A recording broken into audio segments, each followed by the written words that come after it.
Talking Shit with JD Psycho Cain. I think he's a professional, but my goodness. Oh, my goodness. And welcome to our two guests for today. 15-year-old genius, JP, from Canada, but he's American. And also with us is Mike. Mike is also... oh, sorry, I made a mistake. Co-host. Just checking if that's all right. Co-host.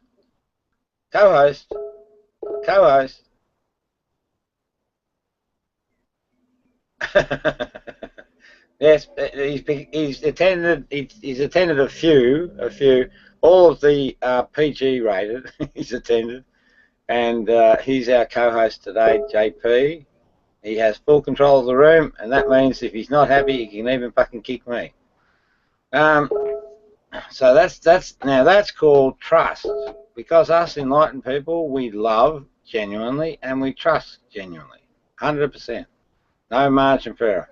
Now, Mike with us today is Mike. What is it, Mike?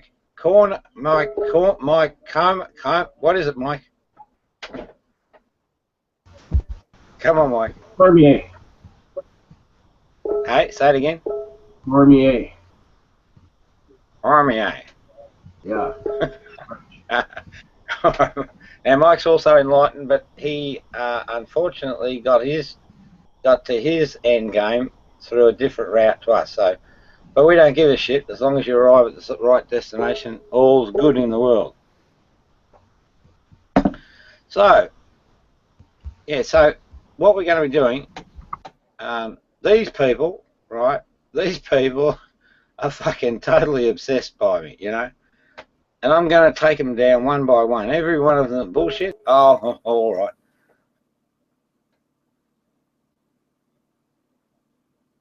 Does the side chat show up on the YouTube screen? I don't know. Side chat show up on the YouTube. No, it doesn't. It doesn't, dude. I don't think so. Anyway, here we go. Let's roll the videotape. So we're going to share that. Share that. So it's really about democracy, because what these people are doing is actually criminal. They're holding a discussion, they're making assessments without the right of defense. And that's probably against the new US state's First Amendment. And absolutely criminal. It doesn't get any fucking worse than that. You break the first rule of the United States, you need your ass kicked majorly. So how do you resolve that problem? Well, what you do is you invite the guest in, but they've got censorship, right? Because I asked the lady if she would show her titties. It was a test, so I wasn't being fair to them, and they failed. Honesty against us. Well, since you...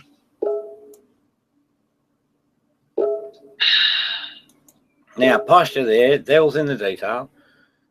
That's a guy that thinks he's the king of the world, you know. That's what he thinks. That's an egotistical position. So he's a righteous, selfish motherfucker. Hello, everyone. Welcome to another edition of Talking Shit Tuesday. This is the Matt Slick post-bait edition. For those of you who don't know, and he's here, Mr. Positive Godless. Well, I'm sorry, Scott, who is a member of Positive. I can't keep track of it. Well, that's because you're nervous. That's all. You're really shit scared of me, and what they're trying to do is actually censor me and cut me out of the conversation. He's on the show. And there's a gang of them. I mean, it must be about 50 strong now, or maybe even more, and all picking on just one person.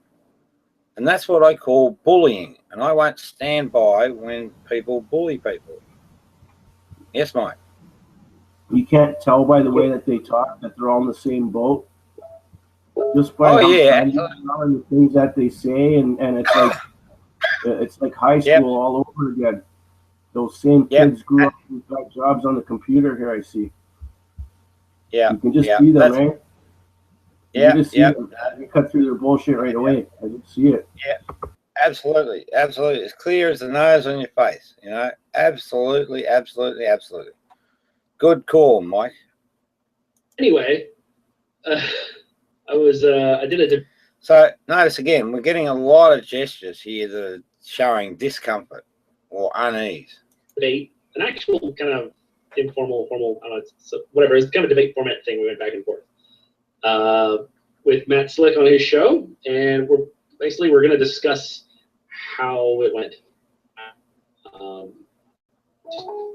There's not much else to it. That's kind of covered. So yeah, let me just introduce everybody. And people to broadcast. Okay, arseholes A, B, C, D, E, F, and G. Let's move along.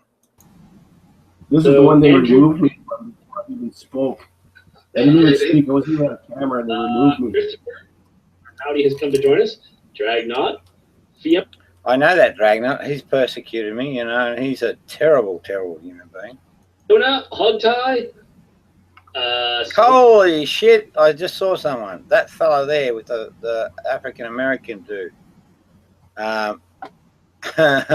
He's butt hurting from an experience with me. And Scott, who our debate got him over 1,000 views. So, good job. Whoa. Don't know fucking why. Alex Button didn't like that I posted that. Yeah, neither did Wayne, because you're all about the view. Who cares if someone is all about the views? And I'm not. And that's the thing. Notice the gestures around that topic. The views are everything to them. The reason they are, it's the power trip. So these are guys that are tripping out on power. Rather than what it should be is about the content. That's not an insult. It's like, whatever. There's something about these people that they make us insult, and it's a dead set insult. And they say, not making an insult. They do the insult, not making an insult. Popular. Who doesn't like being popular? Yeah, that's hey, what's that? That's egotistical. Yes, Mike. It's the same thing when they tell you right away that they're just joking, and they wink their eye at you, and they just said something, you know, really out of line. Insult you. Yeah, so what they're just joking. Tell you that you're lying, and then tell you that they're joking right away, right? They had to put it out there. Yeah, that's right. They basically, Mike, what they do is they basically kick you in the nuts, and then they say, only joking. Yeah, I'm just kidding. What's it say about that? Proverbs. Yeah, that's right. That's right. All right, let's roll the videotape. Criticism, and I'm going to say the first person I defended on this issue was G-Man, because people are like, oh, he just wants views. He just wants views. One moment, you have a YouTube channel, and you put up videos. You want no one to watch them? Is that your goal? Yeah, it doesn't make any sense. I mean, when I first hit 50 that one time, I was so happy. Now when I hit 100, I'm like, yeah, it's a good show. I value people. Now, there you go, right? He's saying what his value proposition is. He wants the numbers. That's a power trip. Well, glad people enjoy the show. And then he doubles back, which is what I call the arse saving move. He smokes that with saying, "Oh, just trying to do it, just trying to do it for, because I love everybody." Well, it's fucking a lie. That's what's wrong with it. And lies are the beginning of ego. Backward. You should know better. You're supposed to be some sort of psychiatrist. It doesn't seem that you fucking know much about it. Well, there is a boundary. I think when you're only about the views and you're willing to do any dumbass thing just to get people to watch your stuff. Like J.D. Cain. I'd rather have a quarter of the viewership and have people say, hey, I enjoyed, I was glad I spent the time doing that, watching that, whatever was going on. I can already see where this is going, Mike. Yeah. Yeah, what's it? This is a stitch up of me. I reckon, I reckon they'll get around to me and stitch me up. What they'll say is Rob's running a campaign and he uses sex to get the numbers up. Because sex sells. Right? And yes, it does, but I also like sex. What's wrong with that? But in my world, you've got to have love first. If you can establish a love relation in a consensual situation, then I think it's okay to have some sex. I just do. Why not? Where's the problem? As opposed to like, oh, that asshole, I can't miss his next bit of stupidity. Yeah. What was I gonna say? Fuck if I know. Hey, is that another lady? Did they have two ladies in there? Oh, that could have been sexy. I'm just joking. You were doing the recap, the week in review. JD had a debate. Some guy said some crazy stuff. I'm trying to jog your memory. What the fuck's this about? What? Who's this mystery fucking person? Oh. You were doing the recap. The scream failed. Oh. Which is like the best part of the whole thing too. Yeah. Well, honestly, I just kind of I'd like some opinions about how the show went. Hogtie, we'll just start with you. I mean, I assume you saw the debate I had. Yes. I wouldn't say no. No, I didn't see it when it happened, and I did just last night get through about 3/4 of it. I had to go back and replay the sort of 18 to 20 some minute part where Matt quit suddenly. Oops, sorry. It's Matt. My mistake. Premature ejaculation. I think the sentiment I would put on this is I admit to being distracted partway through. So the arguments, I don't know how much you can say about the arguments, but I will say, for sort of cursory look at it, Matt didn't look good. Just because of that weird moment of exchange, like when you're having a back and forth. It's a conversation. This isn't a debate. You talk for so many minutes, somebody talks for so many minutes. It's a conversation. And sometimes you ask a question and then you hear the other person asking in a way that they're answering in a way that's not addressing you as, I can make my question better. And we have this way of politely interrupting, right? When I say we, I mean human beings. Right. But Matt really seemed to react poorly to it. And acted like you were the only person that was ever interrupting anybody, and that you were doing it somehow intentionally to derail him. Well, and instead of just saying, "Well, hey, I'm just trying to make my point here," he got really offended by it, and then he quit. Well, and I want to kind of back it up to like the very, very beginning of everything. We woke the sleeping bear, and what I mean by that, we were supposed to start at 7, so we're kind of waiting for him. We're all kind of hanging out. I actually called him on a cell phone, and I woke him up from a nap. So when Matt left, that's called rage quit, but it's cognitive dissonance. And I'm an absolute master of cognitive dissonance and how it works and how to make optimal use of it. Well, I am.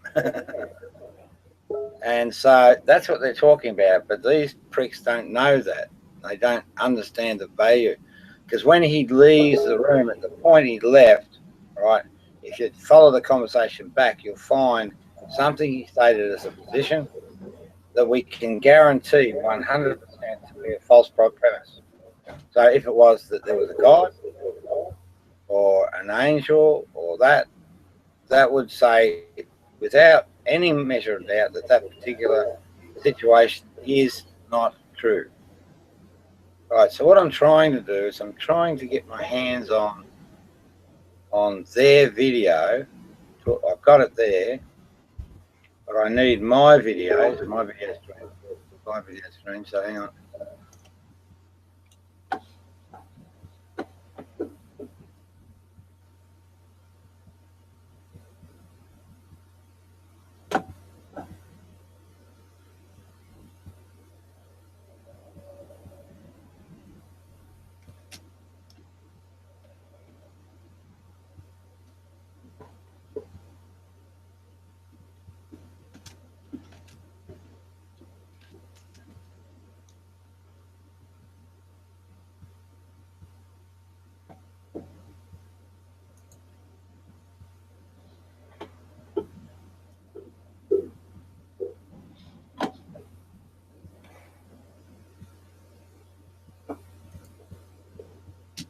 They're all, hey, dude,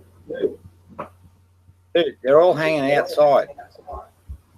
Yeah, of course. They're all watching this. Yeah, all the leaders of the pack. Ringleaders, eh?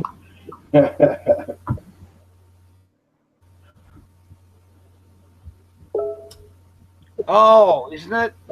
Fuck. Fuck. Anyway, I'll review it anyway, and then I'll do the other one later. This one's apparently not about me, but I'll still continue, I think. You should analyze it anyways. Why not? Yeah, exactly. Well, where's the harm?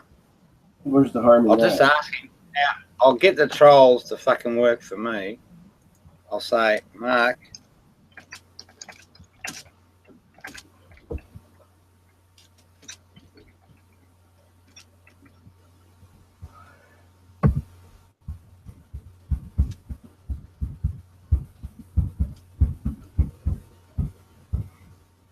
yeah, hey mate, you're out there. We're in the bunker. We're safe. Now,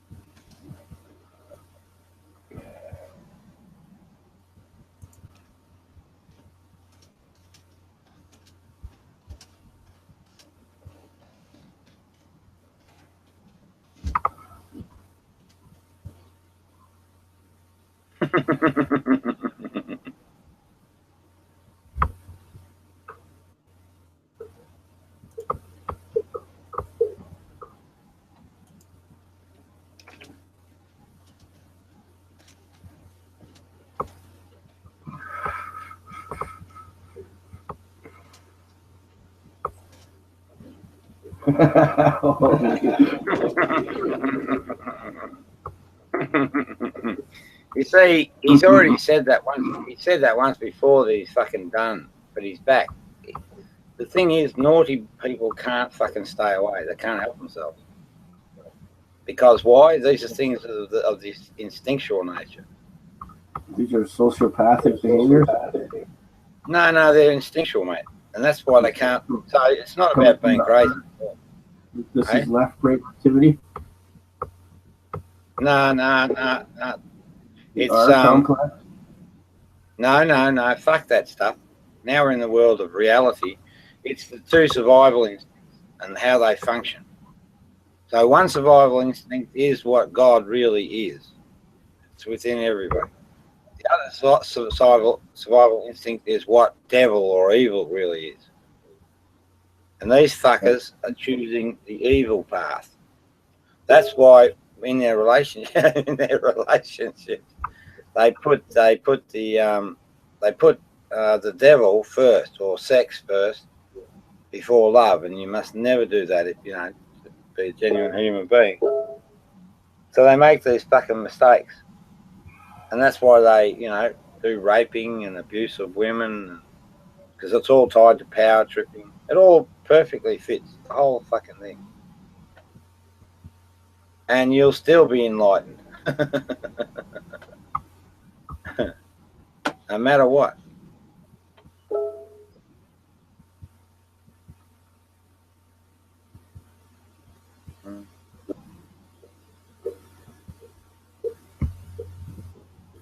Now,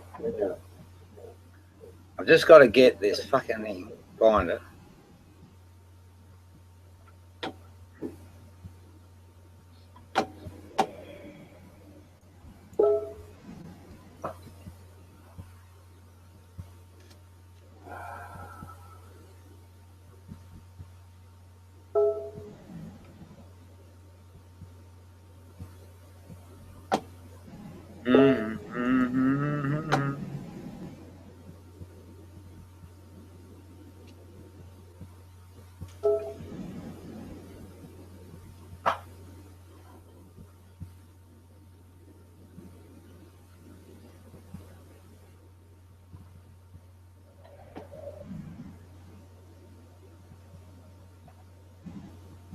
Oh, hang on. Wait a minute.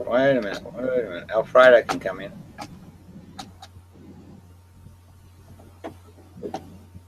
Come on. Alfredo can come in.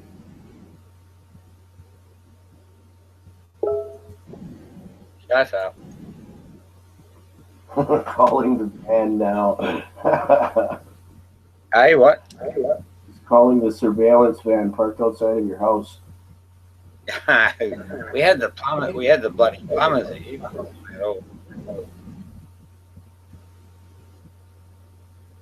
And now I've got that. I still need to find that fucking.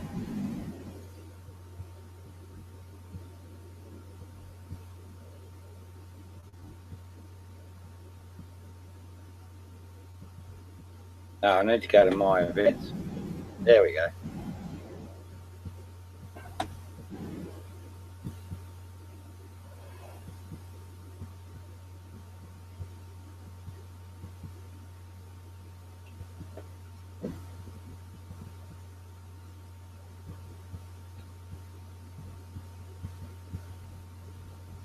Hey, Mike. Bruh.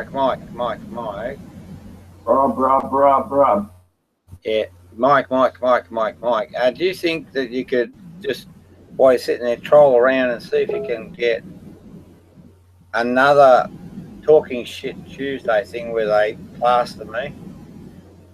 I don't think they were doing that though. That's the thing. Yeah, well, this is a setup again. They've set me up again. Not that it won't matter, because I can see all of the teletype. So all I've got to do is lobby for a session with them on my terms. Yep.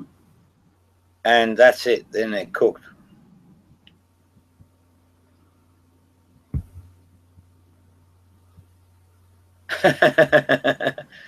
They've sort of rallied together on this sexy stuff. But they can't fucking beat me because I've done no wrong. Who's that? Oh, that's you, Mike. Is that our hang? Mm-mm. Okay. Yeah, do what you please, mate. Do what you please.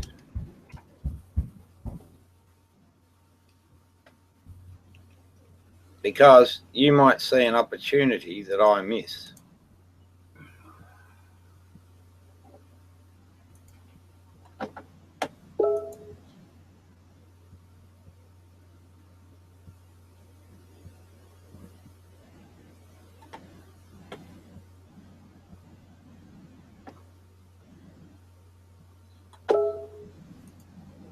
Shut the fuck up.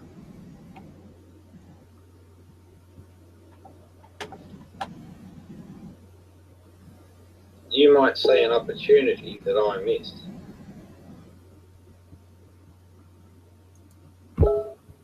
Yeah, look at that.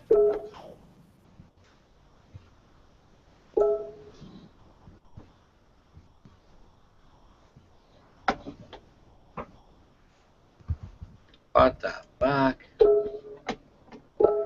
Shut the fuck up.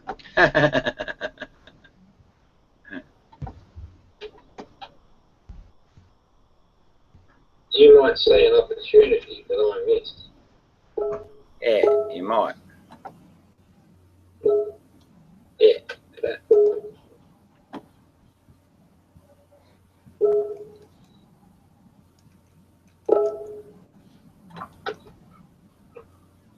Oh, the fucking bastard. Fuck.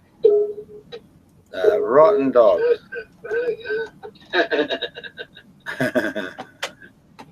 Oh, the rotten sods. They put. You might see an opportunity that I missed. Yeah, you might. Righto. Yeah, so they're really playing a higher Heisem level. Go, but unfortunately, I'm the chess master. There is no. Oh, the fucking bastard. Shut up. Rotten dog.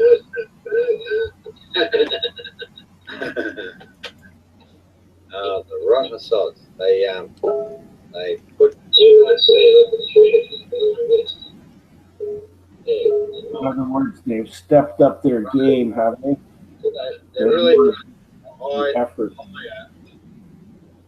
What's that, Mike? More vigilant now. They stepped up their game, did they? Oh, they do. That's the way it runs. They sort of, so as you're stepping up levels, they come up fucking really clumsy. Hang on, what's this say? Let him in. Fuck. No, he's no fucking good. Butt cream, let him in. Nah, got no fucking time for him. Rather spend my time with decent people, mate. Life's short. Or people that I think I can help. The rest can go fuck themselves. All right, let's roll the tape. Here we go. Back to Talking Shit Tuesday. He wasn't even ready to go. He's like, oh, give me 5 minutes. So yeah, we woke the sleeping bear. Not, it's true. So I mean, not.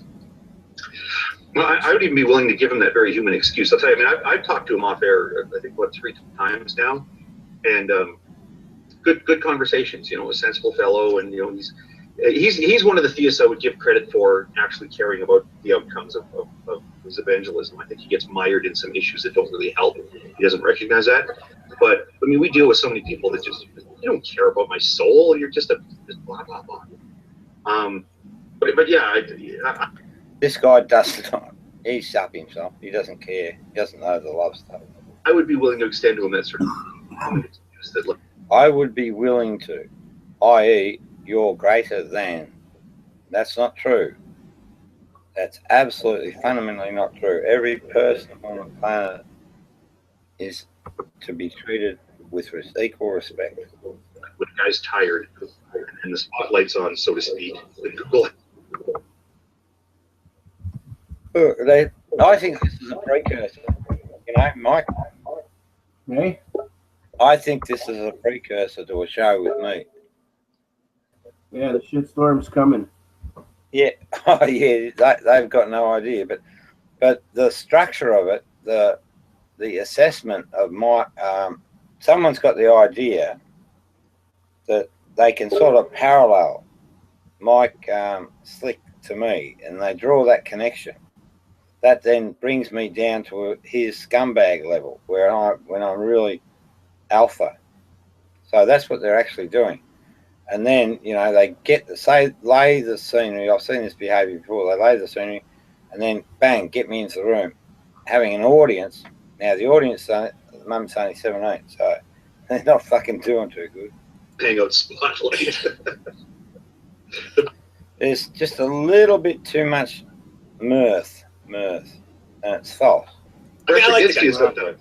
I mean, I like the guy too. I mean, we've had off-air hangouts, and it goes fine. We talk about other things. We talk about music or things like that. So, and even I went on the Bible Something Winged show yesterday just to ask them, how do you think it went?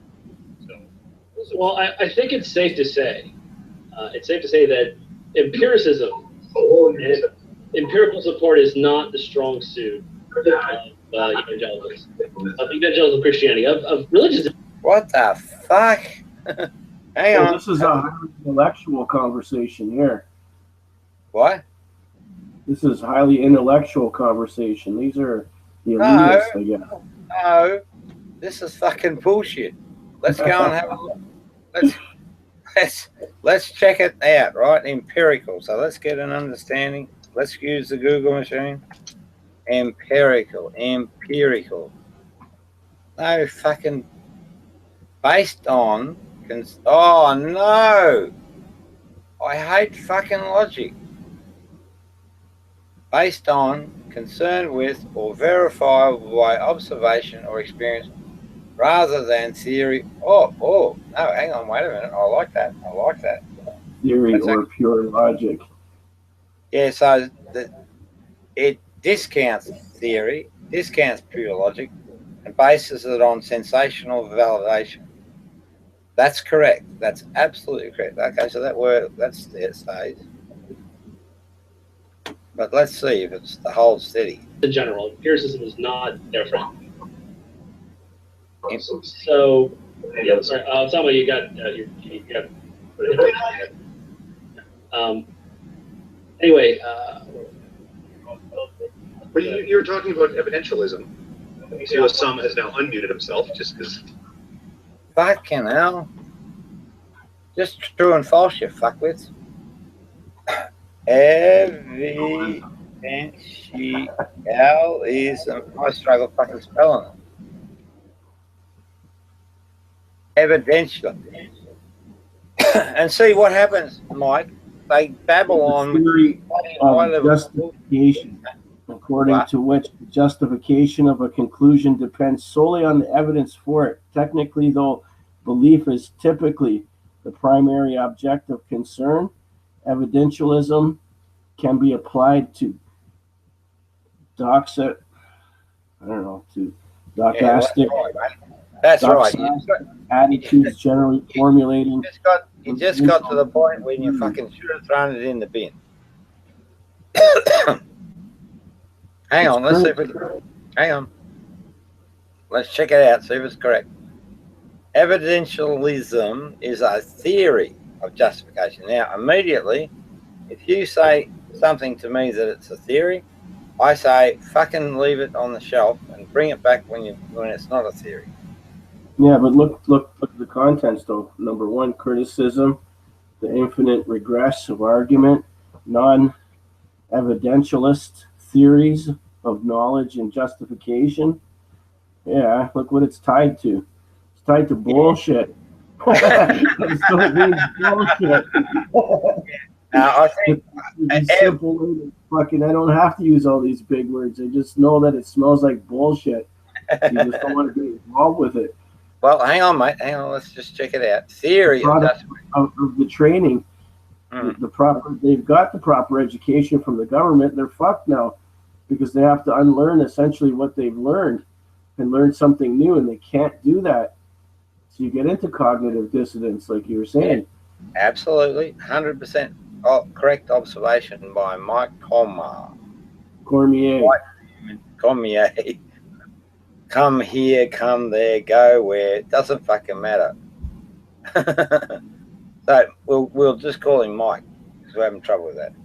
So is a theory of justification according to which the justification of the conclusion depends solely on the evidence. So justification of the conclusion depends solely on the evidence for it. So basically, you've got some evidence, you draw a conclusion, but why didn't they just fucking say it that way? Technically, why? You're just fucking experiencing something and reporting on it. And, without bias, hopefully. Though belief is typically the primary object of concern, evidence can be applied to doctors. Nah, I'm done with that. Fuck that. No, I don't need it to get by in this world. Yeah, somebody you got to stay muted because we're feedbacking on your side. Unless you want to say something. Yeah. I mean, my understanding is you were asking the question about. I mean, essentially, is he? If I was in that room, I'd be asking him to explain evidentialism, and then as it spewed out, I'd be picking fucking holes in it. Evidentialist, or is he a presuppositionalist? Oh no! But you'll never get anywhere having a conversation with a group of people that are doing that, right? You can't bring the conversation forward. It doesn't move forward. I can't. There has to be an agenda, right? That's why they have TV programs. Yeah. My agenda is to kick their fucking false intellectual asses into kingdom come. Well, that's what they are, is intellectuals, right? Yeah, but it's bullshit. And the problem with that is they then spew that shit out. Well, right? Anybody who never has a real opinion or belief will never be able to share it because these people are all over it. That's right. Analyze. Or what they do is it's like pissing in the pond. They spoil the drinking water. Okay, so here's the next fucking big word these pricks use. In the branches of linguistics, I hate linguistics too because known as pragmatics, a presupposition or PS is an implicit assumption that the world or background belief relating to an utterance whose truth is taken for granted in discourse. Examples of presupposition include Cain no longer writes fiction.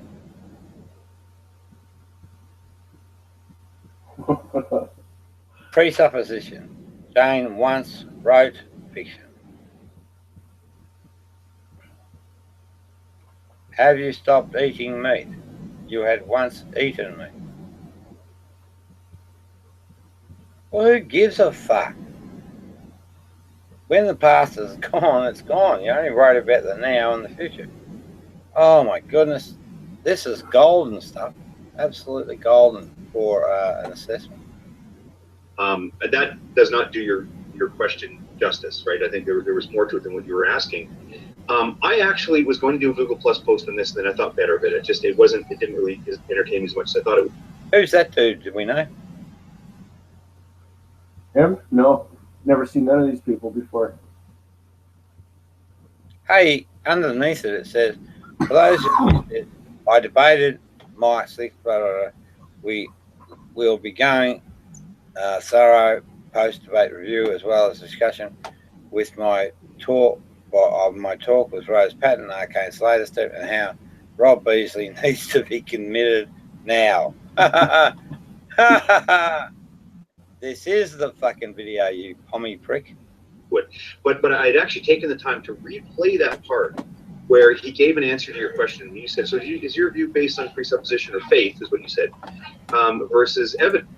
Now, two problems. Presupposition doesn't fucking exist, nor does faith fucking exist, right? They're just outside the scope of reality. So in other words, fuck them off. They're like theories and assumptions. No good to anyone till proven. Do you think that you can come? It's got a funny face. Into the Christian view? A real funny face. Through evidence. Funny face. He gave this really funny face. Weird answer. Funny face. Well, you know, looking for evidence of God at the end. Hey? These are the people that are going to be looking for evidence of God, and they'll never find it. Yeah, you don't believe. Yeah, but Jesus said, you look everywhere. You haven't come to know the one in your presence. That's God, and you don't know how to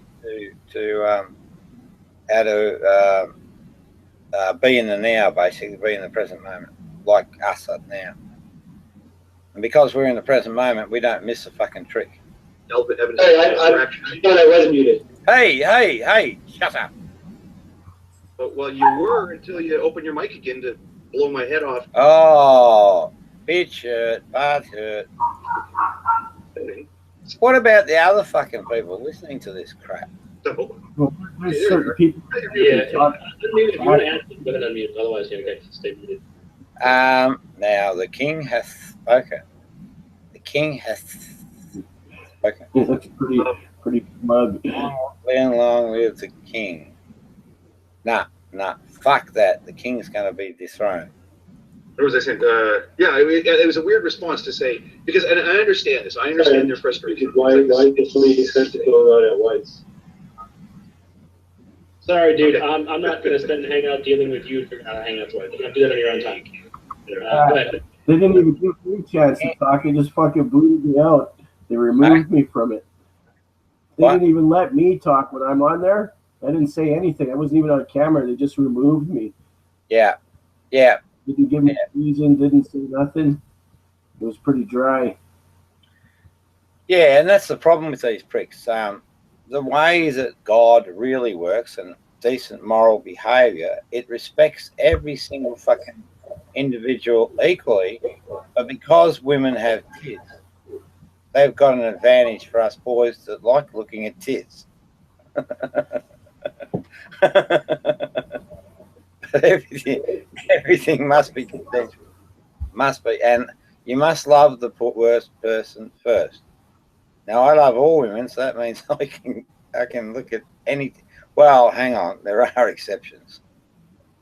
Try to be. What's the creationist from the creationism forum, actually? How many fucking times are you pricks going to keep going over and over and over the same old fucking ground? It's a wonder they've got anyone fucking turning up to watch this shit. Oh, well, this is his first try here, but clearly he doesn't know what he's doing yet. So there's nothing wrong with that. We're all new at this, but I don't believe you knew on air. Hey, look out behind you. It's a murderer. Sure, we'll do a remedial hangout with him. We'll walk him through the ropes there. Yeah. So if you watch this, come on another time, and we'll walk you through how to deal with this. First, you want to. Now, that's what I call the false ass saving move. False ass saving move. Headphones in, that's a good start. Stay muted, especially if you have your mic on like that. Anyway. I got my mic on. Haven't I, Mike? And don't interrupt Hog Tie because I got to go. What the hell was I saying now? I'm having the same problem today. Well, you're probably saying the same thing you said fucking 12 months ago. And did anything change in the world? Did you? There was a change. Your fucking ego got a little tiddly bits bigger. I totally understand their frustration. I do the same thing. I have people ask me, "Oh, well, give me proof of evolution," and I want to say, "Oh no! Oh, are you ever gonna fucking let that go?" Or they say, "Hey, well, is your belief in evolution faith or is it evidence?" And my answer would be, well, it's based on evidence. And what's this thing called love? Come on. Do you know? Come on. Keep your focus on that. Forget about the fucking stories. And then I know you're going to ask me for evidence now, and I can give you evidence, but you're not going to believe it. That's what I want to really say, but that's not what a polite person says. But what's funny... You're not a polite person. You're a fucking asshole. I bet you if I was in the room with you, I'd get you to rage quit because there's just so many inconsistencies in your presentation. It's mind-blowing. It was in Matt's answer. He didn't even say, yes, it's based on evidence. But if you want to ask me for evidence, I don't really see that going anywhere. Can we talk? He said a rude word, but talk about something else. He said, he started his answer with, well, evidence is subjective and evidence is an abstraction. No, it's fucking not. It's absolute and it's truth. That's the end of the story. Fucking move on.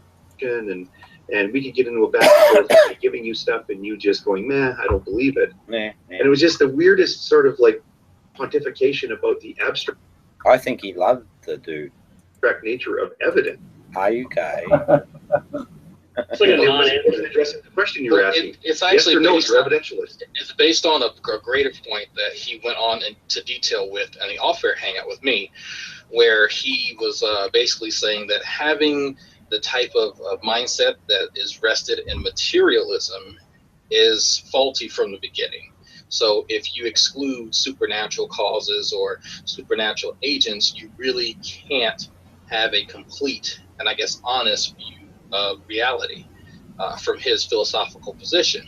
So when I asked him to actually provide evidence for this, again, he deferred to magic and superstition as a better means of understanding the universe, which I said, fine.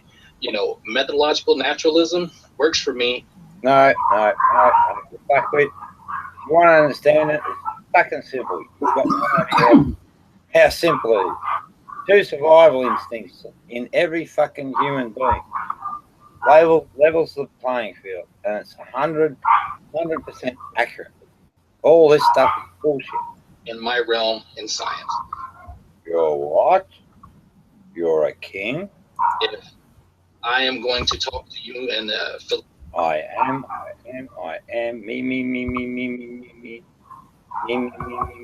Me. Philosophical realm, and say realm, kings and realms. You know what? The type of I can't remember what it's called. Well, fucking don't talk about it. Philosophical, I guess, naturalism probably wouldn't silly fossicle do as well because we can play in an imaginary land and in philosophy all day long, but you can't try and take the problem of induction and then say that it's an issue in science since you're using a tool from a different field that is not applicable.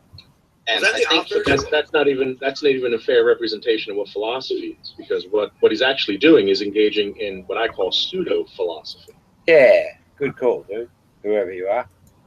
It's philosophical when it meets his needs, and he will use conditional syllogisms and whatever, technical things. Maybe I nearly made a mistake. Because they ask his ignorance in these forums, and that still allows ignorance to fucking, it's like a fucking virus. But it's the philosophy because he couldn't tell you why the things that he values are of value. That's a whole other topic without referring to supernatural. And the way that he gets to supernatural is bullshit.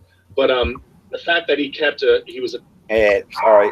This is team bonding. He stepped in to take the other fucker's ass.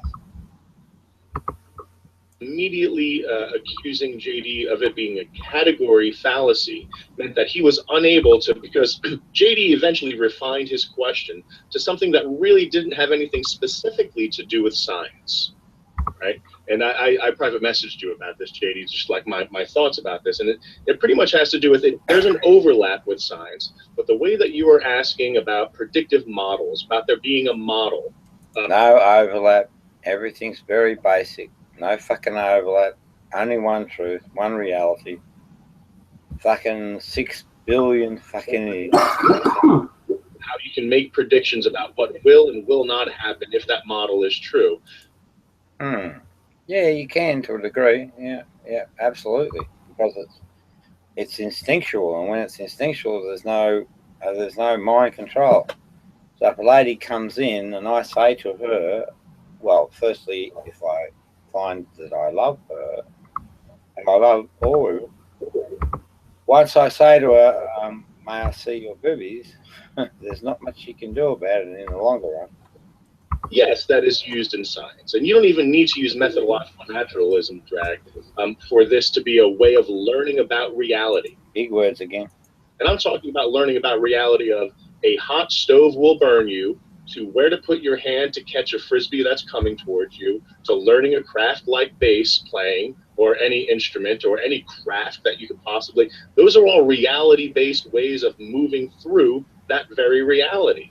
So in order to just offhandedly refer to it as science, just so that you can slap on the category fallacy, just so that you can dismiss it, is the biggest non-answer ever. Yeah, I mean, a good example. I'm trying to think of an example off the top of my head here. Prayer. We would love to bring up prayer. Let's assume, since in his model, what I think it was in Matthew, Jesus said that, basically, if your faith is strong enough, any prayer will be answered, that you can move mountains. Someone can quote the scripture if they want, but if they're curious. Now, if that is true, what should we expect to see? What should we necessarily see? Anything at all? Well, we should be able to break down. We should see quite a few more miracles in the faith. We should see people who are. No, you silly fucker. What it means, if you're true to yourself,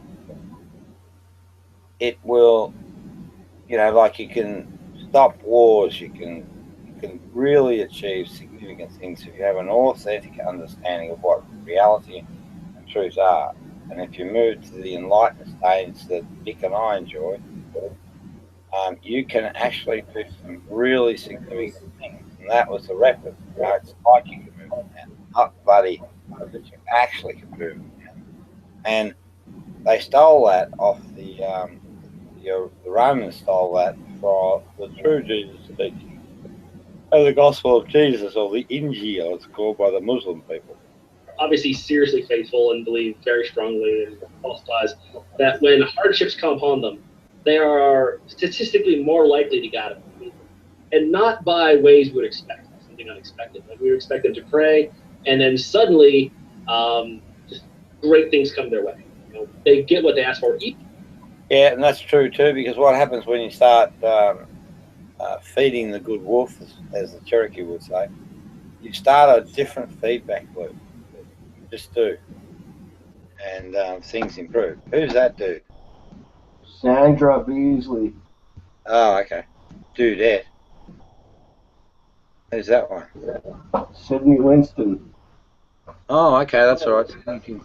The other prick's got to go. All right. Welcome, Sydney. Roll the videotape. Even if it's not what we would consider to be naturally possible, not metaphysically possible, somehow it's still happening. We've got to rewrite the books here. Hold it. Metaphysical. Need a fucking explanation on what the hell that is. Meta, or something, or metadata, which is a low-level data. Or like it's a summary data. Metaphysics. The branch of philosophy that deals with the first principles of things, including abstract concepts, such as being, I sense, therefore I am. Knowing, I sense, therefore I know. Substance, a measure that's recorded by sensing. Cause, the choice. Identity, fucking pain in the ass. There you go, Sydney. Time, the now, and space. So there's problems in that, or there's little problems, because it doesn't explain it as explicitly as a Nazarite. Righto. But it's important, Mike. Rob? It's important, Mike, that when you get into a debate and they throw these fucking big words out, you ask for an explanation and tear it to shreds. What's up, Sydney? Hello, everybody. Hello, dude. We're live at the moment. Yeah, I've been watching when I can your YouTube feed. Yeah. So I'm tearing apart. See, this J.D. Cain says he's a psychologist, and they attempted. Now, Sydney, you people have to stop attempting to set me up, because hopefully you're starting to fucking learn that it's just impossible. Who's setting up for what? Oh, I don't know. Who's coughing? Hey, Mike. Yeah. Stop fucking smoking them damn cigarettes. I got a cold. No. Yeah, I've had a cold for a week now. No. You're smoking cigarettes, aren't you? Cigarettes don't help. No, Mike. Smoking cigarettes, aren't you? Not right this second, no. Mike. Cognitive dissonance. Fucking give up. That's all I got to say to you. Now, you've got the... Cognitive dissonance, that's just evasion. No, it's cognitive dissonance. Nah. Yes, sir. Well, maybe, yeah, okay. Yeah, okay. Sydney, don't argue. I am God, right? So I'm just right all the time. Now, Sydney, I did mention to you that you could be God if you wanted to. Nah, I'll leave it to you. No. Much better job. No, it doesn't work that way, Sydney. This is how we're made. I would never get as many fans as you have. Oh, no, Sydney. You watch me. I'm going to get fucking thousands of them. I'm watching the master debater, remember? That's right. I'm the master debater. Actually, I'm liking my new understanding of masturbation. The master. Why, did you change hands or something? Sorry, Sydney? Did you change hands or something? No, I haven't masturbated myself of late. Who have you masturbated then? No, I haven't done it to anyone. I've just been yourself, so I'm assuming there was somebody else. No, not yet. But I'm intellectually thinking about masturbation. Oops. Oh. So, excuse me. When you think about it, Sydney, from a pure naturalist point of view, it is one of the most natural things you can do as a human, and give yourself natural things you can do, like breathing and taking a dump. No, Sydney. Masturbation has a very special experience with it. That's why people keep coming back to it. Oh, I understand. Fucking hell, it took you forever to fucking... Right. Why didn't I meet you like this? Well, well, I'm not the only one. You know that there's 20 of us, or 20-something now. Yes, I've worked out 3. Who? You? Yes, correct. Benny? Correct. And your 14-year-old friend. I think he's 15, but correct. And he comes from your neck of the woods. He's up in Canada, that dude. Now, there's another one, so I'll save you working out. The guy next year is enlightened. Mike. Mike as well. All right. That's 4. Okay, 16 to go. That's right. Well, it's growing. I think I'm probably going to throw Rose and Luke in there just in case something. Oh, no, yes, they're correct. They are. They stuck. Oh, look at that, eh? Bang, bang, bang. So how many have you got now? I've got 14 to go. Yeah. Now, Sydney, I reckon you'll be one of the, well, you'll be sort of the growing side. So there was the original group, and then there's going to be the other group. And the other group, I think you're going to be one of them. Okay, but I only join clubs where I can be the leader, so it's not going to work. No, it's going to happen, Sydney. Oh, you're not going to know yourself. You know why, Sydney? The problem, Rob, is that, or the issue, Rob, is that I know myself all too well. No, Sydney. No. There's faults. There's faults. I spotted them. Sydney. I'm not saying without faults, but at least but they're only intellectual ones. They're like fucking nothing. I recognize them. Sydney, do you think I'm capable of getting any woman on the planet into a room and baring her breasts? No, I don't think so. Well, guess what, Sydney? I can. Well, I guess the proof is in the evidence. Yes, well, I'll do that. See this special talent. No. We've all got this power. Every single human being. I'd like to choose Mrs. Beasley. No, can't do it. Sorry. You said any woman. Well, no, because I love my wife and I know she doesn't want to do it. So what? Well, Sydney, you can only do it. You can only do it if you love the human being that you're doing it with. Okay, well, now you just said you love the human being. Now, hang on, Sydney. I could do it with Renee. I could do it with Holy Molly. I can do it with Friction Fighter.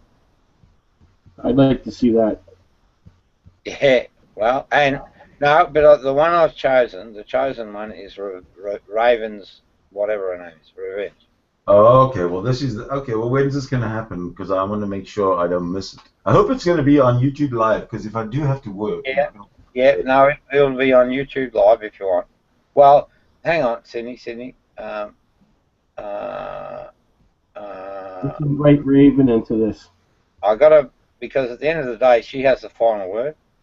So she has, because I know she already wants to do it. You know, well, I don't advise it on live hangout. Beg your pardon? I don't advise you to do it on a live hangout. Why? Because you'll get flagged. What? For showing boobs? Well, they've already reported your channel today. That seems to be. It seems to be the precedent has obviously been set. So yeah. Well, that's okay. We've got multiple accounts already raring to go.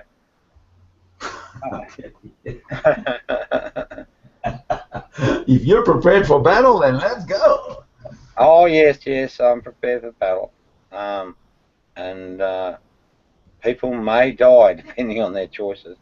Hey, but that's okay. It's their choice. I don't. JP. Oh no, you rat bag. Hang on, sorry. Rob, what? Does JP speak French? Does he work at home? I don't work at all, mate. My wife just works, and I'm a bum. But I don't like it to be that way. So, no. When I'm finished with this little exercise, if I'm still alive, I'll go and do something useful. All right. I can do anything. I'm very, very employable. Hey? I have to go back to work right now myself, but I am watching you on the live chat, on the live YouTube. So when I'm not dealing with a client, I am actually listening to the... No problem, Sydney. So that was Sydney Winston, King of the Jews. Thank you, Sydney. Thank you very much, Rob. See you later. Okay. Now, right. JP. I might need an account or two in the wings, you know, a couple of accounts set up, you know. Agent 15, calling Agent 15. What do I do now? Nothing. I'm on the internet talking to you. What I used to do is I used to work as an IT manager for a company about mid-size, I think about 1,400 employees. And I used to manage the IT, me and a young dude. And when I left, they had to recruit 7 people to fill my job. So I'm pretty efficient. And then I went on to be an IT project manager. So that's where you install software. Or no, you project manage the installation of software. And I'm really, really, really good at that. So that's what I do.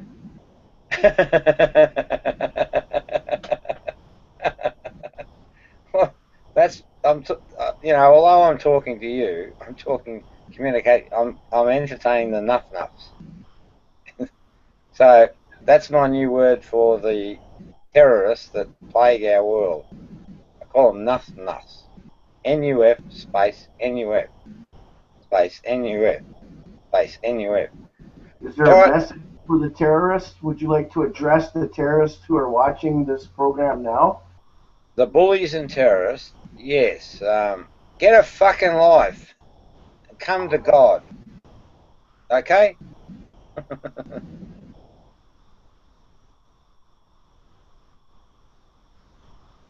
Oh, okay, yeah. I can.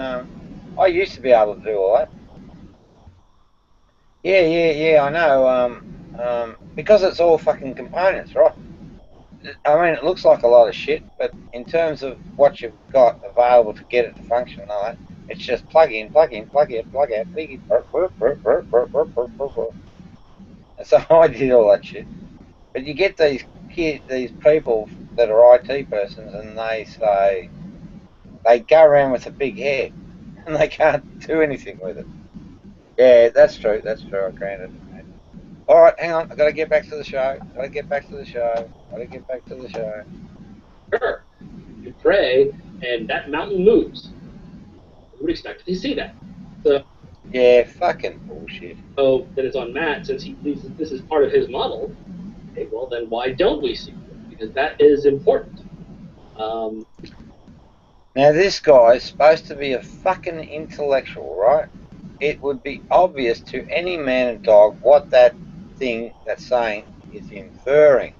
Because Jesus actually said, this is the real dude, he said, you got to work this shit out. You got to work out the meaning behind it. What this idiot's doing is taking a literal, and no, go out and try and fucking move a mountain. I mean, this is the most immature, fucking ridiculous line of fucking inquiry I've ever heard in all my life. Well, almost. But you haven't listened to it yet. No, but I know already. I know what he's doing. Well, he might change it, but the way he's presenting it up to now, it's fucking hard. Well, let's see what he's got to say. JP, I don't know for sure, but if you were to duck out to my channel and just pick any video, you'll see, because I always set up the side chat. I think that it's not shown. Yeah.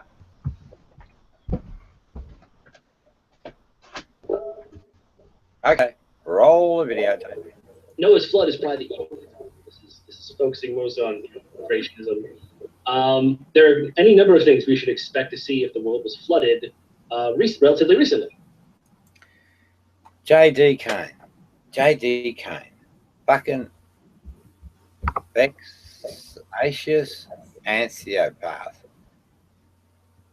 Vexatious sociopath. Well, vexatious means frivolous. Yeah. And sociopath. Yeah. Athiopath, eh? Yeah. Mad motherfucker. We don't see those things. So again, this is another prediction that has not come true in fact. This was what I wanted to say, right? When you actually study, like I did, it took me 2 years to finish a book, etc. When you actually study this phenomenal religion, you quickly learn that there are two fabrics.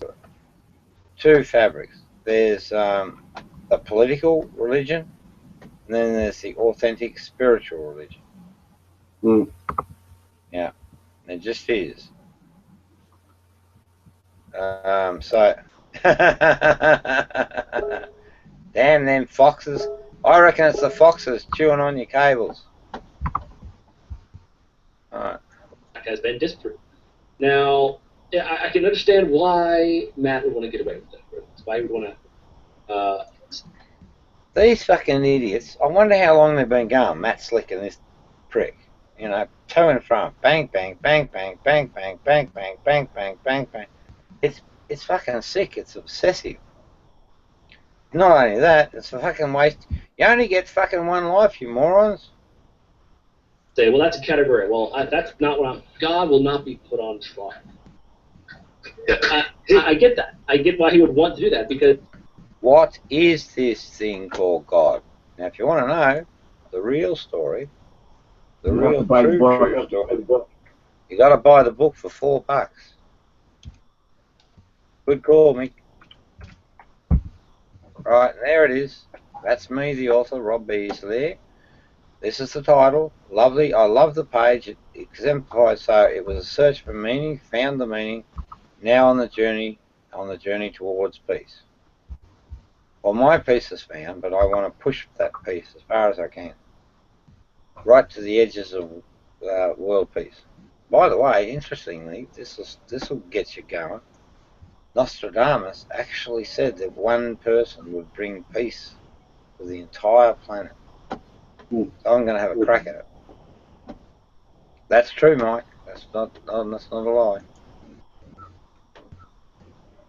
Like I said, empirical data is not the friend of the.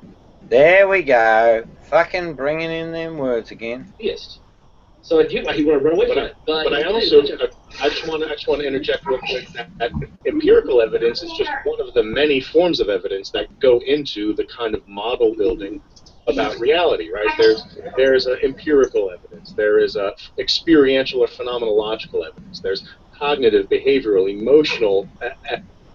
No, there's only ever experiential evidence. That's the design of the human form. That's why we have fucking senses. They collect data in the now. It's absolute at that point. The only corruption happens when the self-survival instinct passes over that data and says, I'm going to fucking take advantage of this for the self. Evidence. You know, like these things can be used as evidences for whatever model that you're using. So it doesn't have to be strictly empirical, like a technical empirical definition would have you believe. See, there I am. I'm on the screen. Hey? There's my avatar. Where? Oh, okay. Hey, folks. This is Mike. Yeah, there's Mike. He's enlightened. These blokes are nut-nuts, and they know Mike's enlightened, so they fucking piss him off. And this is what goes on in the...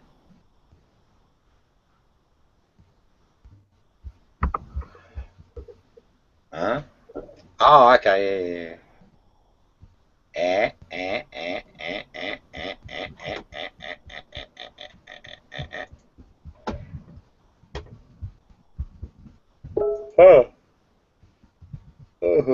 God.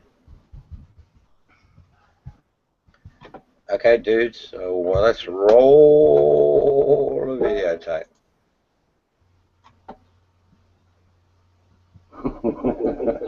I want to make the point that all that was required was that you assume that induction works. God is not someone who doesn't interact with the world. He interacts with the world quite a bit. So what should we see? We should see, something. Except we don't. Yeah, but I'll just show it here. I'll show you again. There's the answer, right? You don't fucking know what God is. You don't even know what you're talking about. So the atheists don't have a fucking clue. The religious people don't have a clue. Only me and Jesus and a few others, and hopefully Mike in time and JT. What's that noise? Oh, that wasn't my fault. I fucking hate. That's the company that owns it stitched me up. Yeah, I tell everyone to spend only $4 to become like us. Yeah, it's a stitch up. You know who owns that company? Rothschild. Think about that. Yeah, that's right. Well, I didn't get lots of money yet. Maybe it'll start to sell a bit. All right, roll the video date. See those things. So why aren't we seeing those things? That's really the question. Why? Why do you fucking such an annoying prick? Can I interrupt just for a moment? And we were talking about category error, and I'm going to look it up because I want to see where he's using it right. But just to, so please don't lose our place here. But there, Google, the latest Google glitch now. Apparently, when you're running a Hangout, the comments are disabled. Right? This was upsetting for some people on Sunday. Stupid. Well, your take, I don't know if you knew this. Yeah, that's why I mentioned it. Your video right now, JD, as you're broadcasting, there's no way for users to enter the comments on YouTube. Some people were pretty upset with Bible Thumping Wingnut on Sunday because he and Matt Slick were talking, and of course comments were disabled because you know how they get. They can't handle comments. But think about it for a second. Don't those guys normally allow comments in their videos? Don't they feed off the cesspool that is their comment section? So why would they disable comments? When did that change? We don't know. We don't know why or what's going on. It seems to be a glitch related to how when you set up your Hangout or something, as soon as you go off air, it's me. I'm causing that. The Hangout section opens and people can start to comment. Because we had Hangouts live. We had Hangouts live when we were doing our show. Oh, who's that dude? That's what I was just curious. I think that guy. Getting back to the subject for a minute. Holy shit! Is that you, Mike? That's me. All right. Hey, Mike. Mike, there was a dude I come across, and he was a really angry dude. Yeah. He was as sort of cuddly as you. But he, you know, you sort of look kind of normal-ish, but he didn't, you know, and he had a really round head with a bald head, but he has these really popping, bulging eyes that really were spooky. Have you seen him at all? Have you seen him? Nope. Oh, nothing much, Tappy. We're just talking. Well, anyway, this guy said, "Don't fuck with me. If you fuck with me, you're really in fucking trouble." So I just attacked him full on, and he ended up running away. Well, let's see what they got to say, these guys. All right, mate. I want to see who kicks me if I can. Is there any merit to his accusation that it was a category error? I mean, what category should we be discussing if I was in the wrong one? Well, it only makes sense from my perspective. It only makes sense if he was able to securely put your model-oriented way of dealing with reality strictly in the scientific realm. Because if it is, then it is beholden to somewhat of a materialistic... Well, here's some news for you, buddy. Reality, science, Jesus, all harmonious, right? Because they're about an absolute reality. They're accurate, you know. So it's all science. It's belief. You can fucking throw that down the drain. Don't need it. Not required. Methodological naturalism, and that is the hold it. Fucking hell. Wrong way to look for or provide evidence for a supernatural entity, right? That's where it's a category fallacy. Oh no. Oh, fucking fallacies. Waste of fucking space they are. Come at me and talk fallacies and I'll fucking tear to pieces. Using a category of naturalism to look at something that's supernatural. Those are two different categories, therefore you're engaging in the category fallacy. That's how I understood it. Really? You're right, just prick. All right.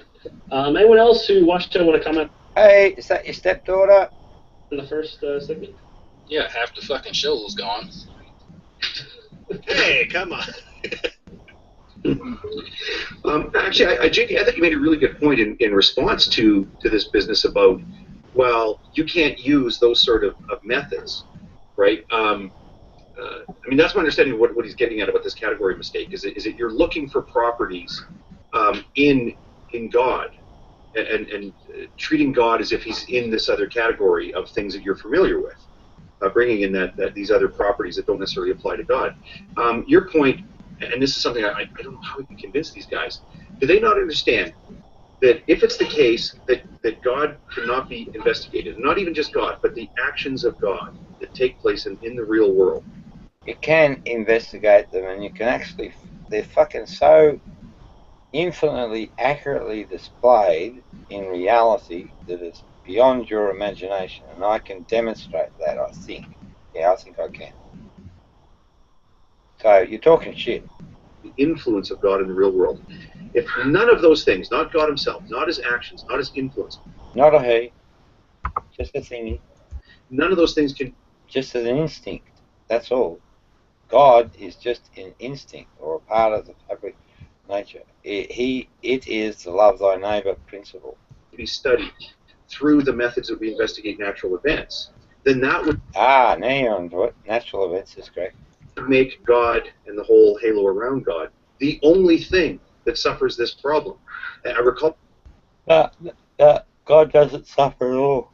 You saying something along the lines of, and I'm going to get your examples wrong, but it was like, this is how we answer questions. Do cigarettes cause cancer? You answer questions by fucking providing the fucking truth and the facts. And if you haven't got them, you shut up and sit down and say nothing. Is speeding dangerous? Should we wear seatbelts? Do you remember your other examples there? But it was like... Yeah, I was saying, well, I mentioned the one with the stove, like this, how, anywhere from, right. From the complicated stuff, like the evolution, to is the stove hot? Pretty much in every aspect of our lives, we learn primarily, I like to call it just learning from experience. That's our primary way of understanding the world we exist in. So to say that is how we understand everything, except this. The only thing is God is not separate from the universe. Even if he is outside our universe, or outside reality, which makes no sense. However they want to phrase it, he's like outside of the earth, he's still interacting with what we should be able to see. He just caused a mountain to move, or he just had someone grow back a limb. That is outside the expected course of things. That is going to demand an explanation. Isn't there an expression for that? Often enough. Isn't there an expression like every time God dips his hand into the natural world, he pulls out physics? Or every time you dip your fucking hand into your ass, you pull out some poo-poos. That was a bit rude. Something like that, like... He pulls it out dripping with physics. Say that again. Every time God sticks his hand into the material universe, he brings it out dripping with physics. I think is the way Aaron Roth put it. Yeah, so he needs to... And I think it's a good point, too. Yeah, I mean, I would expect to see things that are unexpected, and we don't. People find their car keys. People don't have limbs regrow. Car keys. They don't, magically come back to life. Magically. We don't see things we would expect to see. You've been drinking, J.D. Cain? See if prayers were answered. If there was something with... Is that Cain and Abel reference? Unlimited power interacting with the world. Now, like I said, the thing is, he's interacting with our world. We should see evidence of this. So the same way we would expect any other kind of evidence. Like if it's historical evidence, okay, we'll look for land sites, look for some evidence of the Red Sea being parted or anything. Any claim the Bible made, we can check it to see if somebody's there. And they found evidence at the bottom, all the chariots and stuff. Oh, I want to talk about logic. I want to talk about your world. How do you want to talk about mine? That's just not okay. Yeah, and it would be a different story if he was just claiming... In a debate between two human beings, everything is okay, right? No one plays the fucking ruler or the god or the king. The existence of this supernatural being. But when he tethers it to the things that are said in the Bible, and these things in the Bible making clear claims about what is happening in the natural world. As soon as he does that, then he has some accounting to do. Yeah, that makes it an empirical claim, in my opinion, or at least it makes testable predictions in principle. But you don't want to. They don't want to acknowledge it. Yeah, I mean, we have methods for learning about things. Like if it's history, we have the historical critical method. If it's, you know, everything else, induction. Only when we have like set systems in place, like with mathematics, where the system is entirely in your mind. Where, yeah, you don't need empirical data to figure out 2 + 4 when you have the system set in place. But that is not what God is supposed to be. He's not something that so he's part of our world. Anyway, yeah, I'll grant the deist God is untestable. But that's why even when I was saying this thing before about, you know, sort of praising your point there, JD, about how this would put God as the only sort of untestable thing, I had to keep saying, well, not just God, but his entire halo, his aura of influence, right? Because, yeah, people make these claims about God's interaction with the natural world. If you're going to make the claim that God interacts with the natural world, well, now it's that interaction. If we're limited to studying things in the natural world, his interaction with the natural world is in the natural world, and we should be able to make investigation about that. In the same way that I don't have to go visit the sun to find out what a coronal mass ejection is, right? We have an idea of what influence that has on the Earth, and we can make observations here on Earth about what... Hold it. Coronal mass erection? What the fuck? What's going on at distance. We can actually investigate God that's in a completely different realm of existence, if it is your claim that he's having influence here. And not just God, like any supernatural entity. Like they often say that you can't test the supernatural, but that only follows if you specifically define it. No such thing as supernatural, you fucking geek. It's such that it's completely non-interactive, in which case, you know. Well, what's interesting is that everything that we've pretty much, almost everything that we've labeled supernatural turns out to be natural. It's only supernatural until we Yeah. That's possibly interesting. Understand it. So I find it interesting that people in the 21st century somehow forgot Drag queen, gonna kick your ass. the last, I don't know, 1,800 years of science. Yeah. Well, Yeah, there's a particularly great way to put it. I'm just going to read it off here. What's the difference between an invisible, incorporeal, floating dragon who spits heatless fire and no dragon at all? That was from Who gives a fuck? Sagan's Dragon in My Garage, which basically explains the problem I have with most Davey claims. Every time I'm like, well, should we expect this? Well, you would, except my God's an exception for this reason. Well, what about this? No, I'm sorry, my God's an exception to that too. In fact, there's a video out there on YouTube called God the Exception, which kind of goes through all the reasoning where, well, they start with the belief that it has to be the case, and therefore all these reasons why he's not, well, there must be something wrong there. There must be something else, something being missed. So they come up with no matter how outlandish or how far-fetched or how unlikely, that has to be right because, well, God exists. So obviously all these things against it are not the case. Well, that's a fallacy in itself. It's called gerrymandering. Yeah. I just said that Jerry who?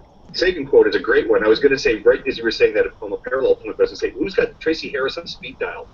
Call her up and get her to make on this show the same point she made like 5 or 6 years ago. She's got no training in philosophy, but she's just got a way of just latching onto these ideas, and that was one of them where she was saying about, well, what's the difference between a God that doesn't have any influence in our reality at all versus a God that doesn't exist, right? So she made 3 types of gods. There's gods that have influence in our reality, gods that don't have influence in our reality, and gods that simply literally don't exist. And those last 2 things, what does it mean to say that the God exists if he doesn't have influence in our reality? And then, of course, if you say, well, God does influence reality, we're back to what we were saying 2 minutes ago that, well, let's get out our clipboards and do some God testing here. Yeah, I had a thing I used to write out a lot. I'm trying to remember exactly how I phrased it, but basically there's 3 ways God can be. God, can interact with the world, in which case we have evidence of his interactions. He doesn't interact with the world, in which case he's indistinguishable from the imaginary. Or he does interact with the world but hides all evidence of his interactions, in which case he's indistinguishable from the imaginary. So it really kind of has to fit into those 3. And what Slick is kind of arguing for, he's for the ones where, well, he hides all evidence, all empirical evidence at least, of his interactions with the world. That's indistinguishable. Like I told him on the show, that's indistinguishable from the imaginary. So I'm gonna need more to go on. I'm gonna need something some evidence of his interactions with the world. Yeah, but I don't think he makes the strong claim that God hides his interactions. That's not strictly true. Because I think Luke uses himself as an example of God interacting in the world. That would be interesting. We never got that far. I wondered like how we would use that. I would assume it is part of the presupposition. Well, that now brings me to ask a question, but with a claim like that sort, how can you show Show us your tits. that it's God? Because, as I always say, we don't have a word detector. I do. Well, maybe someone has in fact come up with a mood detector.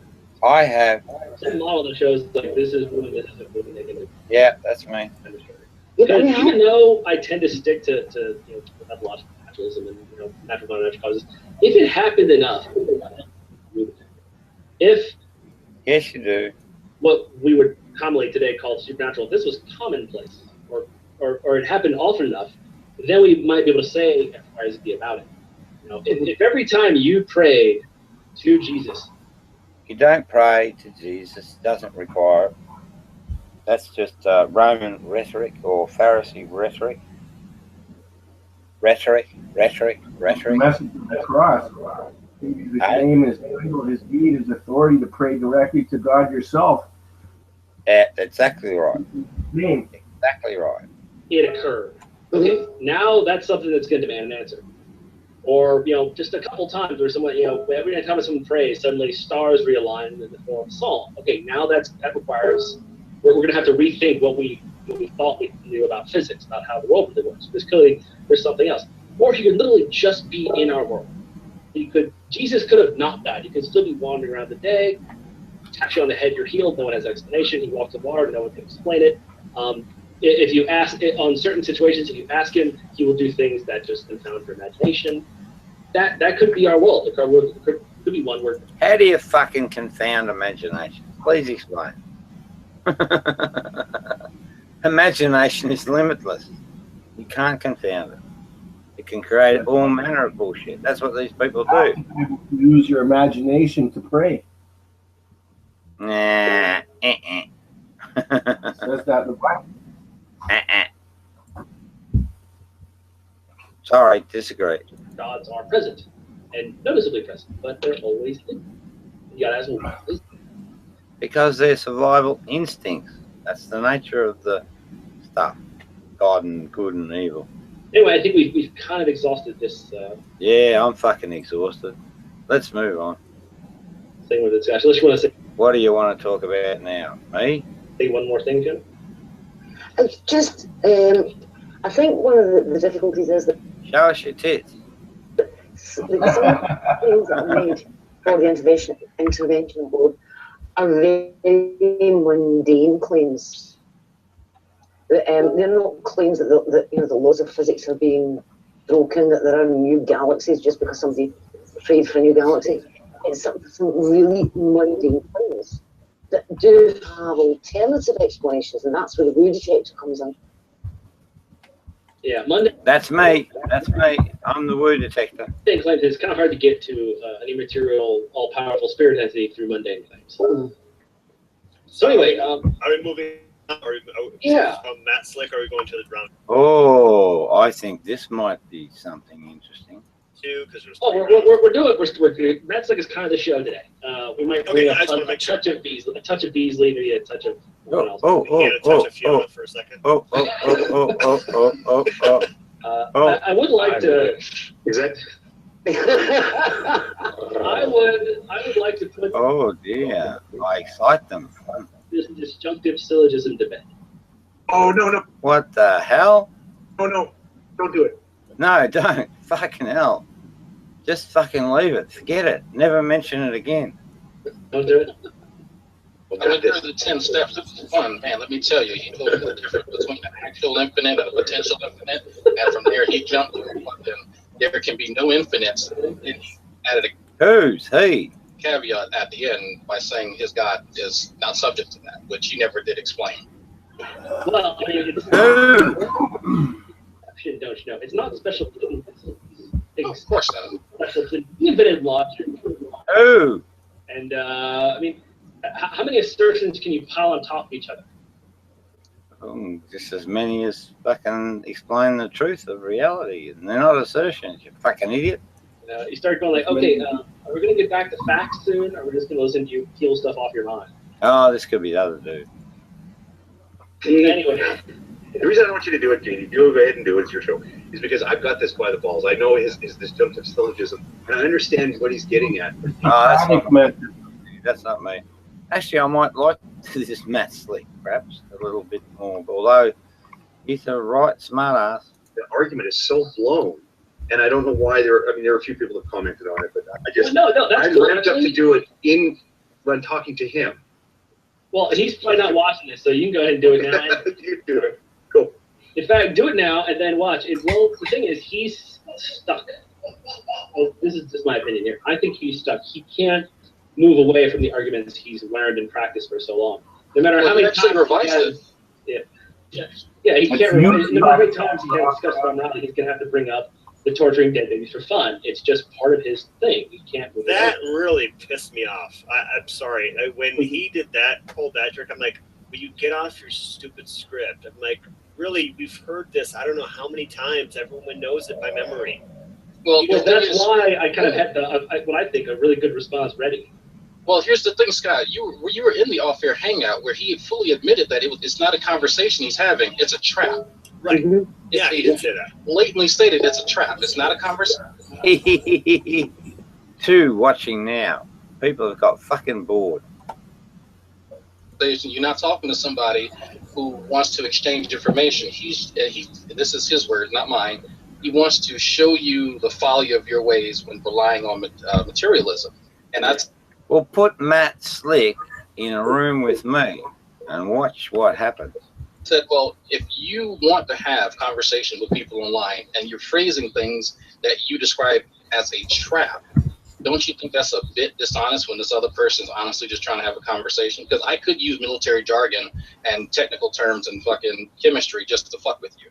Right. But I don't. I'm trying to have a conversation. And so let's go back to the disjunctive syllogism. Yeah, we'll come back to No! So the syllogism, as he puts it, is it's either God, he clarifies a little bit, but he starts off, it's either God or not God. If one position is doesn't work, then the other one is verified. Therefore, since other worldviews don't account for X, Y, and Z, and his worldview can, his worldview is correct. Is that the gist of it?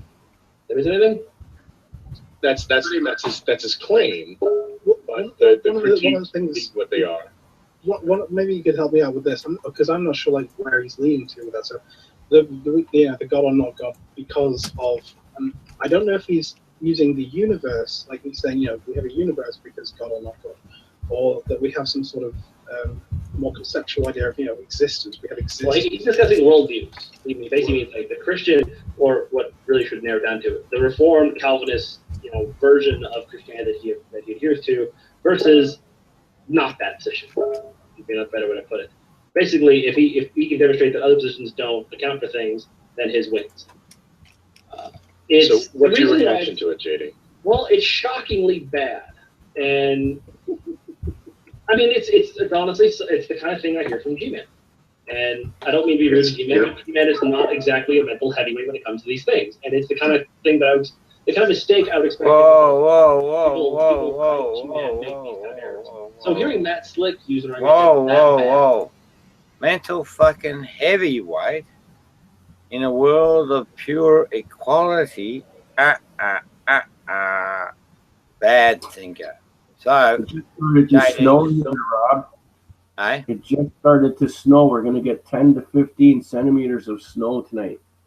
Oh, wow. The first snowfall. Right. Better put your snow boots on, mate. Yeah. Then we get out the skidoos. Hey, guess what? What? No snow here. Ha ha. You're not going to get it. All right, mate. Well, I hope it's not. So do you mind the snow at all? Or how does that work out for you? It sucks. It gets cold enough to kill you outside. In about half an hour, you could die. Okay. So Why fucking live there? Because it's a nice place to live. All right. Except when it's cold. Except when it's cold. Yeah, all right. Well, stop fucking whinging then. That is that easily to go, okay, multi-economy, that's crap. You rewrite, he hasn't rewritten it. Why not? He's clearly a smart guy. But he still, I guess he figures because he does disjunctive syllogism, people can go, oh, I don't know what that is. Is that different than a dichotomy? Maybe it's something else. Well, no, he's basically saying that, either Yahweh or not Yahweh. I can show, not Yahweh, then the counter. Yahweh or the highway. But you know what? Worse though, he starts talking about whether you can account for things. Right. And he lists off things that you can't account for by definition. They're presupposed. I loved what you did during the debate at that moment. You're like, why do we need to? Why? Why is that necessary? It's not that you started questioning him about it, and he was just like. Philosophers are kind of agreed upon that you can't. You have to apply logic to prove logic, which is why you don't do that. You have to apply induction to prove induction, that's why you don't do that. You have to use your mind to prove there are other minds. That's why you don't do that. That's why you just assume it and move on. Okay, Trey, I guess we didn't talk about contingency, so Trey's gone. Wait, something to point out with like this notion of accounts. And maybe I'm wrong in pointing this out, but the next time they say you ask them, okay, what is your account for logic? And they reply with God. Why has no one ever pointed out that they just have to use the law of identity to account for the law of identity? They have, they just don't care. I'm not actually sure how that works. Or better yet, point out the pseudo-philosophy that they're using and say, why do you value worldviews that can account for those things against worldviews that can't? Because if you're going to use philosophy, you don't need to.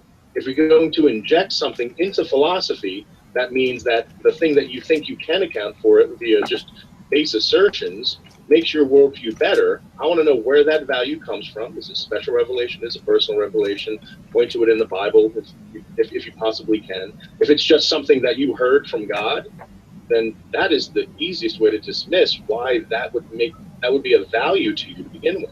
I'm gonna borrow some terms I picked up from Gary Edwards, which is he's offering as what's so important is that, well, when he says account, what he's saying is that he can offer a sufficient account. This is sufficient to explain things. However, he doesn't demonstrate it's a necessary account. They're two very different things. A sufficient account, flying spinning monster is a sufficient account of any number of phenomena. You can define anything in your mind that is a sufficient account for any phenomenon. Now, the trick, of course, is then correlating that to reality. How we show that it's a necessary account. And that's the step he refuses. That's Descartes. Fucking I think, therefore I am. Bullshit. But you don't fucking start at the back end of the mind, which is capable of error, and then work your way forward to find that in reality. Huge fucking mistake that Descartes poisoned the drinking water. All you simply do is you fucking go the other way, you report on reality, right, using your senses. And that's it. That's absolutely it. And you know about the two survival instincts and their influence on information stored in memory. None of this bullshit fucking means anything other than fucking stupid mind games going fucking nowhere. To do, he simply says, well, I have an account, you don't. And it's basically taking advantage of the fact that we're honest, that we're willing to go, yeah, I don't know how I can account for X, Y, and Z. I just don't know. Most people don't think about these things that heavily, and uses that intellectual honesty against us. Well, since you can't account for it, well, then you're screwed. Clearly, my worldview is the best one. Well, I'm like, well, hold on. One, you're asking me to account for things you don't need to account for, and something I brought up in the side chat, which I didn't mention during the debate, before I left the show. I said, it's equally valid. If we're going to just rely on sufficient accounts, then I could simply say, okay, well, unfortunately, your worldview cannot account for anything because you cannot assume that the flying spinning monster exists. The flying spinning monster is who created Yahweh, who then accounts for laws of logic, rationality, morality, objective morality, of absolutes. And so since you do not assume that the spinning monster who created Yahweh, you cannot justify Yahweh, the presupposition of Yahweh, and therefore And you can kick the can back as far as you want. Yeah, but you know what the response is? Other presuppositions. No, you've seen people do that. You've seen people do it. You know what the response is? Oh, so you do believe in the flying spaghetti monster. Is that what you're arguing? So you have to abandon your atheism, and you have to argue for the flying. Notice how this atheist has to abandon his atheism in order to argue against God. And this is a... Again, what was the fucking book called? Right? What is this thing called God? Once you work that out, you can fucking explain everything. Until then, you're just nothing better than a fucking believer. Bit of a gap in our arguing style, because what you're suggesting, and I've tried to explain this to you, is that the structure you're suggesting is a reductio ad absurdum of the form. Holy quality! Did you hear that, Mick? Yeah. An abductive something absurdum, or I don't know.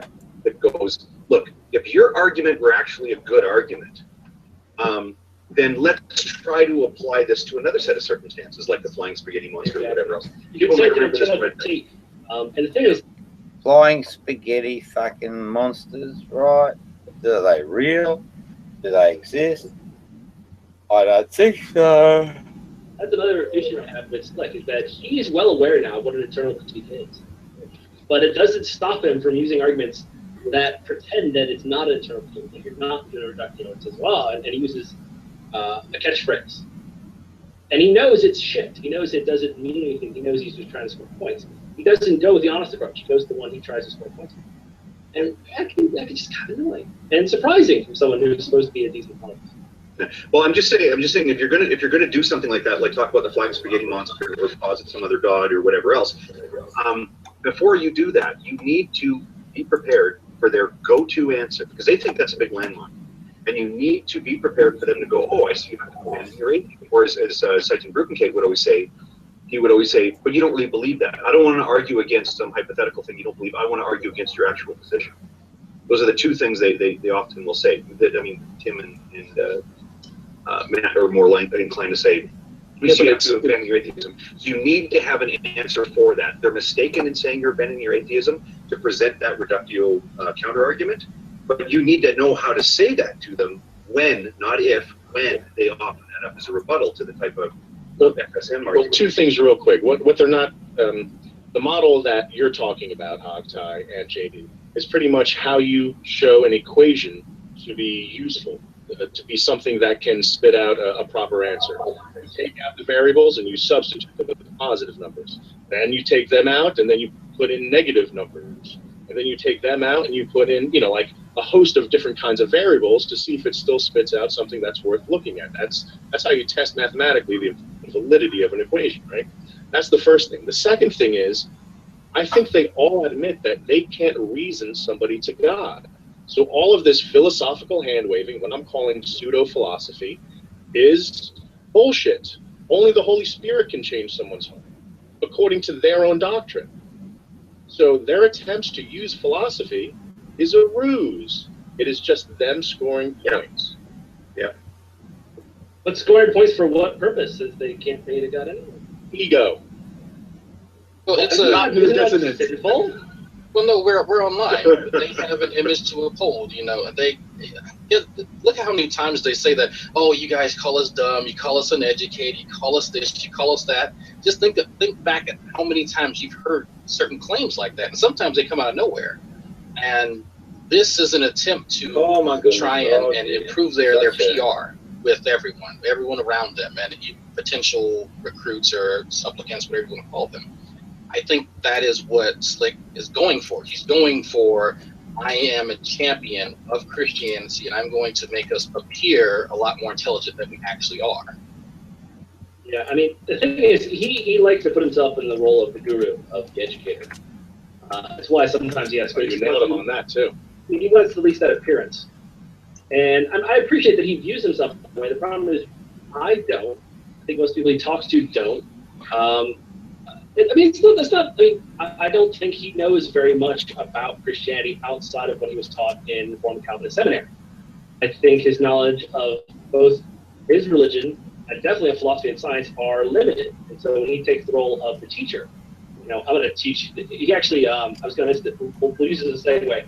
On Bible Thumbing Wingnut show, or yesterday or the day before, whenever that aired, Scott there asked him, what he thought of the week, and he basically said what kind of expected was, well, that JD just doesn't know enough. He just needs education.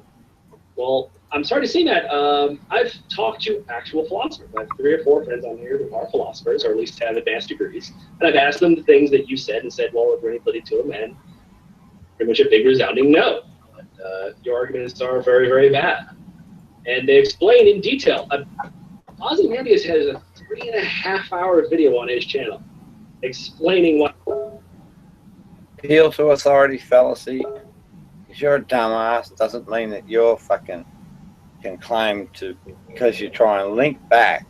Doesn't. So philosophically, I'm probably the best philosophical person on the planet today. So you think you got some people that know philosophy?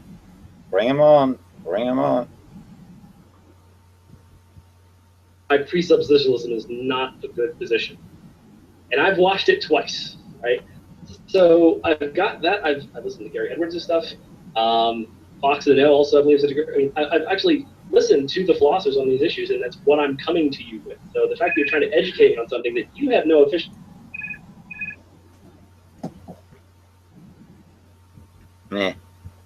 formal training in, it's a bit presumptuous.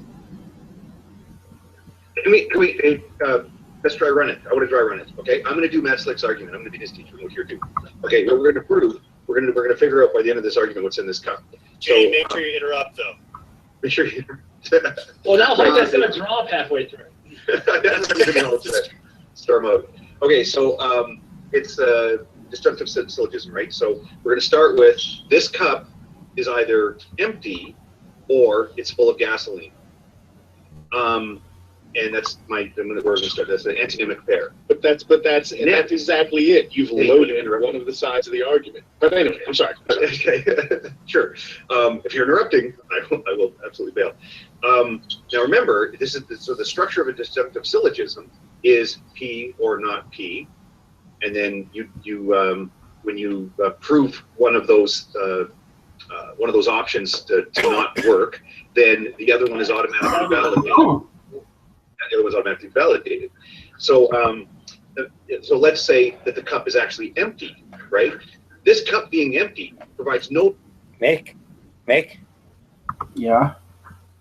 This is boring the living daylights out of me, so I'm going to just skip through and see if there's any mention at all on me, and then I'm going to shut it down. Yeah, shut it down. And it's boring as batshit. Explanatory power. You go ahead and try to explain the bone structure of the argument. One other thing is that. Oh, sorry. Go please. I have too much mic. I was going to say my limited understanding of philosophy as it applies to that disjunctive syllogism that he uses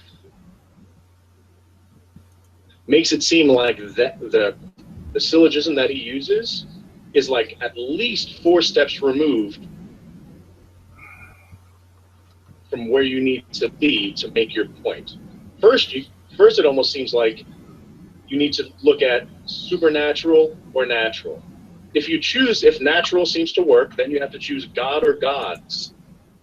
One person watching now, and in the back blocks, the little battler from Aussie land has got 4. No biggie, but it's still a swing. Fuck off. Where is he? Fuck off. Now. Plural. If you choose one god over gods, and then before then there could be, like unicorns versus gods or leprechauns versus gods or whatever. Once you get to that point, then you could be God versus no God.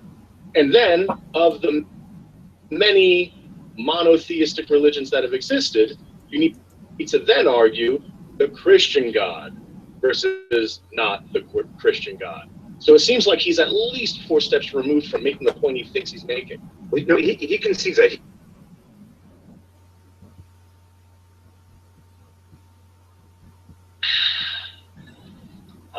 everyone. Welcome to another edition of Talking Shit Tuesday, the Matt Slick host Spade edition.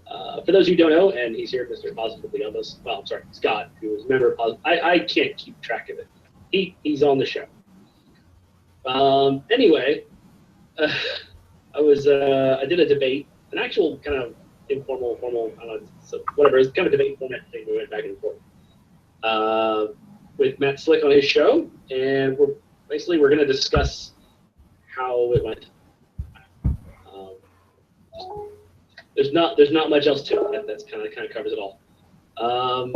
So yeah, let me just.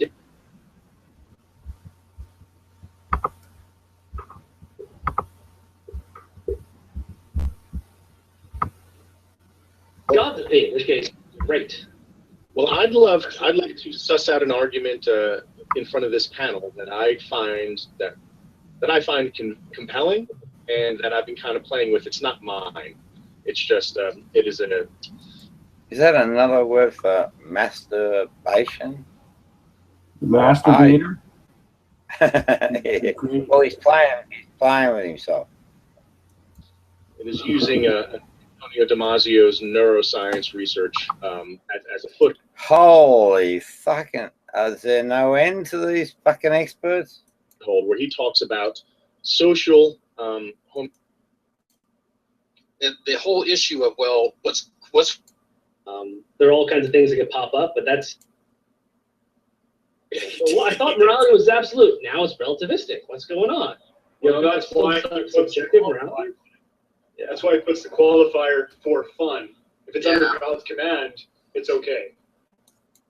The situation, and if something is morally right in one situation and morally wrong in another situation. I remember this lady now. To answer my question, to make your position, you don't have a position. So it's a little bittersweet for me. I do think that he was manipulating and bullying, and you letting him back in was kind of a bad move. But what it allowed was a demonstration of Matt Slick not being able to make a statement to answer a question. Just when he was talking about in round two, the marriage amendment and stuff like that, morality, when he was talking about statistics, I was hoping that you would jump in with, are those the same statistics from 1982? Oh. That guy is gay, possibly.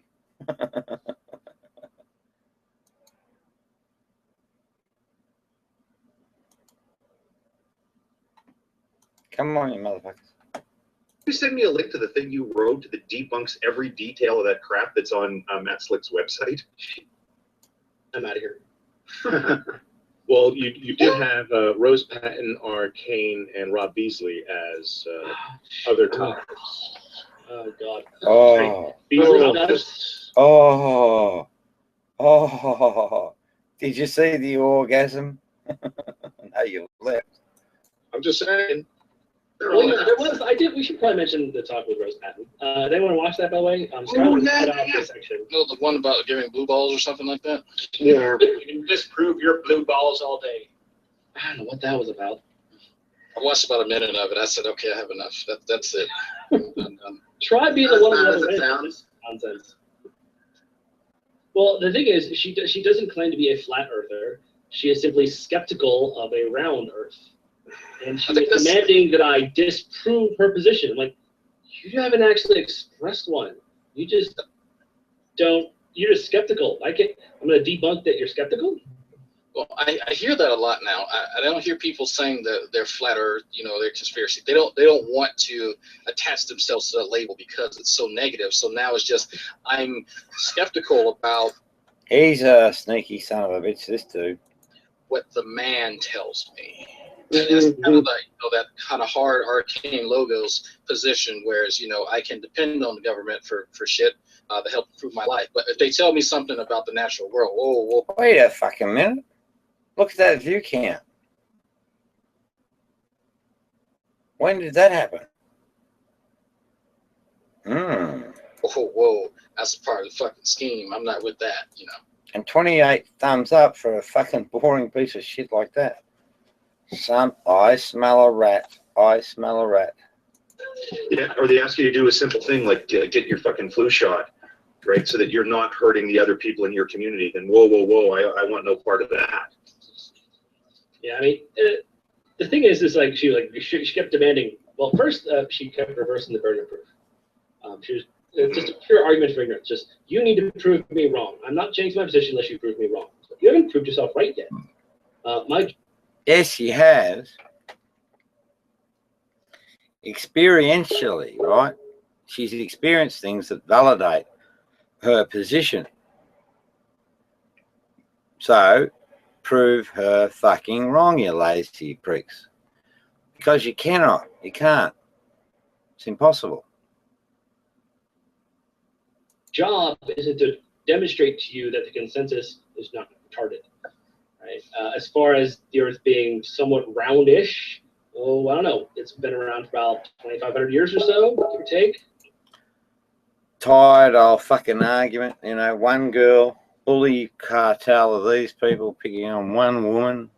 Just fucking appalling. Someone can check this for me. It's been around a while. And for what?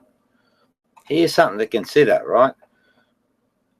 Back in the day, when this concept of a flat Earth was born in the book of Isaiah, the people of that era had limited exposure to the environment, so they only knew what was in front of their bloody face. So from their perspective, if they went out into the desert and looked at the horizon and did a 360, it looked like a fucking circle. They didn't have the means to travel, so that's that. So that's how he described it. Then, if they looked at the sky, and don't forget they couldn't fly into it, they assumed that it was a ceiling, right? And the reason they did that is because they thought that the water, that they thought that their world was a watery bubble, basically, or their planet was in a watery bubble. That's where you get the discussion about so as below, so as above, so below. Now, so at that particular time, makes perfect sense that that's what they do. Come forward to this time, if you did exactly the same thing without ignoring all other information, you would draw exactly the same conclusion. Right? We need external factors to actually change it so that we can actually see the bigger picture. And poor Rosie, to her detriment, she fucking hangs on to that bullshit idea because it's mentioned in the Bible. And that's the only reason, because her spirituality is spot on. It's been validated. Now, these fuckers have the wider perspective. So they see the Earth for what it is. But here's the big question. What fucking difference does it make? Particularly from a spiritual context. It makes fucking zero difference whether you use one model or the other. It makes none. So these are just people being fucking bullies because they think that they got the higher ground. Been tested a while. No one seems to have any issues with it. So what do you got? Oh, well, I don't need to give anything. I'm just skeptical. So just, this reminds me, there was a discussion between, what's that great biologist name? The Catholic, what's his name? Ken Miller. They're actually doing, this is an older discussion. This was like before the Dover trial. They had this discussion between him, and then it was him and several of the people, including a lot of people you know on that side. And then it was Henry Morris, the one agnostic philosopher whose name escapes me, Michael something. And they were having discussions. Michael what? Keaton. Michael Keaton? No. Nah. Michael Moore. Beetlejuice. I can look it up real quick, but anyway, he was talking to him, and he came up with all these models like, here's all this stuff about evolution, here's all the things we found. He did that. He was on fire. It was beautiful.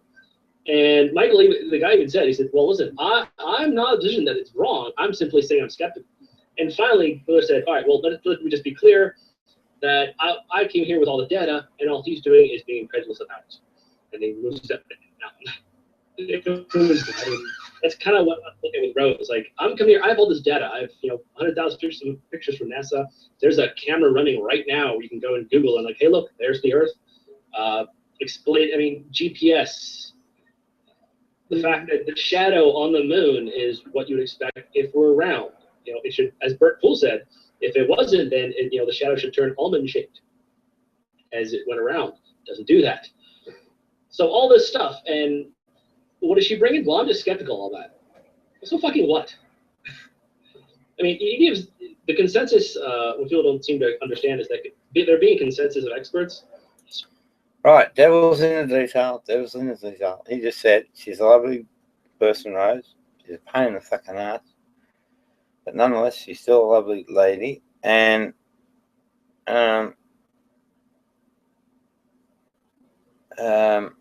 he's saying, so fucking what? So fucking what? Right? That's him wanting to intellectually win.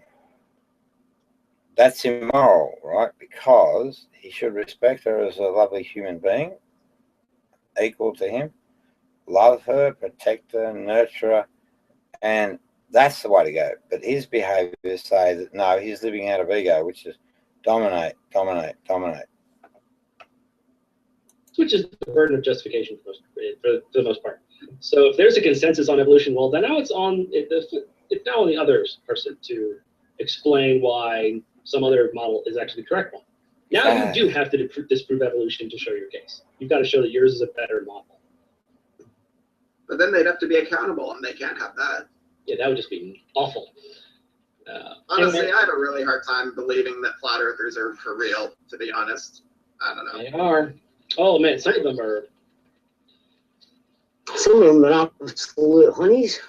Yeah. Who's the fake nurse? What's her face? Macalan? Yeah.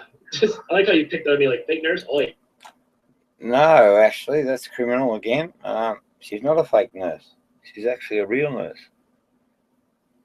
And these pricks, again, quite cruel, character assassination, quite cruel to another human being. If you've got some information to help a person, or if they're talking lies, then address it in a caring way, and then ask them to show their boobies. Yeah. Vitamin C, baby. It cures all illnesses. Well, You're speaking of that from experience, Jay. Well, no, she has a reason to believe the stuff. She has a business based on that. So I understand from her position why that kind of thing would be beneficial. But other folks, they're just here like you and I for shits and giggles and for entertainment. Right, there we go. So persecution of individuals for entertainment. That's exactly what these pricks are here for. 110%. And that's what they live out. And they laugh about beating up people. And it really makes you wonder, like, how are some of these folks in their regular life? Who, like, could you imagine working with Arcane Logos and then having him walk around with a tinfoil hat on? Like, that would be so awkward. So anyway, I think that wraps up today. I am looking forward to, I don't know if Slick is interested, I wouldn't mind having another discussion, maybe different topics. For those who missed it, the third topic, I think you might have heard just what the third topic was, then a couple bits. It was about politics, and it wasn't all that informative. We ended up going back to morality, and we went through some of the similar stuff. We didn't miss much. Anyway, I think that wraps it up. Thank you all for watching. Go fuck yourselves. Haha, that was directed at me, I think. All right, interesting. So another setup that was. But as always, I always get them. So here's the challenge to JD Lang, Sweetie Pie. Come and have a debate and do it in Rob's house, because at the moment it's in your house where you have total control. Give that shit up. Give me total control. I'll show you how to properly run a debate, and I'll tear the fucking living daylights out of you. And that ain't a promise. That's a guarantee. 323. That's massive. Alrighty. Lovely. Thank you, dear. Take a walk on the wild side. Yeah. I think you might, actually.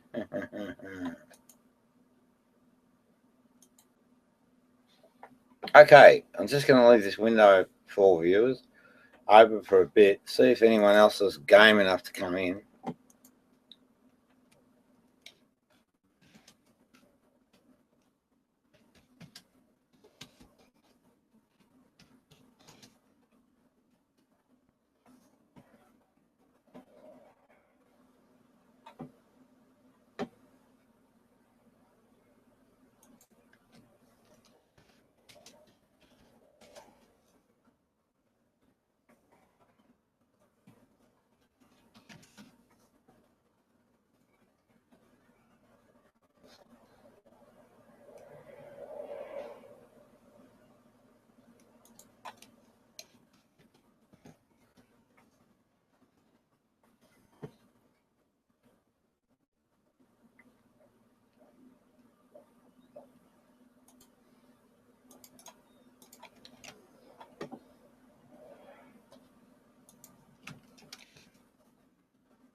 I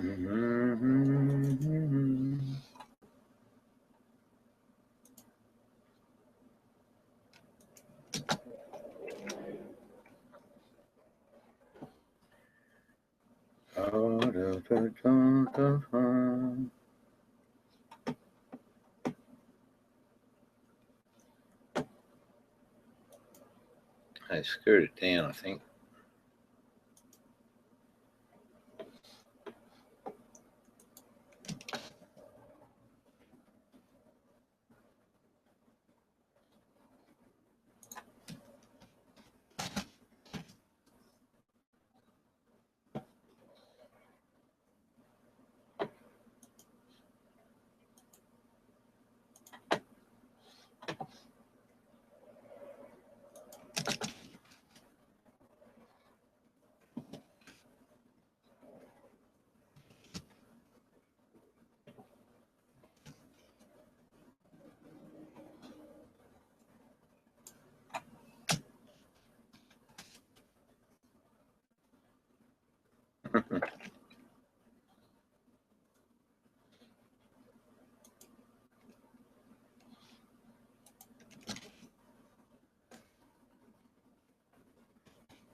What's up, Scaff?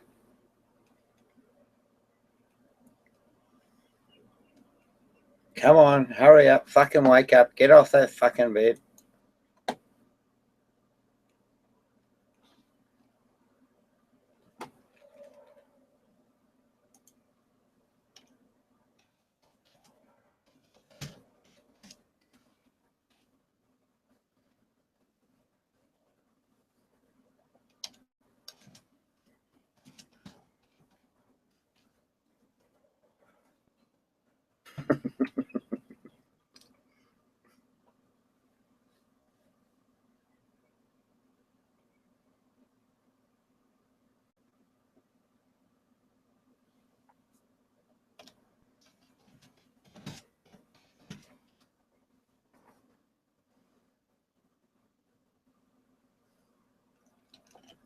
Hey, Scafey, get out of that. So, what do you mean, not much? Now, what did we learn about you? You're a fucking bit of a mystery man.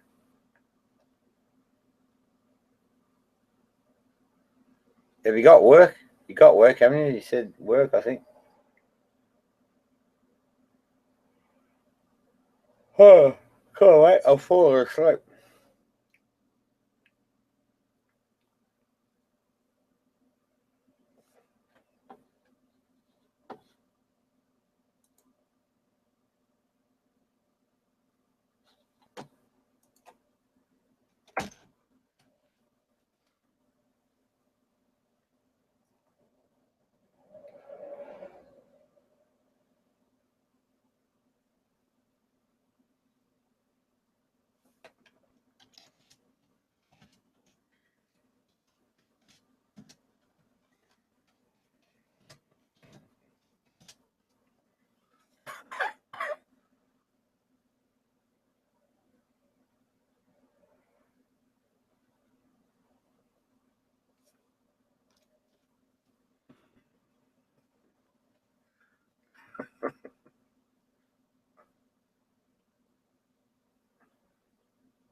Escape.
Rob, listen, nobody. Okay, all right, I'm hiding you from broadcast. I have to hide you from broadcast here, Rob.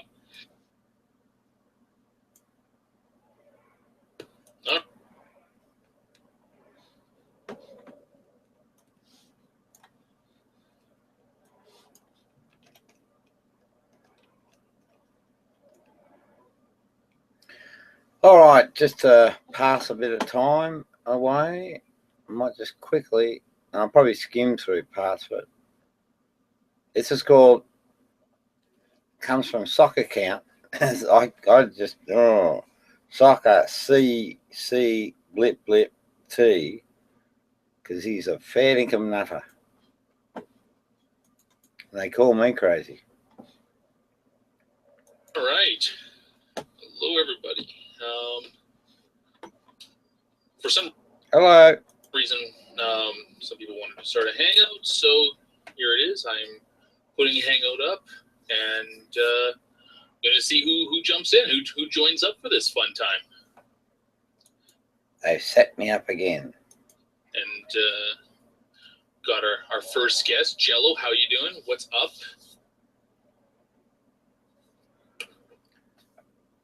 Jello! Earth to Mother Jello. Come on, Jello. You there? You there, Jello? Are you there, Jello? I think his name's Wayne Handsome or Manson or Ransom or... All right. Well, it looks like that one of the people that fucked that up again, didn't you, Soccer Count? one of the people who want to get in has me blocked. That might be me. I don't know. Yeah. It's probably really boring right now.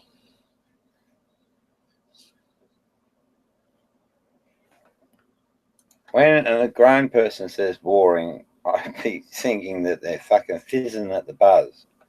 There's something going on.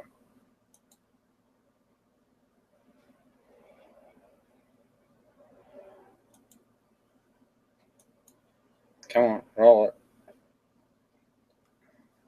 Chill. Oh, here we go.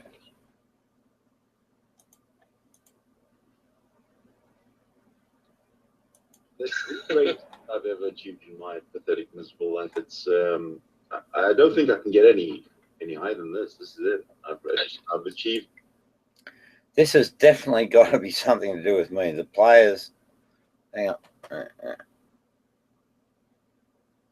The trolls are in the what chats? I can't get the mongrels in here. Why? Because they're cowards.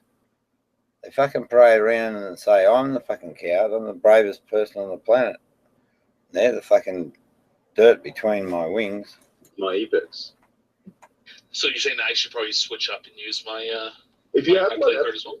I do actually. I have 2 playing cards. Believe it or not, I have this. Boring. This picture right here, the family portrait. I have that one, as well as I also have the one with what is it that I did up for Truthmonger.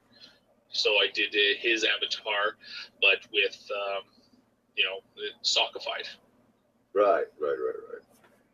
Which equates to stupefied. If you ever fucking had anything to do with this prick, he's unbelievable. I have to ask you, Rob, please be... Hold it. Did I get introduced or what did I miss? My good friend Sydney here. So Sydney might be gay. Does that mean you're gay?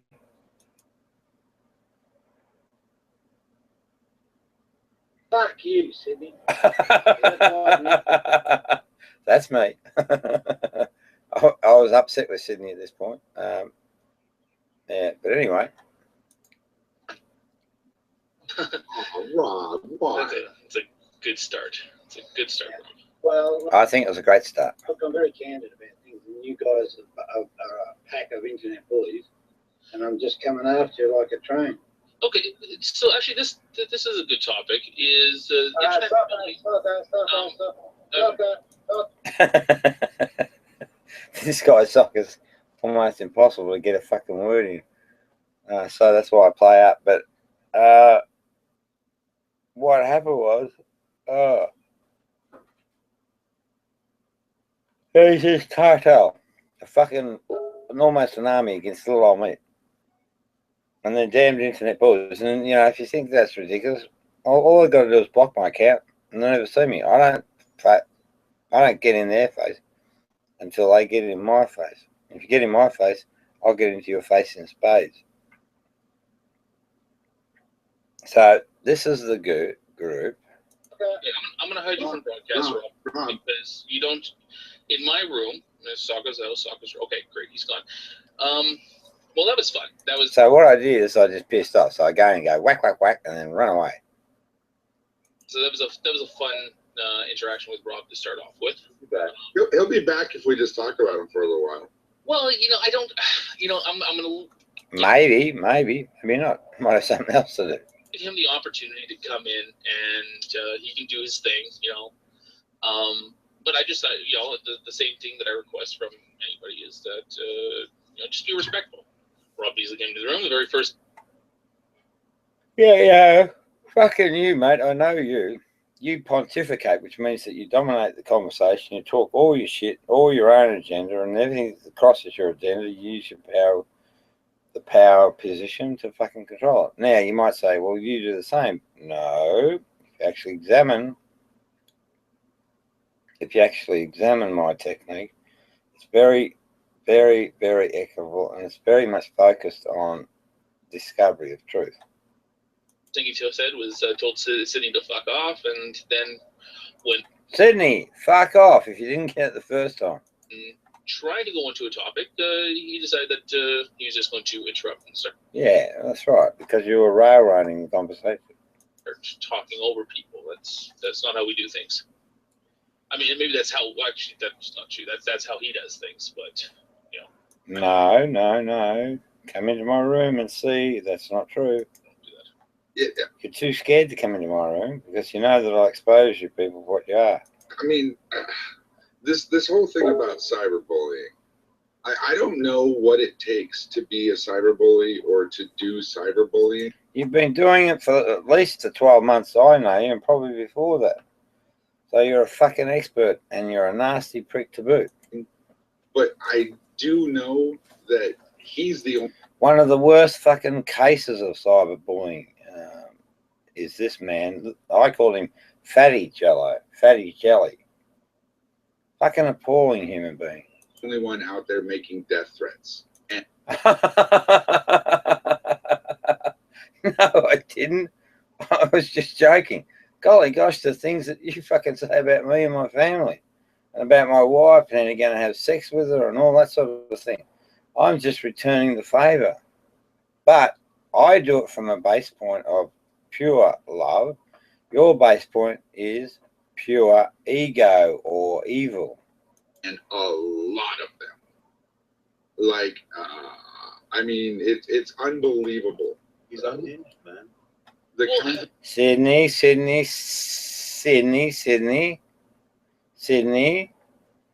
You're going to be held accountable for those words. Look, I'm not going to go off and start making assessments over what his...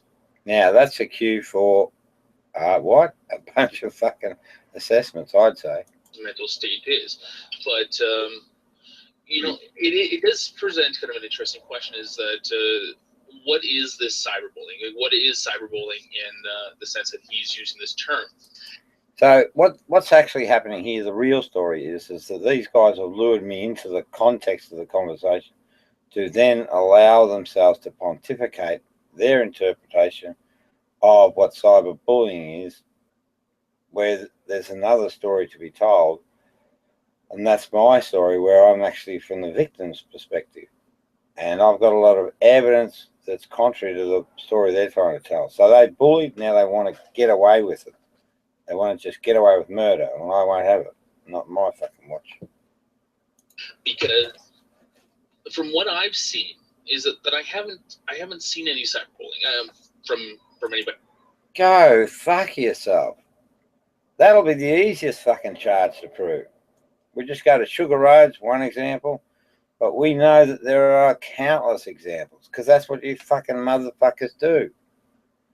You cyberbully people and then do it for entertainment, and we've got you saying that sort of shit. What I see is a lot of conflict. I see a lot of yelling back and forth between people, but there's no way you can look at this and be like, you know, that there's clearly a victim in this. You have yes, me, yes, Sugar Roads, yes, countless other people. Come on. It's that the question of, you know, what happens when an immovable force hits an unstoppable. Ah, he'd like that.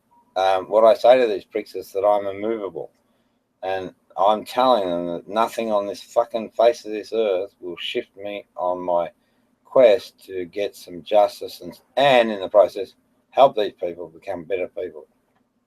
Unstoppable object, or an unstoppable object is an immovable force or something. I don't know what it is. Of course you don't fucking know. I'm the expert in that. You know fucking nothing. So, but it's easy. It just means that I've found the truth, I'm enlightened, and from that position, I do not move one fucking inch. You can't make me change my viewpoint.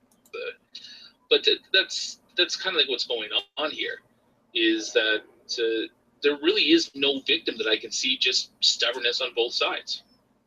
So, I mean... That's the ass kissing move, you know. Bring back to the level playing field after you've fucking done the bullying.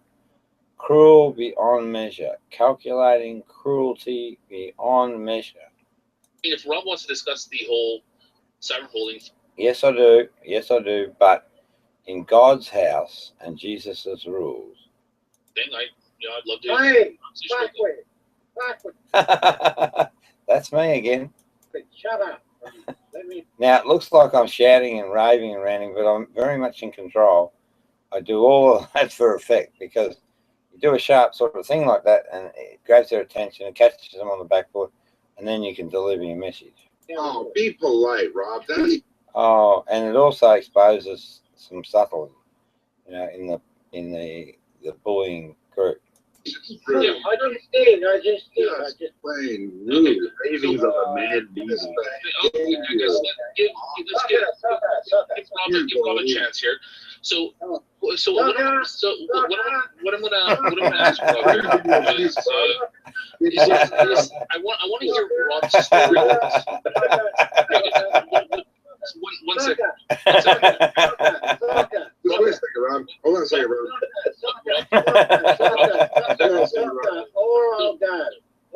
You can go. What I'm doing here is I'm trying to present a chance for Rob to... I do not come back. Okay, sure, Rob. So I want to ask you, Rob, what is cyber... Okay. All right, and this is fun again. All right, that was fun. Well, I'm sure you'll be back shortly. But so carrying on with this, the maybe not. Topic's going to be cyberbullying. You know, this idea of you know, what is cyberbullying, and it's what you fuckers have been doing for at least 12 months and probably longer. And you come from, what is it, piss, boiled piss. That's another mob. Fucking hang them out to dry. Or whatever you are, I'm going to do everything in my fucking power to shut you down. Fucking appalling. You know, is it a real problem in this community? Fucking oath. I mean, what are your thoughts on that, guys? Fucking oath. Obviously nothing from them because they're fucking trying to reshape their fucking answers to make sure they stay true to the lie. Thought. I don't know. I don't know what cyberbullying is. You are the fucking one of the worst cyberbullies I've ever come across. Cyberbullying is really something self-inflicted because you can't be cyberbullied if you're not on the cyber network. No, you fucking idiot, Sydney. Cunning prick. I'm going to have that point out when I next catch up with you. Now, what it is specifically is this. There's an innocent person comes into the space. They must be innocent, right? Otherwise, the whole downstream doesn't work. So they come in innocent. There's got to be a pack of people that group together with some key leaders that are definitely into bullying. They do it for entertainment and power themselves. That's the only reason. And then what they do is they broadcast lies, sucks the victim in, so the victim gets caught up in it, and then that's when the victim. That's when the victim sort of feels can get lost emotionally and intellectually. Like my friend Sugar Rhodes, what happened to her? They actually bullied her so much. Now she did no wrong. There was a guy called Mark. I annoy you. He annoys you. Yeah, that's him. So he operated from the position of his penis first. So all he wanted to do was look at a lady's boobs on the internet. There was no love, but he feigned love, and she got caught up in it. And once he got his jollies, he went back and told the group that she had been, promiscuous and a bad person. The group then persecuted her. They bought into the story. And they're hardwired into that story at the moment. So bought into the story and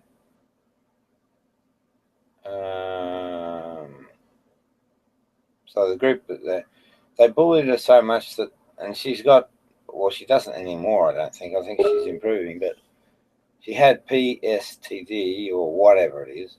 And, even though she had that condition and these people knew it, they just ravaged her like bloody ravaged dogs.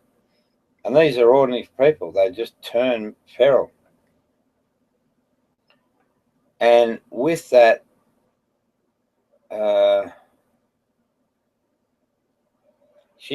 they forced her to the point of just saying, I'm guilty. Just to stop the fucking savaging. Fucking appalling. Fucking appalling. I mean, I've lost years off my life, stressed, been put on medication that I should never have fucking been on ever. All that happened is they agitated me, and then there was a wrong diagnosis. And I think, I know this sounds a bit weird, but I can't help feeling that a couple of these people here had contact with medical people here suggesting I needed treatment. Because all that happened on the night that I got pulled in was just sheer pure emotion.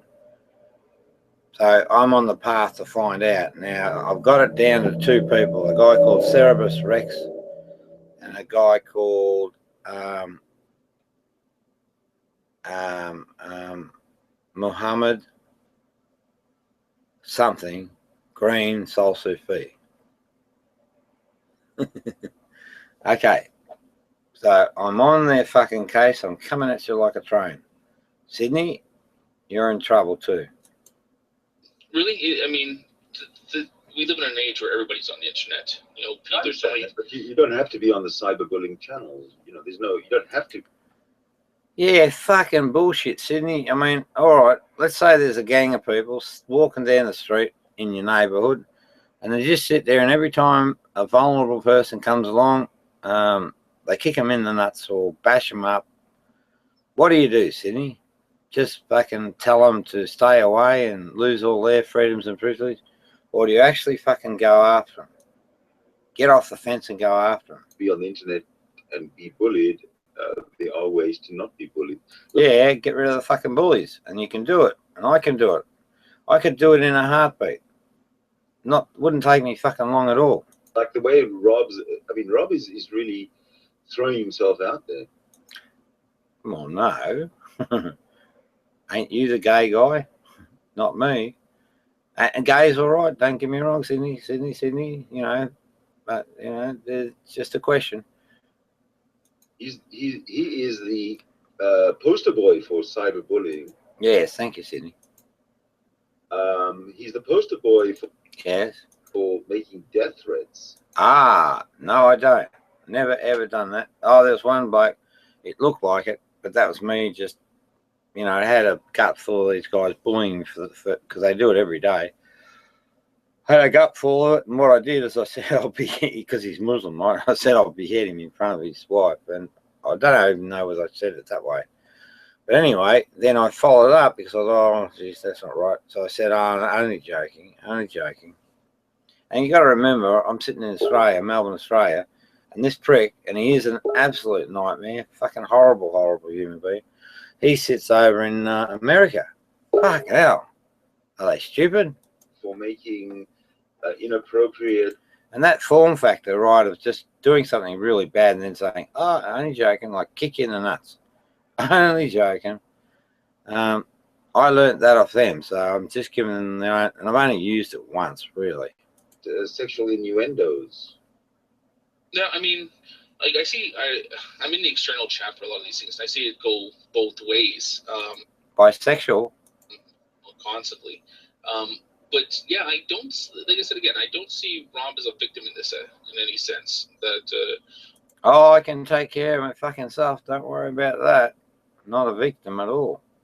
Was, but now I know how things fucking work. I'm not. When I think one of the most telling things is what he said is that when he is attacking the ego, is that his idea is that he's correct. You know, not interested in hurting any human beings. That's whatsoever. Not like you, pricks. I'm just going after, you know, which is basically a collection of fucking ideas in your head, and that's the ego. He's going to hold up a mirror. Yes, correct. You know, he has this idea that says like, all I'm doing is I am mirroring this behavior. But what I see most often now is people just be like, okay, Rob, you know, back off. We're done. I don't want anything to do. I don't see that. In fact, it's quite the inverse. I'm getting fucking more and more people. See what happens when you stand up and hold the mirror against the ego. It's almost like you're fucking bonded to them. They just won't let you go. And that's a good thing because it allows you to engage, because they'll keep coming back, and it's a guarantee. It allows you to engage with the person to try and get them to see the error of their ways. Just hold on.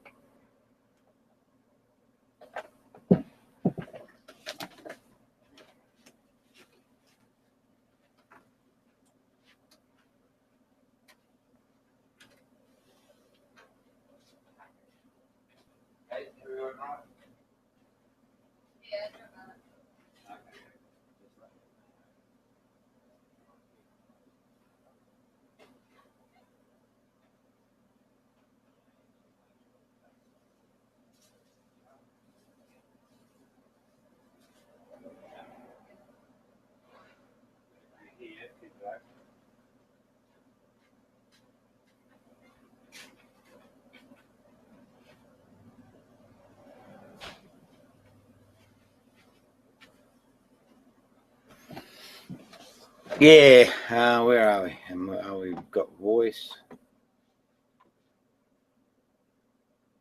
Yeah, that's just me checking on the house and that, because these pricks are fucking threatening. Well, they know everything about our house, location, address. They send pizzas, they egg it. Oh, yeah. Oh, yeah.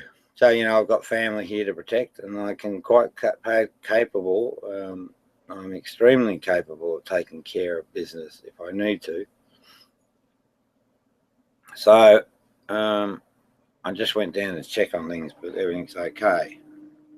With you, and him constantly going out and just poking people. You know, like calling them out in chats. You know, like I'll poke you. That you go into external chats, and you know. You ever heard the saying, "Sticks and stones will break my bones, and names will never hurt me"? Because you fucking basically throw it at me, so it's just 50-50. It's fair. Throwing out death threats, throwing out. No. Just joking. Just like you fucking do. And what you say about my wife and having sex with her, and, you know, when I'm dead and gone, and all this other terrible stuff, you're fucking miles worse. And I've got a collection of that shit. You know, just obscenities. You know, fuck this, fuck that. But you're miles worse. And that's because of the ego nature. It comes from the self-survival instinct, right, which is related to sex. So when you get your knickers in or not, when the ego gets challenged, it spews out nastiness. Quite rude. Yeah. I mean, if you think I'm joking on that point, have a look at the video Raven's Vengeance, or Raven's something from last night, and you'll see how the ego mind performs when it's under stress, under attack. Well, not under attack, really, just holding up the mirror. That's all you're doing, and it just goes and does a wobbly. Questioning people's sexuality. So yeah, well, you know, why not? Where's the problem? It's in nature. You can be anything you like. Nature, forget the religious bullshit. Right? In nature, there's homosexuality, and probably in the animal kingdom, maybe transsexuality. I don't know. But it's all okay. You'll be whatever you be. Now, the person that's homosexual, they come up through life and they just realize that's who they are. So leave them be. It's got fucking nothing to do with you. From what I see I see a lot of bullying tactics coming from Rob. That's not. Holy shit. Holy shit. I was the one that stayed in 19 days in a mental fucking health situation that you pricks created or pressured me. Well, I don't know how that. There's some oddities there that still remain unseen, but the bottom line is I ended up on lithium. Golly gosh. Oh my goodness. And what are you doing? I've just smacked you around a few times and you get your knickers in a knot and you want to fucking kill me. Not necessarily seem like a mirror of the behavior that's being brought to him. So how do you feel about that, Rob? Fucking upset beyond measure. Such a lying piece of shit. And the thing is, look at what you've done. You broadcast that information and you did not give me the chance to have a speak. You just didn't. You didn't say, hey, Rob, we've made these allegations. Here's our second show. Come along and defend your position. But, you know, that even sounds fucking weird. I mean, why are you fucking persecuting me? You don't get how strange this is? Well, maybe some legal people will. Yeah, good. Now, we've got to set some ground rules for discourse that are equitable. Okay, sure. I'll set down some ground rules here. Now, see that? This is in humanity, every human is equal, right? Equal rights. So every discourse should be balanced, right? And every decision made about a process agreed upon. But this little prick here, so he's a very sneaky prick. I'm thinking there's more to him than meets the eye.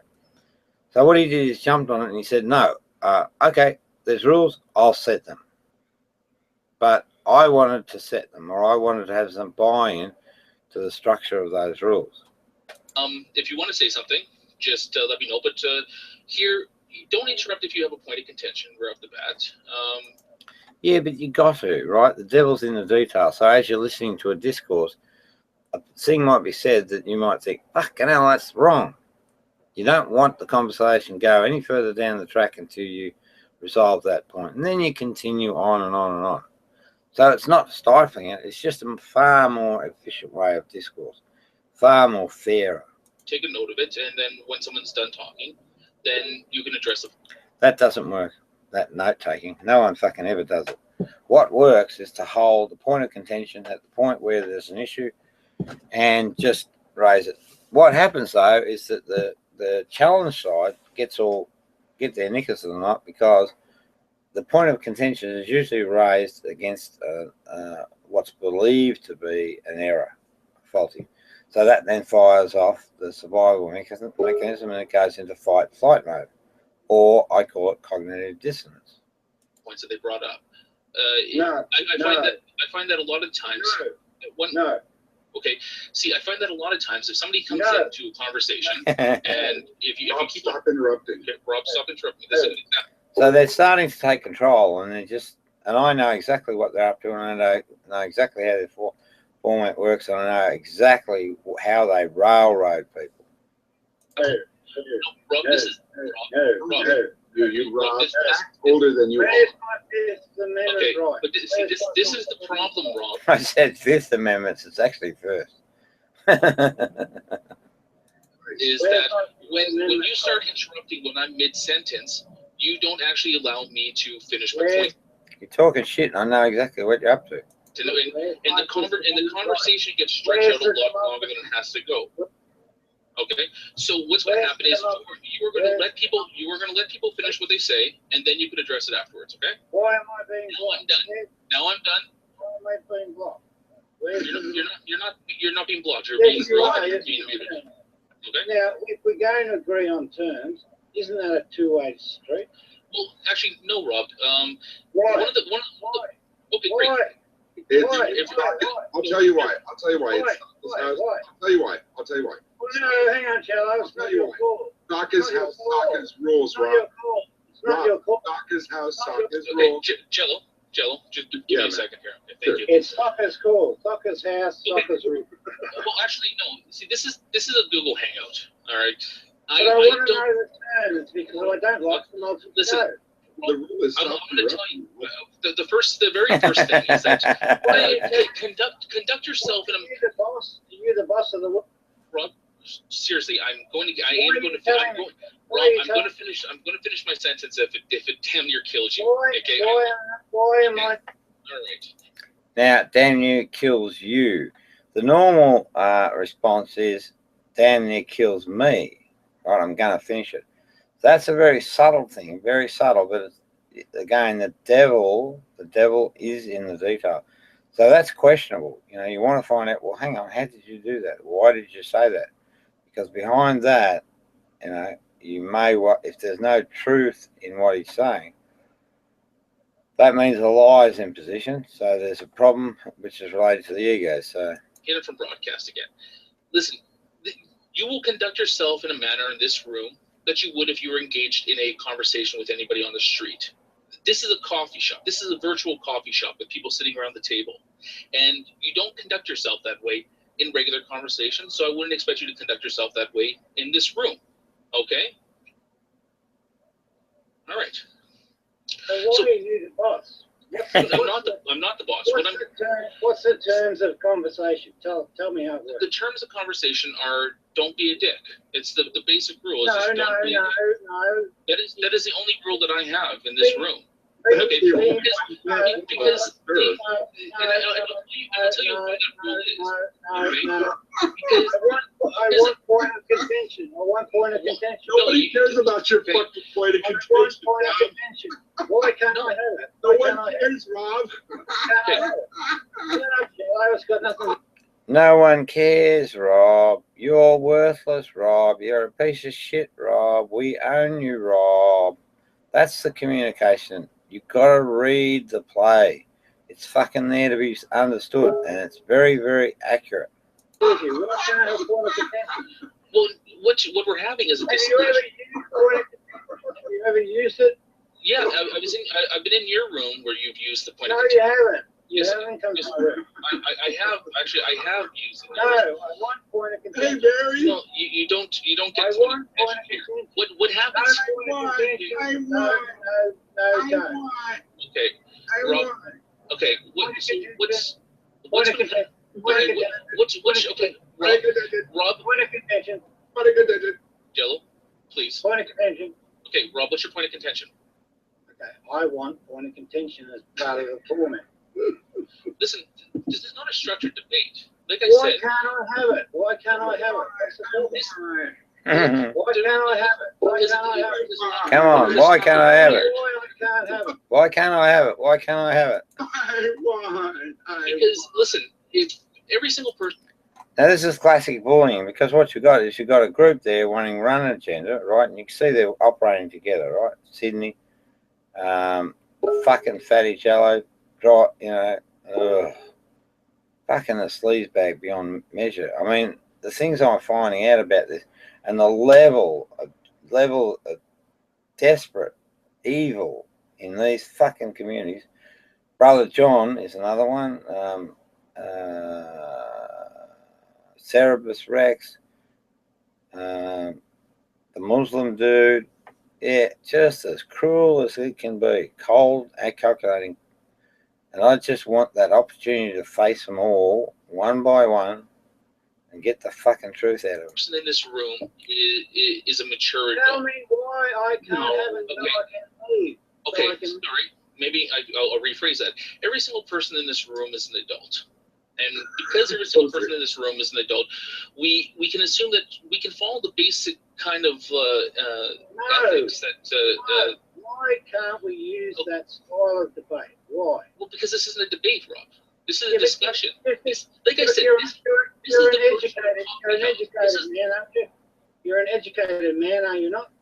Absolutely, but that's the thing. Well, then, if you want to have a debate, then we will go. If you want to go, explain to me why we can't have point of contention.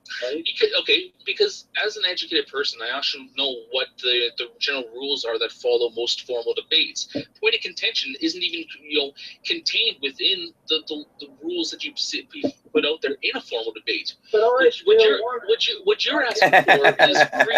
I want it. Yeah, but see, Rob, what you're asking for is free reign to interrupt anytime you want, and essentially that's not how discussions go. You can use it. You can use it. No, see, I can't. I don't want to use that because community can use it. Rob, listen, Rob, why don't we try it? Why don't we try it? We're not going to do that. What's going to happen is we're going to have a discussion, and I'm not going to sit here and argue about whether or not you get the ability to interrupt people. Why can't we try it? Because it doesn't work like that. We're going to do this. We're going to do this in the. Because I don't want to, Rob. Why are you people bullying me? Why are you bullying me? Okay, that's a good question. That is a good question, Rob. How am I bullying you right now? How am I bullying you? Because you won't let him have his way. Fucking God. I want point of contention. Point of contention. I mean, he was. It sounded like he was close to tears, and but I mean, that's what it comes down to. You gotta be fucking joking. Frustration, maybe, and that's what happened last year. But this time, hopefully, I don't get locked up. Oh.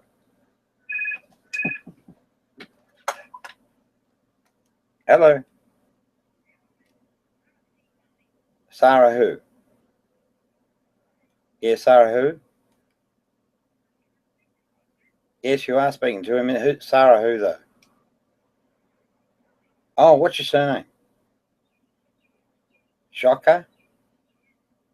Like as in Connor or something like that? Oh, okay. Now, the reason I asked is that I've been on the internet, and these people that have been bullying me for about 12 months, which basically led to this whole affair, they said Sarah was, they knew about Sarah, but it was Connor, and that's why I asked. Oh, okay. Can you hear me better now?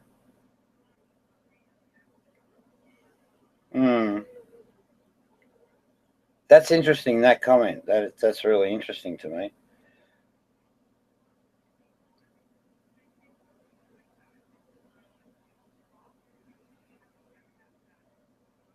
No, probably not. So hang on, you're Nimoy, aren't you? So what I've done, because I'm, legally able to take care of myself, what I've done is I've put myself under the care of a local GP, and I'm much happier to just let him govern me.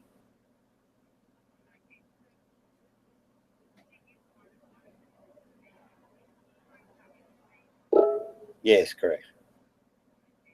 But I do want to say thank you very much, because I enjoyed the conversations and it was a wonderful experience. But I'm sick of the medication. That's the major beef. My body's all over my body now. I've got this tammed. What would you call it? But the doc said, "Oh, that's an interesting response there too. I thought you cared about me."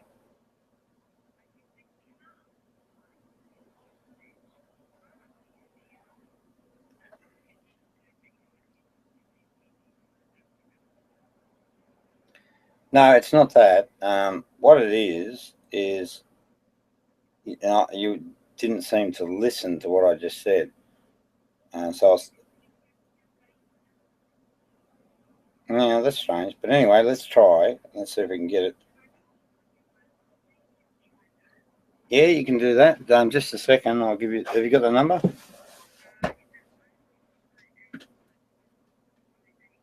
Yep. Try that. Okay, bye. Yeah, that's interesting. Oh, life's full of interesting situations.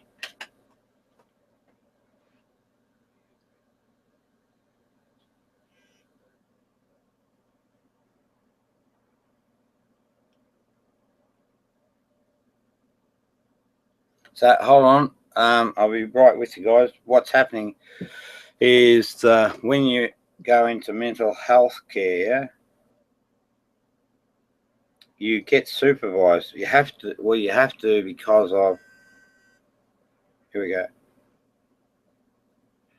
Hello. Hey, Robert, it's Sarah. Yeah, can you hear me? Much better. Sorry about that.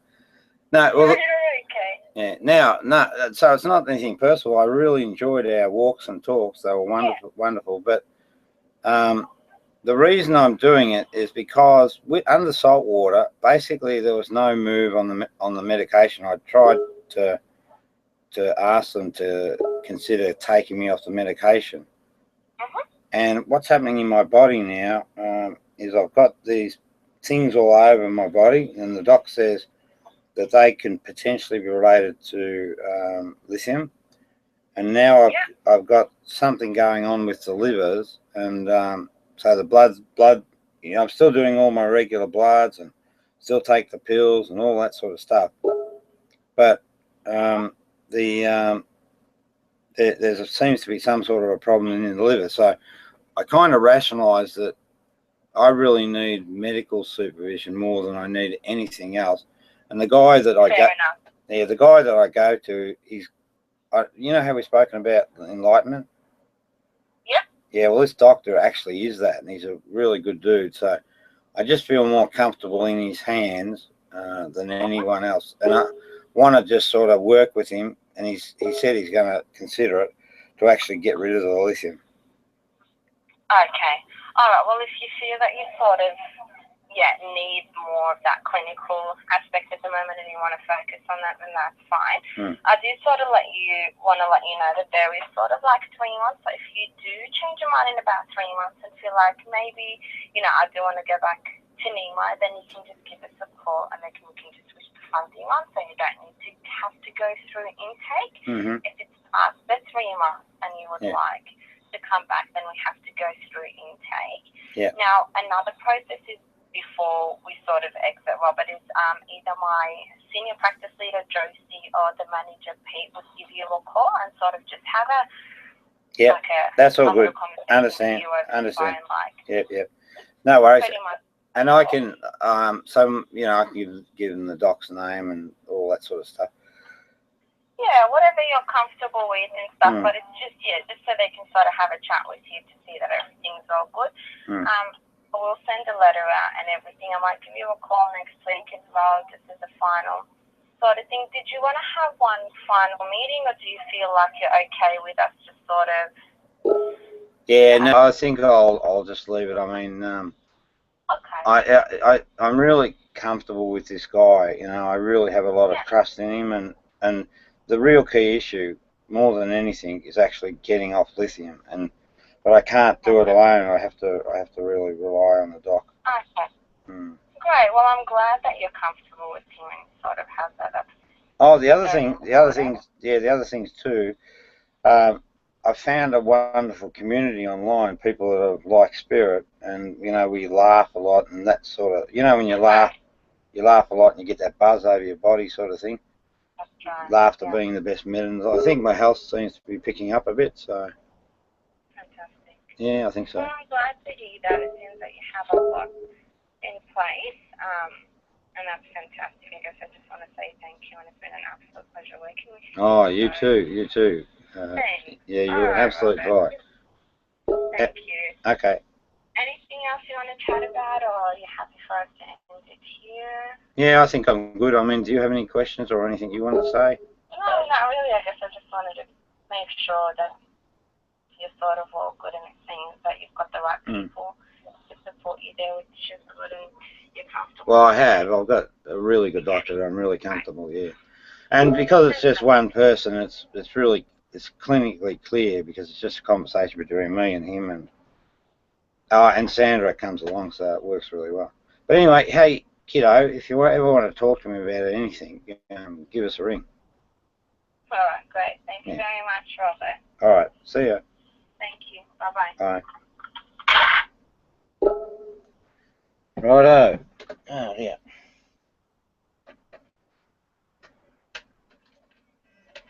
Lovely lady, but the name sort of caught me. Righto. Here we go. Where are we? He wants to turn this into a debate format of some sort, but of course the debate format that he wants to use is. Hey, who was that? I think that's that bloody Mark annoys me. He's a sex pervert and I'm not. Shut up.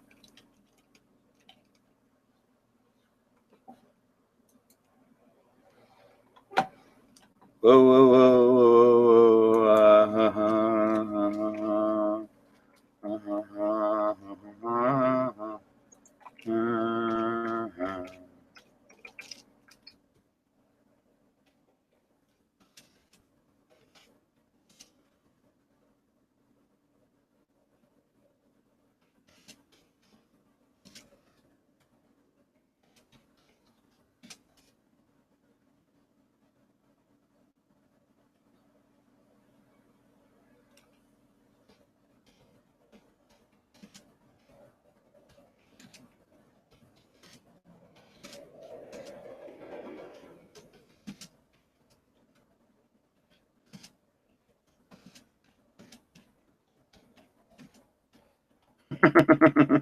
Dance, trolls, dance.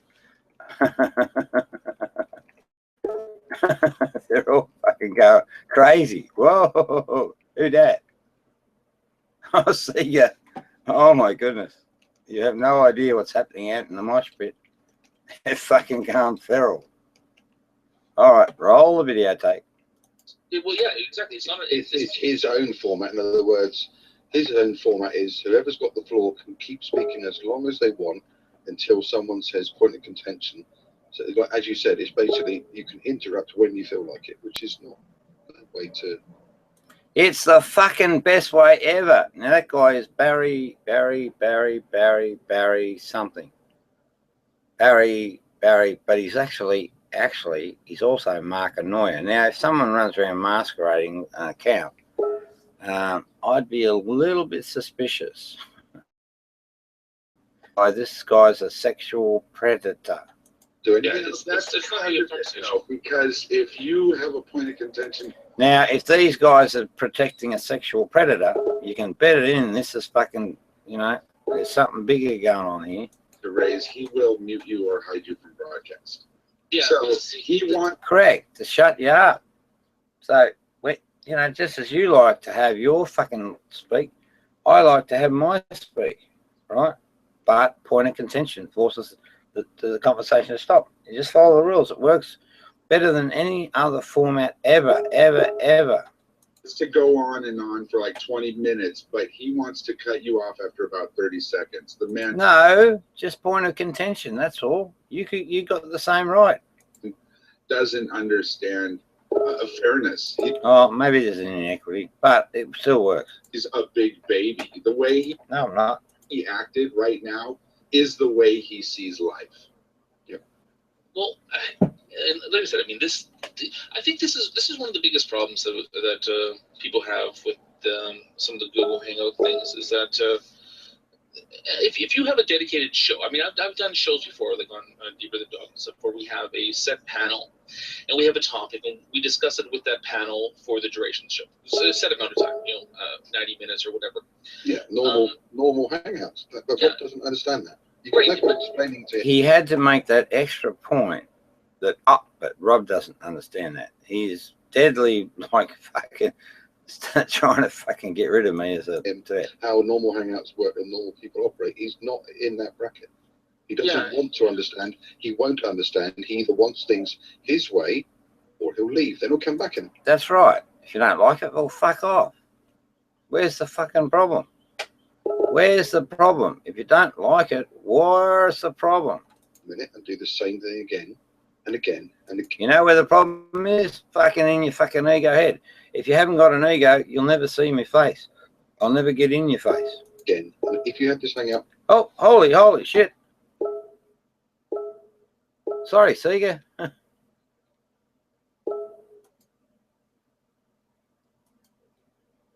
Sorry, Mike. Just like the spoiled child, he's going to keep coming back and trying to get his way. Yes. Justice. Yeah, you could do this for 8 hours, Soccer. I could do it for fucking 24 hours or 48 hours or fucking 96 hours, whatever it takes. What's going on here? Just doing a run through of persecution, the bully gang persecuting me, not giving me a voice. He did it yesterday in several different Hangouts, back and forth between different Hangouts, doing the same thing. Give me control. He actually said, like a toddler, give it. I did not. Fucking where's the videotape on that, you lying brick? And then he left. And then he came back. And then he left. And he came back. And left. He did it for 4 hours. And I made fun of him whining and crying again that day too, because that's why he's here, Jello, to get his shits and giggles, making fun of other people's expenses. Fun for me. It just is. And he's grown man act that way. It's unbelievable. He hasn't got his own channel now, so that he'll do this. It's like so. Yeah, it's because you fucking pricks porn bomb it and dogged it in. On various, he's begging people to open Hangouts for him. No, my team, we have other Hangouts, just to counter that. Or to open channels for him. And then he shits all over them when he gets them. No, I don't. And then loses them again. And then has to do what he's doing. No. Do we think that? I mean, I don't think I've ever really thought about this before, but or made the comment. But I think some people just should not participate in any activity that. So here we've got the key agendas coming through, They're allowed to be on the internet because someone fucking challenges their position. They have to go away so that they can maintain their power base and their methodology. It involves other people. And I don't know how else to put it other than that, is that... I got a term for it. It's called antisocial.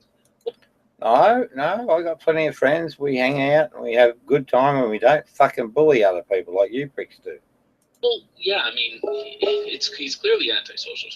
No, I can prove the opposite. So again, a charge has been laid, but fucking haven't been able to hear the other side and see where the evidence lies.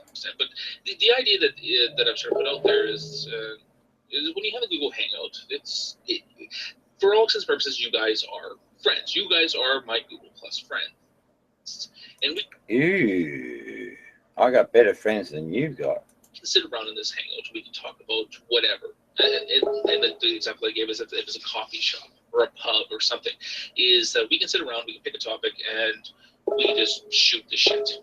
And no, you don't need it. Well, we don't. We actually fucking learn from each other. And we do interesting things, intellectually interesting. And we may come after you fucking persecutors.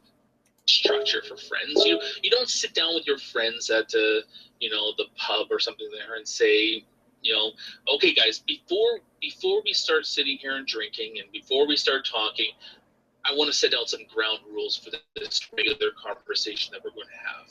Yeah, but informal debate, there is always fucking rules. Always. And they're just simple rules. And that's what he's pushing. That's what he wants. Look at the external chat. He's saying, drop the trousers, you puff. I will ravage you, Jello, and you will lose. Really? Really? I might have. No mercy now. Sugar's up next. He's just... Yeah. That sounds like me, but doesn't sound fucking quite 100% right.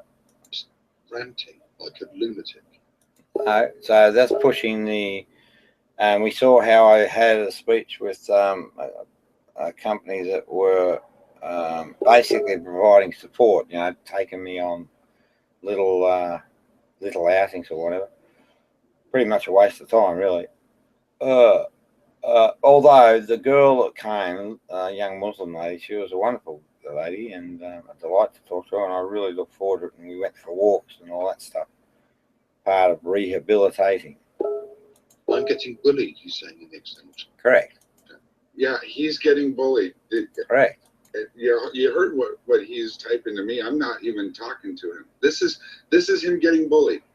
He jumps in the hangout, yells, fuck you. Look, would anybody please tell me where the fuck he's getting bullied? He's actually got, like, it's hard to figure that anybody that's, like, siding with him isn't, like, I think they're just milking him for the walls.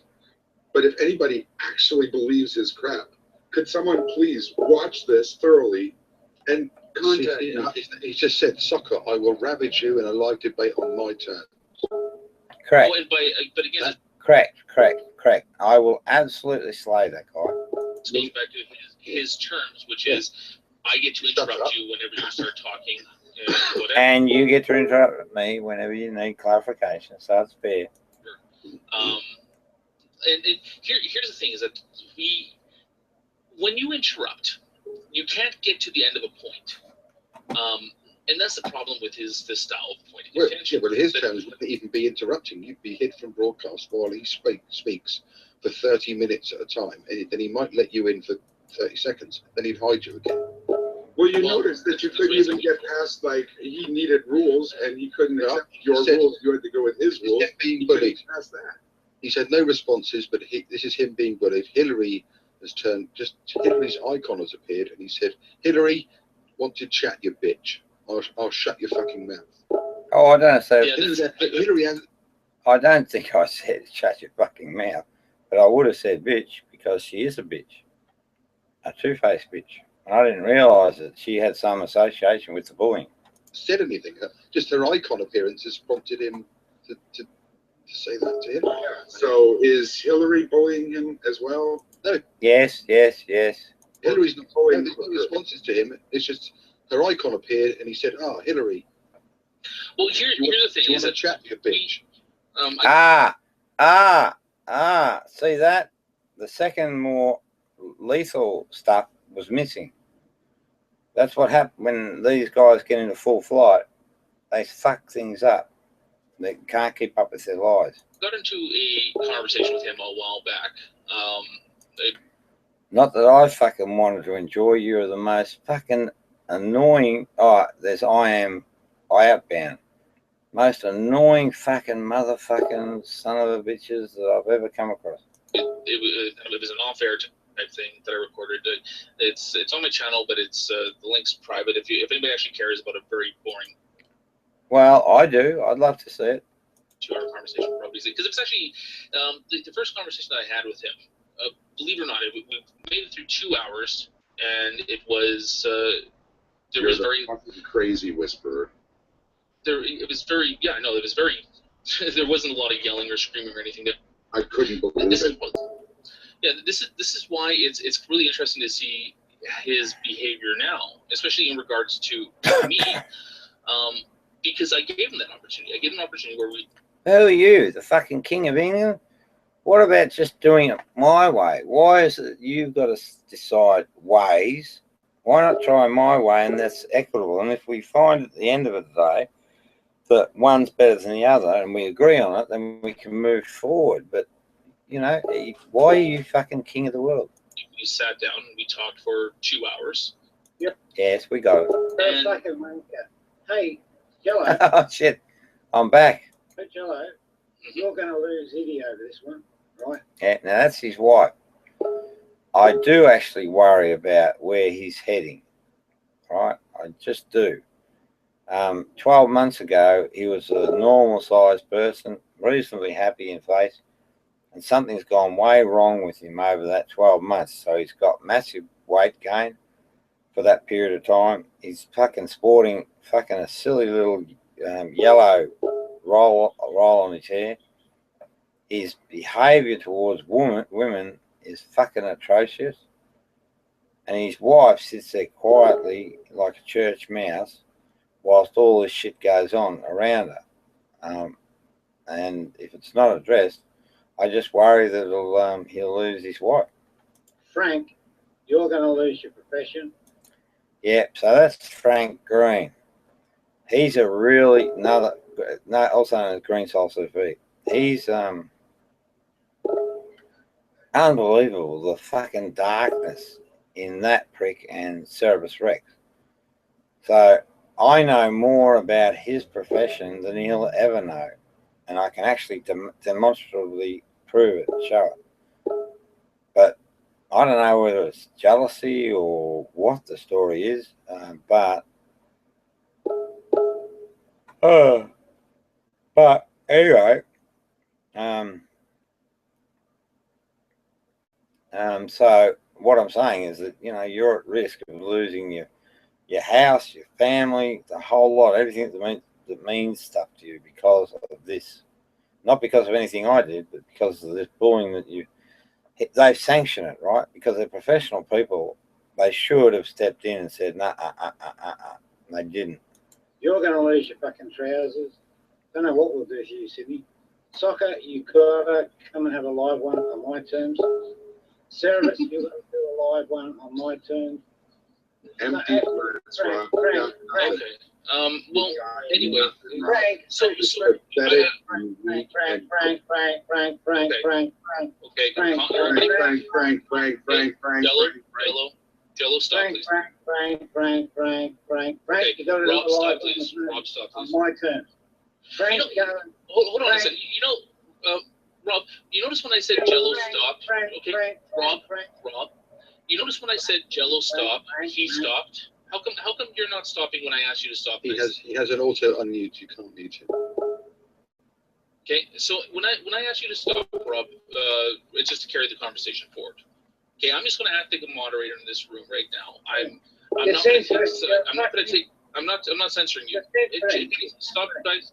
Stop muting. You're bullying and censoring me. I'm a fucking. They're bullying and censoring me. They're not letting me talk over him. Right. Eddie will leave Jello alone in his fucking garage. Okay, all right. Everybody just calm down for a second. Rob. Okay, Rob, I'm gonna ask Frank, you. I do it now. Okay, Rob. Frank, I want to know. I can do it. Rob, I want to know. Frank, how are you being bullied? Frank, Rob, I want to know how are you being bullied? Like, what do you think? What is the greatest thing? Or if you could summarize the bullying here, like, into like a certain act here. What is happening that's happening? Yeah, sorry, what you said? Yeah, so how are you being bullied? That's what I want to know. I want to know, in your mind, what action that is being taken against you do you consider bullying? Yeah, so what happens on the internet? Well, the base form of bullying is a situation where lies from the bully group are broadcast out over the victim, and that excites or sets the victim, and then the bully feed off it. And what they do then is they run away and they have a bit of fun about it. Now, that's exactly the profile for the whole group here. And even a professional guy like Frank Green, or whoever he is, he's a Muslim, I think. Fucking idiot Muslim. Okay, well, hold on a second, Rob. I'm going to have to stop you right there. Okay, because Frank's been sitting in this room quietly right now, and you just made a comment that not only about his religion, but you also called him a fucking idiot for being that religion. So hold on, Rob. This is the Rob. Don't interrupt me when I'm. Now, the reason for point of contention is that just these sort of instances, people, but particularly ego-based people, will fucking hear one thing but retell it another way. You got to fucking nail it at that point. Say, nah, that's wrong. Nah, and that stops that behaviour. Very, very, very, very, very, very, very, very fucking important. I will not participate in any discussion without that being the rule. Don't interrupt me. I'll give you a chance to respond. I'll give you a chance to respond when I'm done. When I am done talking, I will give you a chance to respond. Point of contention. No, there is no point of contention law in this room. Guys, stop. Please stop muting Rob. Guys, stop muting Rob. Rob, listen. Rob, listen. Why can't I have a voice? No, Rob. Listen, I'm gonna keep on talking until I finish my point. Okay? No, you are not being rude right now, Rob. Rob, listen. You're not being rude. Rob, hold on a second, okay? Point of contention. No, Rob. Why can't I? Why? Right now, listen. You would have had a chance to make. Why not? You would have had a chance to make. Why not? You would have had a chance to make your point if you had let me finish my sentence. So what I'm going to do is finish my sentence right now. I'm just going to keep on going. And as soon as I'm done making my sentence, then you make your point. said I hate Muslims. Okay? You said I hate The thing is that I don't hate Muslims. I don't hate Muslims. I never said that you hated Muslims. I never said that you hated Muslims. What I said was that Frank has been sitting quiet the entire time, and then you have made a comment that not only is he a Muslim, but he's also a fucking idiot for being a Muslim. So I want to know how this is not. I agree with that point. I want to understand why you think that he is a fucking idiot just because of his religion. I can prove it. Okay, so I'm going to finish. Okay, if you because of his religion, not because of his religion, not because of his religion, not because of his religion. You can respond to this as soon as I'm talking. Okay. All right. Not because of his religion. Okay. All right. So Rob, let me. Hang on. Who's this person? Who's this person? Who's this person? It's Scott. Stop worrying about this, okay? All right. No, I'm not worried. I'm not worried. You're worried. You're acting in a way that's kind of like you're panicking about what comes in the room. Point of contention. Rob, listen. Nobody. Okay. All right. I'm hiding you from broadcast. I have to hide you from broadcast here, Rob. Listen. This will go a lot quicker if you let me finish my points. Once I finish my points, I will give you ample time to respond. If you keep interrupting me, it stretches the conversation on much longer than it needs to go because I can't get my thought out. Okay? And I'm going to extend you. Well, don't blame me for your fucking shortcomings, for crying out loud. Courtesy as we do that. So I want to know why calling people fucking idiots or sluts or whores or and basically. Wait a minute. Point of contention. It was only fucking idiots Muslim, I think. Inciting, using terms that is supposed to incite an emotional reaction to people is not considered bullying in return.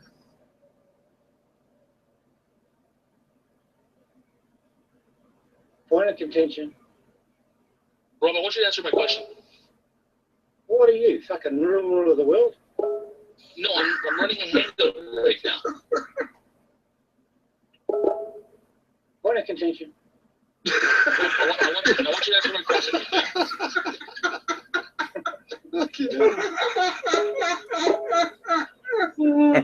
Is my mic working this time? Yes, I hear you, Shadow. Thank you. So look at this, look at this, look at this. I actually wrote that. Look at me. Oh, no, hang on, I didn't put the dialogue. Look what I can do. Look what I can do. That's me. Hang on, this is not my account. Look what I can do. But a fake account. That's What is your it? account, Rob. Is that a fake account? No, that's not. I'm No, gonna. Okay, sorry. no, because I actually, hang on. I say die biatch. That's the way I write it. Oh well, you still. Oh, that's much better. This is a kangaroo cooler. This is a kangaroo fucking cooler. What's going on? Well, no, okay, guys. Let's just calm this down for a second, okay? Yeah, All be right. human beings. Hey, Frank. Okay. Frank, Okay. how you feeling?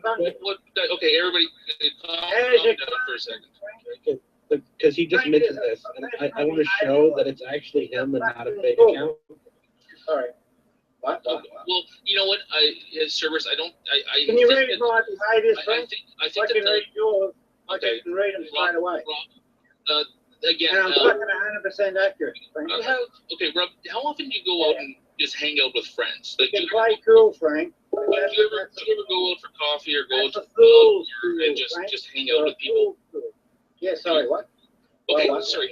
Yeah, I think one of the things that Can you please hide him for 1 minute? I'd like to say something kind of important. All right, sorry. I'm gonna hide you, Rob, here because Shadow wants to say something, and you're gonna get it. I'm gonna give you a full minute once he's done, so you can respond to anything that Shadow says. Okay. Okay. Yesterday when I was running the shuffle, it was shuffle number 213 for that matter.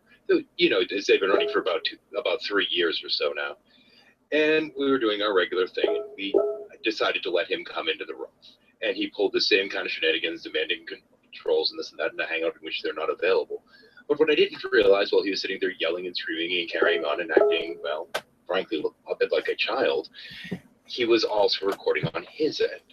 Now, most of what was being said by the other participants couldn't be heard over his volume, and he was sitting there trying to present a case of these are these people bullying me, and this is the case, and aww, this is the evidence. So really, this game here is just to try to make a video on his end so he can try and... No, it's not a fucking game at all, mate. I'm trying to fucking nail you bullies and expose them. You're intellectual bullies. You fucking dominate conversation using this current structured style. I'm trying to introduce another one which is far more efficient and it honors truth. You fuckers broadcast statements as if they're truth. Because you get to broadcast it, no one challenges, that becomes the truth. And a lot of it's bullshit. Paint whatever picture he wants. No, I only paint one, reality and truth. I honor that to the nth degree. Okay, I'm gonna That's all. Okay. All right. Why did you drop everything for that man and not me? Why don't I get that? I'm giving you a chance Why to am I respond being right now. bullied by your internet bullies? I don't think you're being bullied, Rob, but I'm gonna give you a chance to respond to what Shadow said. That says you are. Okay, that's great. I'm giving you a chance to Can we respond bring directly some of that evidence in now? Well, no, actually, what I want you to do is respond to what Shadow's Well, I comment level right the now. charge. I level the charge. Don't you Okay. want to defend yourself?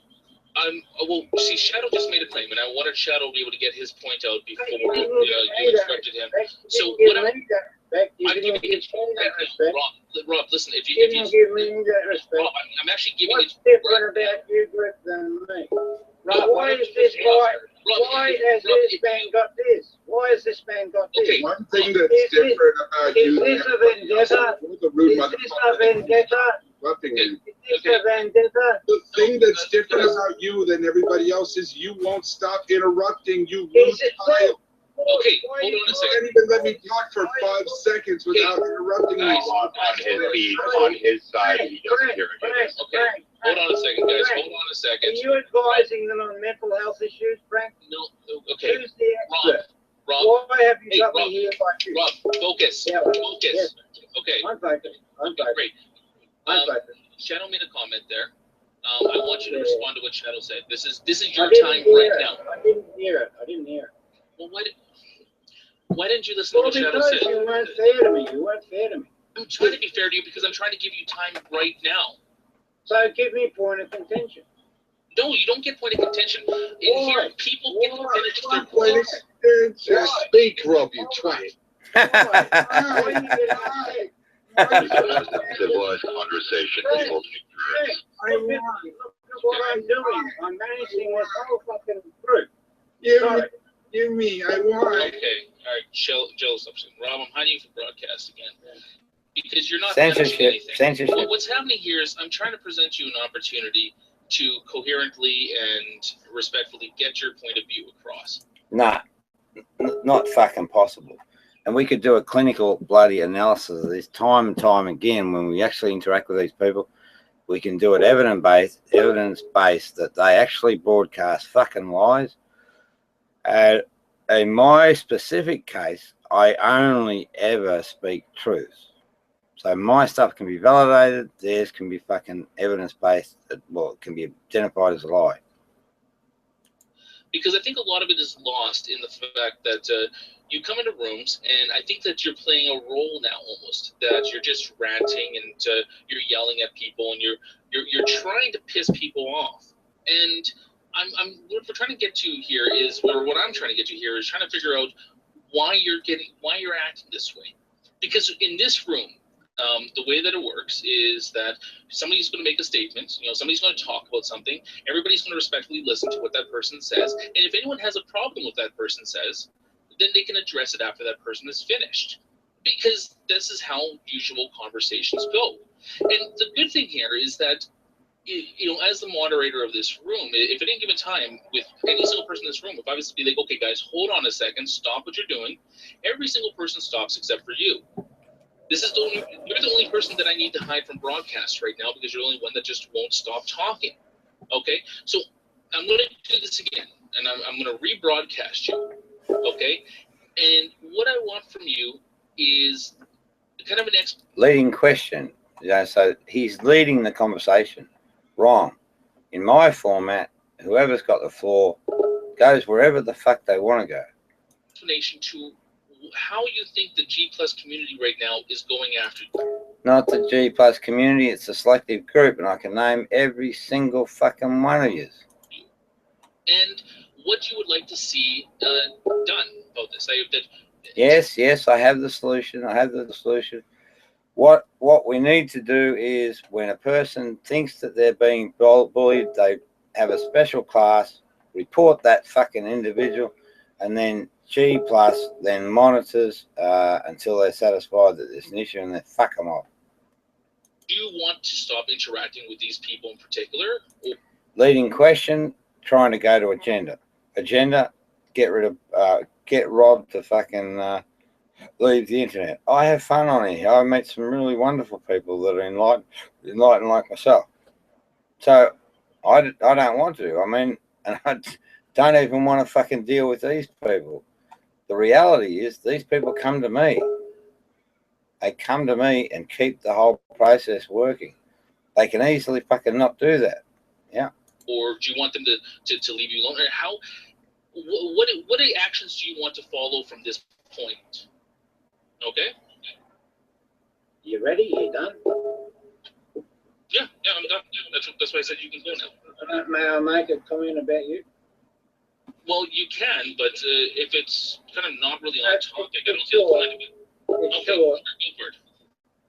You fucking pontificate too much. Now. Okay. That's your opinion. I'm done. That's all right. Let me get on the point. What was the question again? Just the last bit. I'll pick it up. Just let me cue. Okay, well, since you're relinquishing your buddy stuff right now, I'm going to hide you from broadcast again so I can go. First off, you have no idea what pontificate means. I suggest that you actually Google that word before you Well, Google community or 5 fucking viewers, or I'm going to spread this fucking around as places as I can.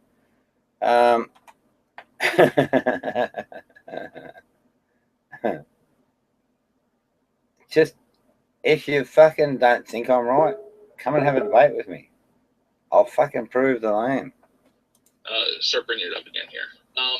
Secondly, if I want to give you an option, a opportunity to talk and explain yourself, or explain your actions that you've had here, then it would be probably very respectful for the rest of the room if you actually paid attention to what people said. Okay? So there's a common phenomenon in the mind, and that is you just lose the marker when people interrupt. So if I'm not interrupted, I get a full, clear delivery of information. But if an interruption comes in, it's like I lose the marker. I just made a queue of 1 or 2 or 3, and then I'm back on track and good to go. So I'm going to broadcast you again. There you go. Thank you, sir. So here's the question: is if you think that the Google Plus community, there is particularly the people in this room or the people in this little bully coalition that you think exists is out there, what would you like done? Do you want just to block these people and you want them to ignore you, or do you want to never interact with them again? Do you think that leading question? Trying to go for the agenda. It's a leading question. Oh, yes. No, I'm trying to figure out what. I think it's a leading question, but anyway, I'll answer you. Okay, sure, go for it. Right, here's what I do. So I'm like Jesus. In fact, That's actually true. I read the real Jesus teachings and I've learnt them, and I know them explicitly well. So that means that I live a life just like him. He was a Nazarite, which is a tradition that goes way back beyond Babylon. And if you think that's incorrect, well, come and test me. Now, the other thing, yeah, that was that. But I'll do that in a cheeky way from time to time.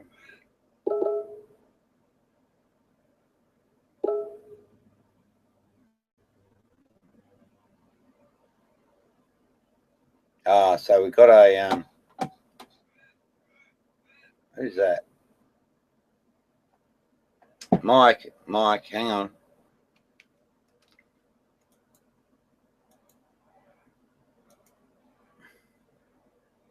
Sorry, Mike, I sort of got lost there. Here's my answer. Get fucked. I don't care if they're sitting out the front of the house. I got a little doggy in here, right? And if anyone comes in, they'll let me know. And I'll get that warning. I'll grab my weaponry, and I'll be ready. So they can sit out there all fucking day, as far as I'm concerned. Mike, you there? I'm here. Yeah, so that's come from fucking Vladimir. I'm just tending to ignore that, Greg. Well, that's what's going on. Hey? That's what's happening in the external chat. Oh, yeah, don't worry about it, mate. He's been fucking doing that all day. And eventually there probably will be someone out there, but I just don't care, even if there is. Nothing on this face of this fucking earth will stop me from continuing. I follow these teachings, and so I know the man perfectly. This is the real Jesus. And I live a life just like that. And the way that we function. Now, he was a Nazarite. Nazarite, the warrior class, and enlightened. Yeah. That's just the tradition. So what that means for us is that if we are bullied or we see bullying, so it's the purest form of love thy neighbour, we act. If I see a person that has an ego, and I know the harm egos do to people in their life, and also at death time, I will act, and it's an act of compassion. The trouble is, the ego doesn't accept that help because it wants to fucking live on. Okay, but you're not really addressing the question, Rob. I'll never, let me answer. I'll never stop being that person because you can't. That's the state of enlightenment. So anyone that's enlightened will behave exactly the same. We've got a little posse of us now. There's about 8 of us. Okay. Yeah, it's now 20. You have this idea. Hang on. I'm going to try to rephrase the question here. You haven't addressed the question yet. So I'm going to actually... You said point of contention is not allowed. You right, said, but you said you had to wait for the person to finish, Well, actually, that's providing that they stay on topic. This is your rules. This is your rules. You had to write down the fucking note. And when that person was, then you had to. Are you going to ask the question? I am. I'm doing it very precisely. So, okay, I want to know what is the next step. Okay, Rob, I'm going to ask you this one more time. If you have a problem with every single person in this group, that you think that this group is bullying you, then why do you continue to interact with them? That is justice. Well, no, actually, it's untrue, really. How do I fucking think about it? It's you fucking mongrels that won't fucking leave me alone. And that's the absolute truth. Absolute truth. I mean, this soccer account is probably the prime example. So what I did is I gave him an intellectual tap on the R's. And since that point, he fucking won't go away, egging me, wanting me to come in and have a debate with him. It's just obsessed beyond measure. That's the question. Do you think that's a leading question? No, that's a very direct question, actually. No, it is a fucking leading question. Well, answer it. What is it leading to? Well, it's leading to the conclusion that, or suggesting that I should leave, or it's giving me the option. But there's other options. There's other options. There's other options. Well, or porn bomb. So this is what bullies do, right? They porn bomb your channels to shut your voice down. When you get into an internet room, they broadcast lies and fucking ego to stop your voice. So it's right. Because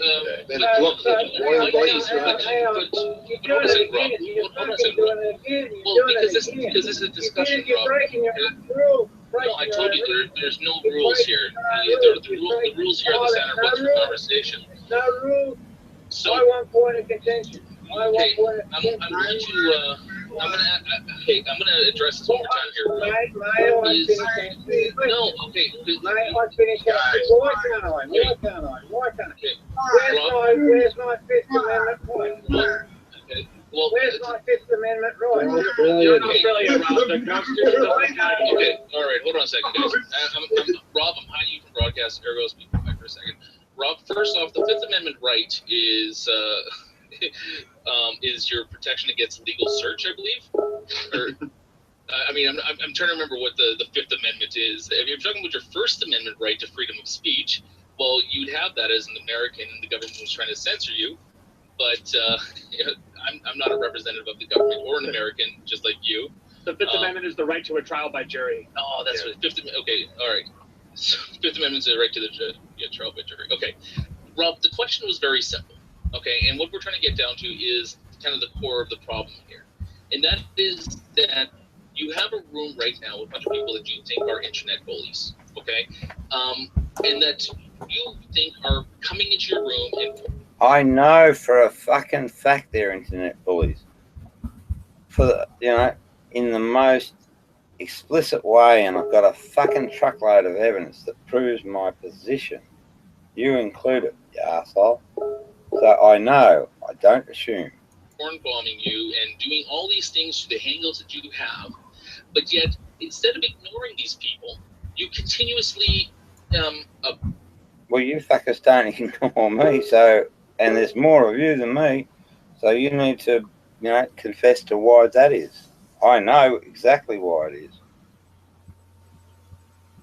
Use them in external chats, the video. No, it's just abuse their egos. The external Google Hangout message boards there, and then you also constantly invite them back into your room. In fact, hang on, wait a minute.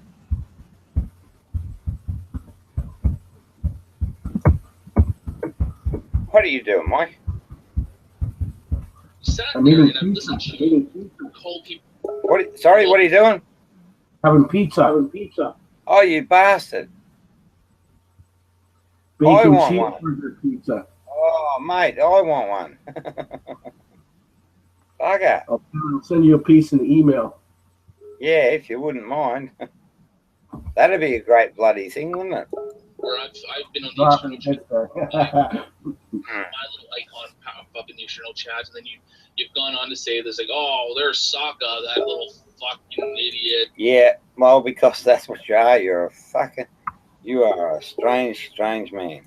You know, oh, he's an intellectual fraud. I'll Yes, true. get into him and I'll destroy him. And I just Yes, I will. finally just close your video down and just ignore you at that point in time. No, you don't. You fucking go away for a bit, and then you come back again, and you come back again. I want to know, if you have a problem with people in this room, why don't you just ignore them? Leading question.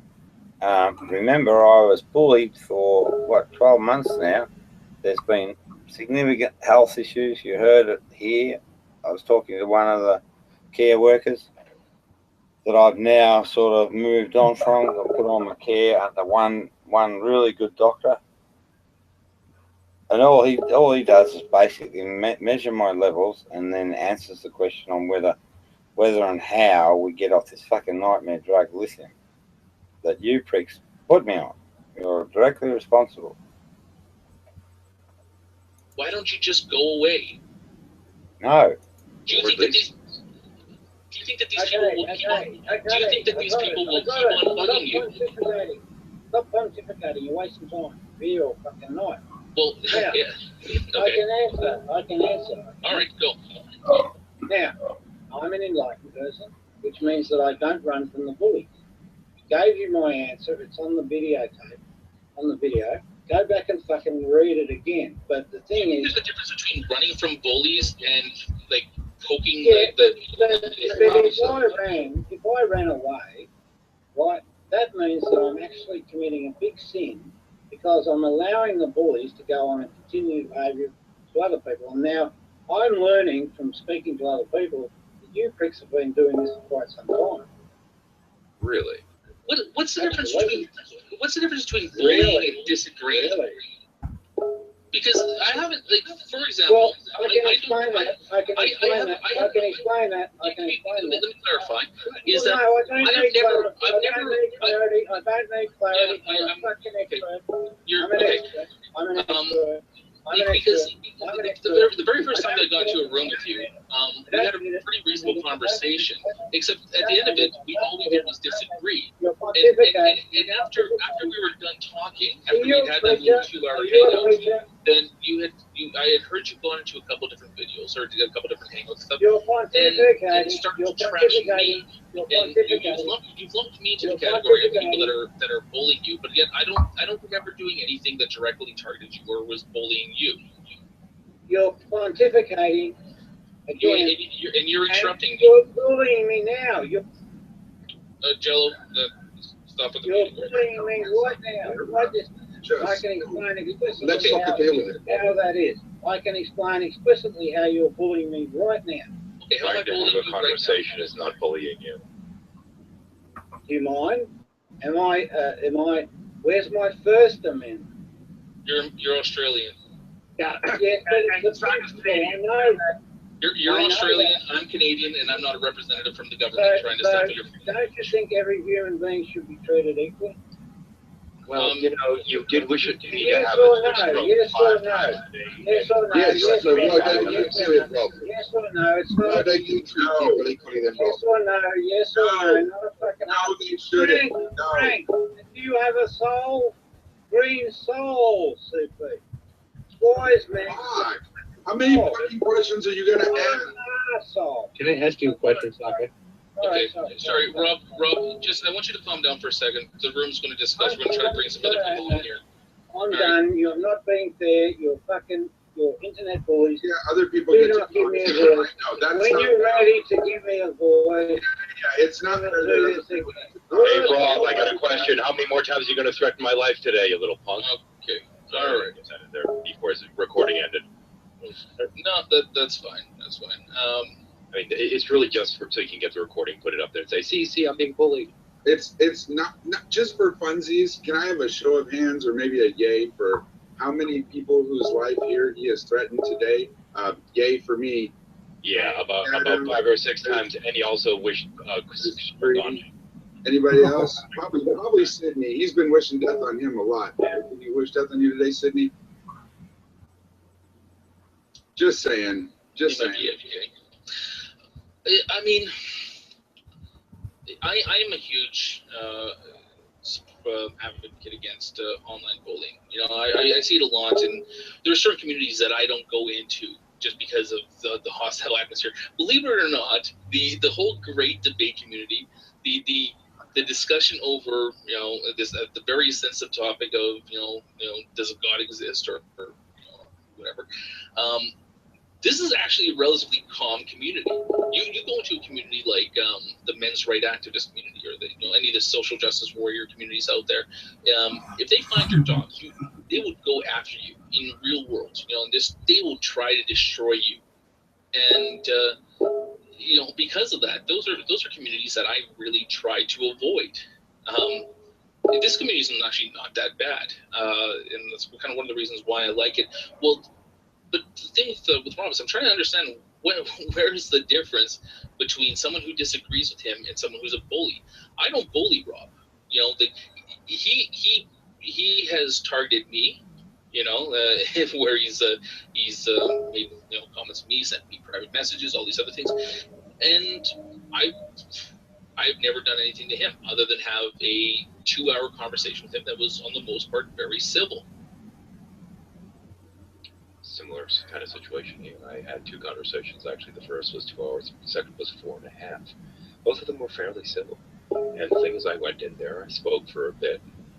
Then it just kind of turns. And next thing you know it, you have Beasley jumping in there, and he's claiming victory, and then he trounced me and whooped my ass. I'm like, what the hell's going on here? And next thing you know it, I'm like this weird focus of his, and he's essentially stalking me for all intents and purposes while calling me a bully. Yeah, you can only put up with that for so long before you strike back. Yeah, can I make a suggestion really quick, Sacco? Sure. Before you unhide Rob and he starts taking over, can we let everybody get a chance to say something? Because I know I've been wanting to say some stuff. Yeah, I asked a question like 30 minutes ago. Sure, sir. Go for it. I wanted to do it while Rob was in here too. I was sharing a screen where Rob showed me a death threat. And he said it wasn't him because he spelled the word bitch said differently. I would like to screen share the thing and click on it and show that it actually goes to his account. Yeah, sure. He just did it again over here too. Yeah. Could you present, sir, please? I am. It just might take a second to show up. My bad. Yes, present it. Is it showing up for you guys?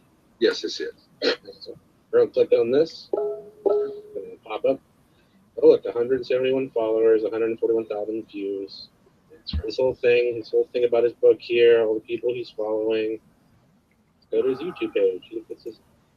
You can easily do this. They did the same thing with the Sugar account, right? All you've got to do is on the URL of the host page, which has got the post in it, is just get into the code in the background of that HTML page, put the link into my page, bingo, they've approved the thing. So that's a no-brainer. So it's not conclusive at all. The least thing for it. YouTube. Oh, look, there's all Rob's YouTube videos. This is Rob's channel. Oh, look, Rob. So this guy, Cerebratex, is one dude, him and the Muslim, Green, are 2 dudes that I want to have a dead set showdown with, right? Rob's house, Rob's rules, because it's always been on their terms. And they've stubbornly fucking resisted coming in. They're fucking cowards of the highest order. The highest order. Those 2 pricks are the 2 pricks that are utmost got my attention. What I want and what I will get eventually is those 2 pricks in the room. I'll have control, and then we'll just see how the story unfolds. Double death threats against me here. Well, I'm going to take a quick moment. I have to Unadjusted. Step away from the computer for a second. I passed some controls to a few people here as well. Why not me? If anybody feels sick and broadcasting them, you guys can. But talk it out for a second, and maybe let's air some of our grievances, and we can address those afterwards. Well, why is it that you fuckers get all those rights and I fucking get held in the dock? The irony is that I actually have a long-standing reputation on here as being... Shut the fuck your reputation is shit. He's a fucking whore. An intellectual fucking whore. Eh? You had a long-standing reputation. He had one.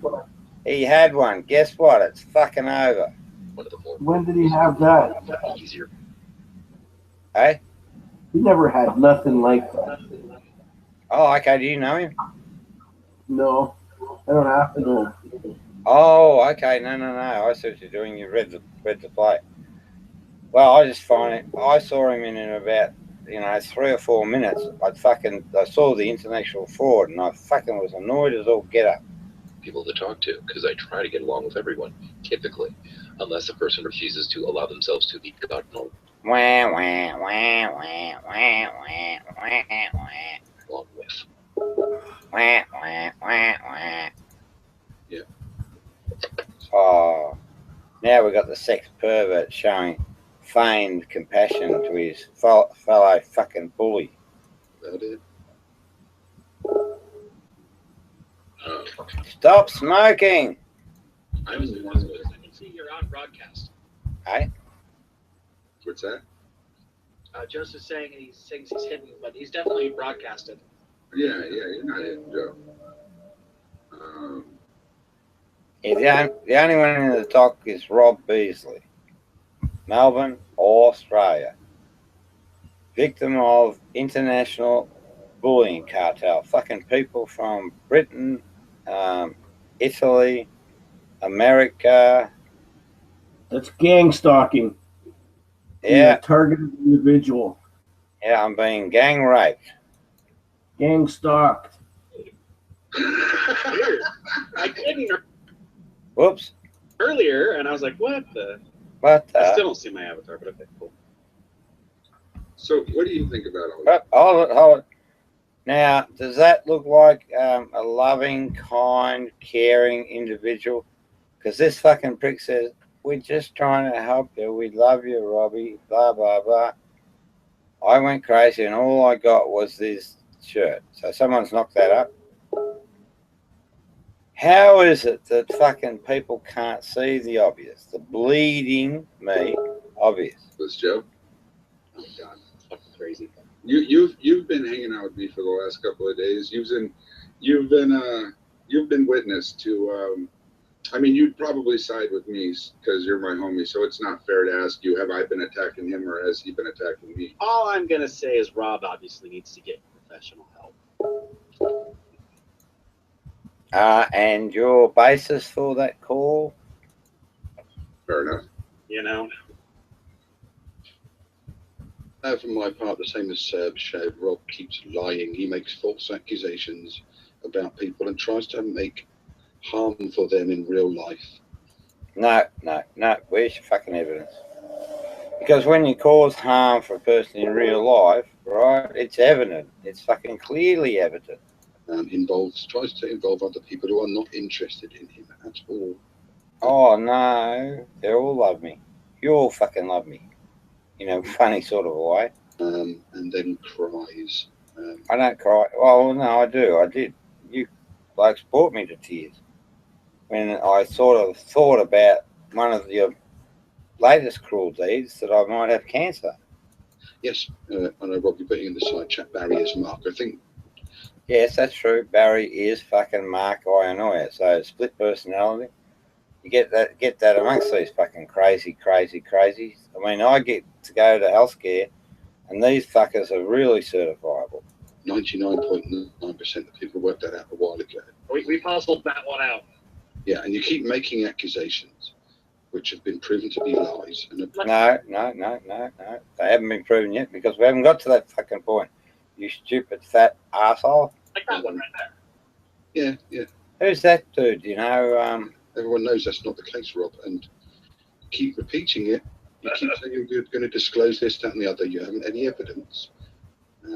Well, if you got nothing to worry about, block me and you don't hear from me or see me again. But you're still here. You've been hanging around like a bad smell. Well, I don't know why people can't see the fucking bleeding obvious. Well, you keep losing channels and videos. Yeah, but that's you fucking pricks porn bomb me and report me. Because they keep getting flagged, so we just need to stop. Because you flag them. Try and get on with people. No, you're not people. You're a fucking sexual pervert. You abuse women so that you can see their titties. So that's why I'm showing you the contrasted way of how you get to look at a lady's titties, but it's done. I use the parallel that you're using. So you use the reality that males have a little bit of an edge over women when it becomes looking at titties, right? So if we set the agenda, the women then want to actually partake. But in your case, you do it from sex. You only care about seeing their breasts. Whereas I do it from love, right? Love. So first I identify that I actually have love, but I have love for fucking everybody. And then what I do... Love to see their breasts drop. I Yeah, do it that's from right. love to see breasts. Well, the reality... Boobs, you know? Yeah, the reality is, you know, and we don't have to get overly sexual about it, but the reality is we like to see ladies' boobs. I mean, and as you quite rightly pointed out, Mike, if we wanted to see boobs, there's fucking countless information all over the internet. But it's kind of... Some dirty old lady that's already been through the ringer once or twice. All washed up. She's going to show me the boobs. I've seen boobs before. That's right. Well, fucking most people have. But there is something special about that little bit of titillating, you know, interchange between a man and a woman, and you get to see her breast. Now, these ladies are overseas. There's no way no one's going to go on a computer screen. How real is that? Unless you know you've courted. You've had courtship, right? Oh, no. It's real. It's real because, I mean, we're real people. We're really interacting with each other. So it's quite real, quite a real experience. And there is a sexual content. But you do not take on any sexual relationship of any form unless you've first established that, you know, the love is there between the two people, because then you respect each other with the greatest thing. And if the lady says no, well, fuck it, it means no. It means fuck off. But these pricks, they operate from their selfish side, and their penises, no love, right? And then they abuse the woman. You know, they just do.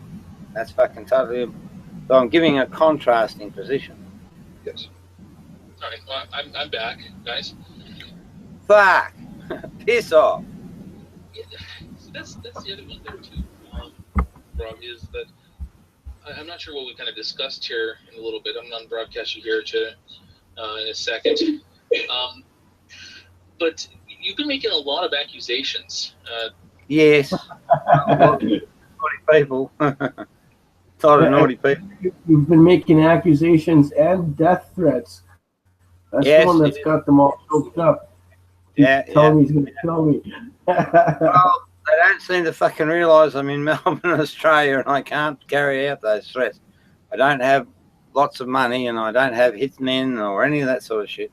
To people. And I do say, after I say it, because I'm just doing, I say I'm only joking, because I want them to understand that's exactly what they do, but they can't fucking see that hypocrisy.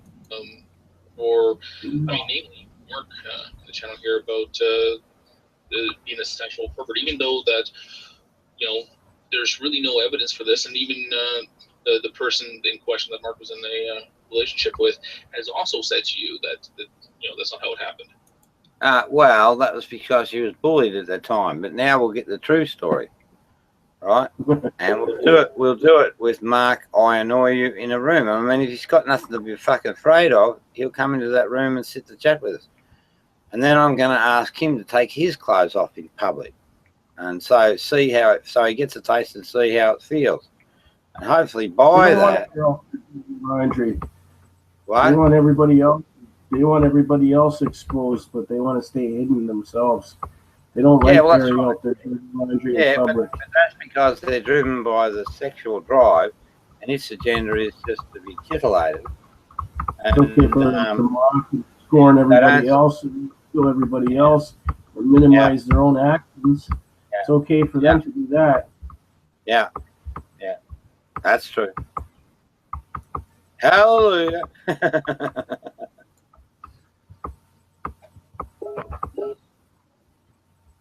the way, Joseph, you are unbroad. You are unhidden. Yeah, I don't know what was going on earlier. I still don't see my avatar. It looks a little Probably funky. because it's between user and keyboard. Apparently. It's with Google and keyboard. Try just reloading the room, Joe. Yeah, I thought about that, but I didn't want to lose my spot. I'll make sure that you get your spot back. Okay, so the accusations that have been put out there, do you think that those were appropriate, Rob? Me? Fucking oath.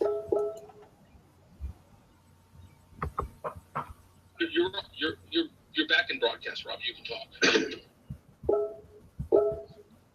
I'm making him sweat a little. I mean, I'll just address something quickly. I mean, I did show that the message that came from Sugar's account to Rob was from her actual account.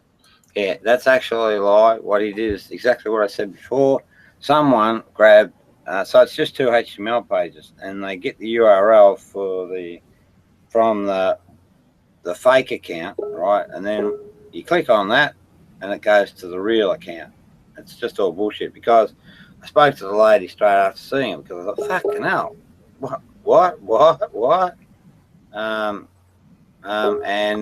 So I went to the lady, and she said, no, I didn't say that. So this guy's a fucking liar. Major sex pervert, sexual pervert, liar. Rob denied that, and yet yesterday he was messaging that same account that he said wasn't Sugar's, asking Sugar to help him tell lies. No. I was just trying to get hold of Sugar because I was worried about her. Right. Got screenshots of it. So if that wasn't her account, why were you messaging it to ask Sugar for help? Can I go? Yeah. This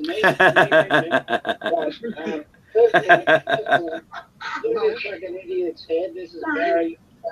This is Mark. I annoy you. That's the real person. He runs him off.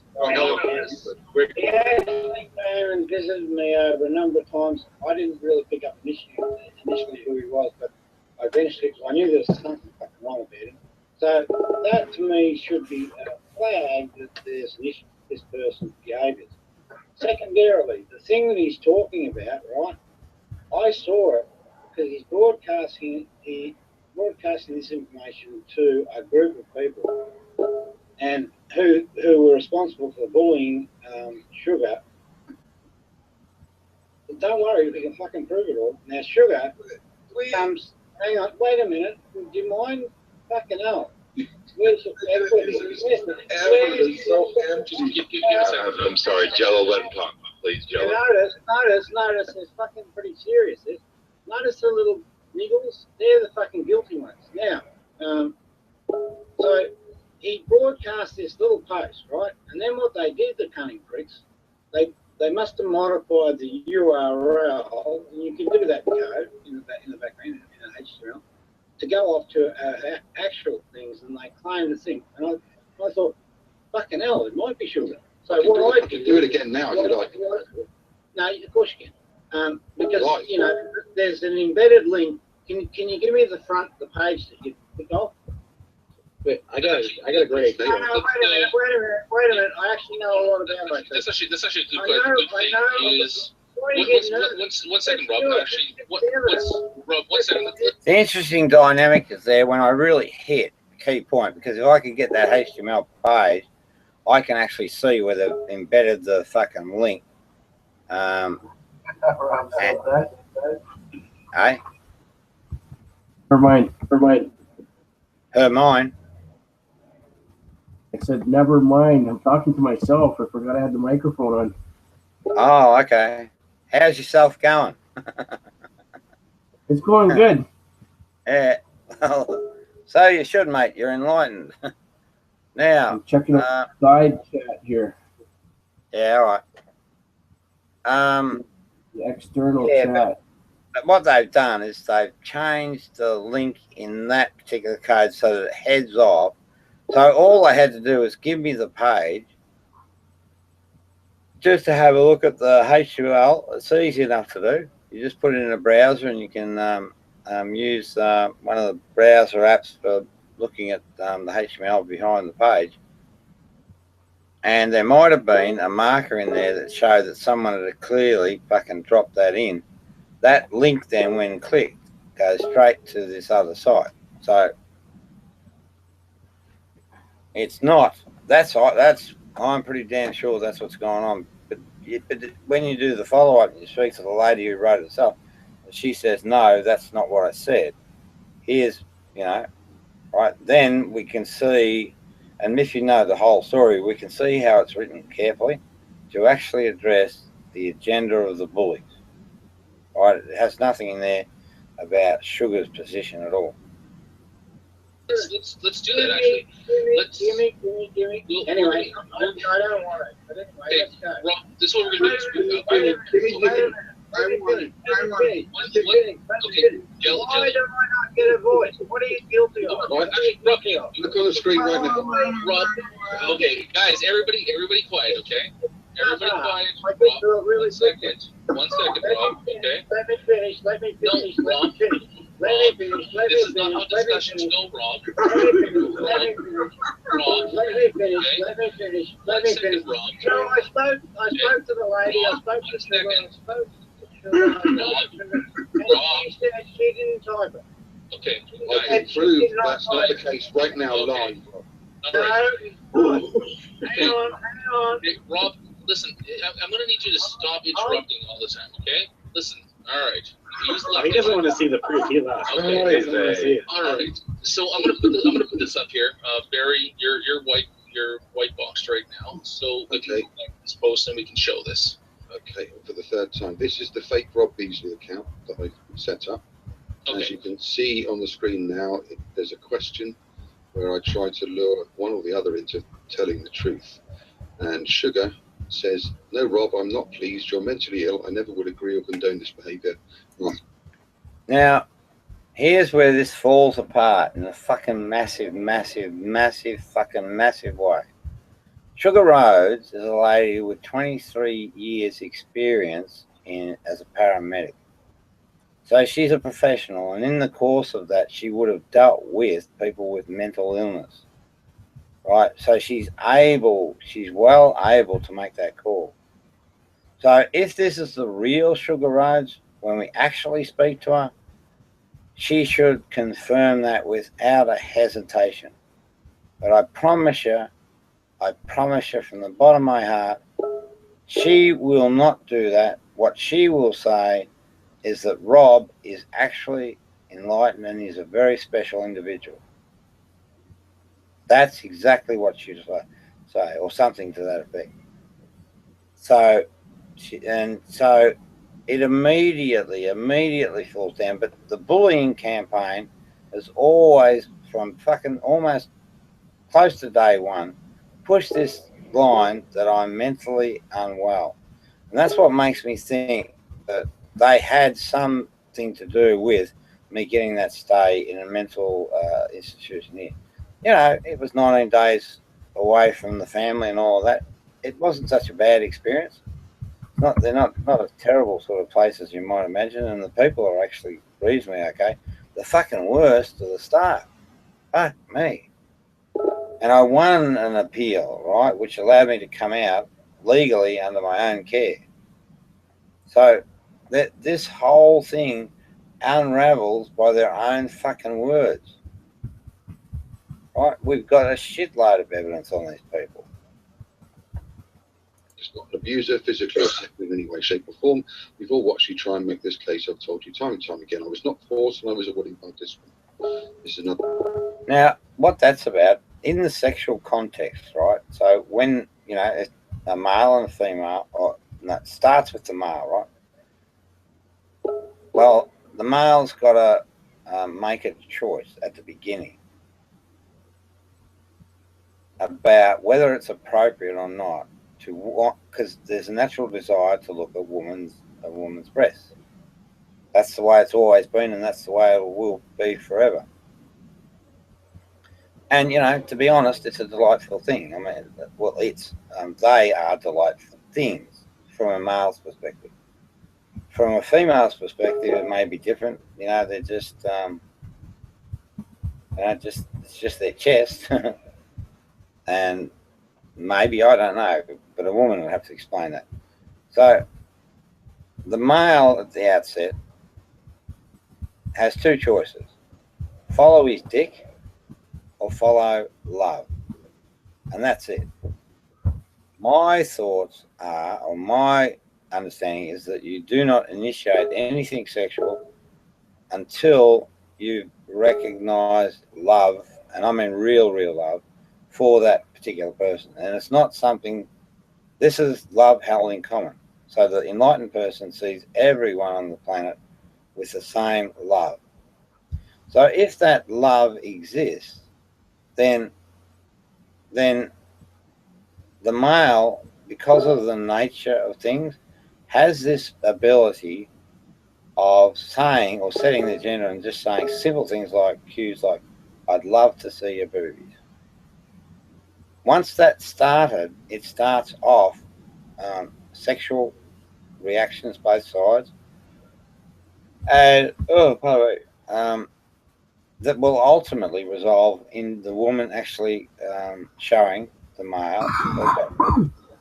Yeah, that's just the way it works. And so it's a male dominated sort of thing. Now, the other phenomena is when the male at the outset, rather than going down the love route first, they are just driven by their sexual urges.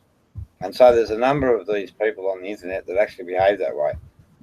Bulldog, and they, because of this relationship, this phenomena, they take advantage of it for their own pleasure.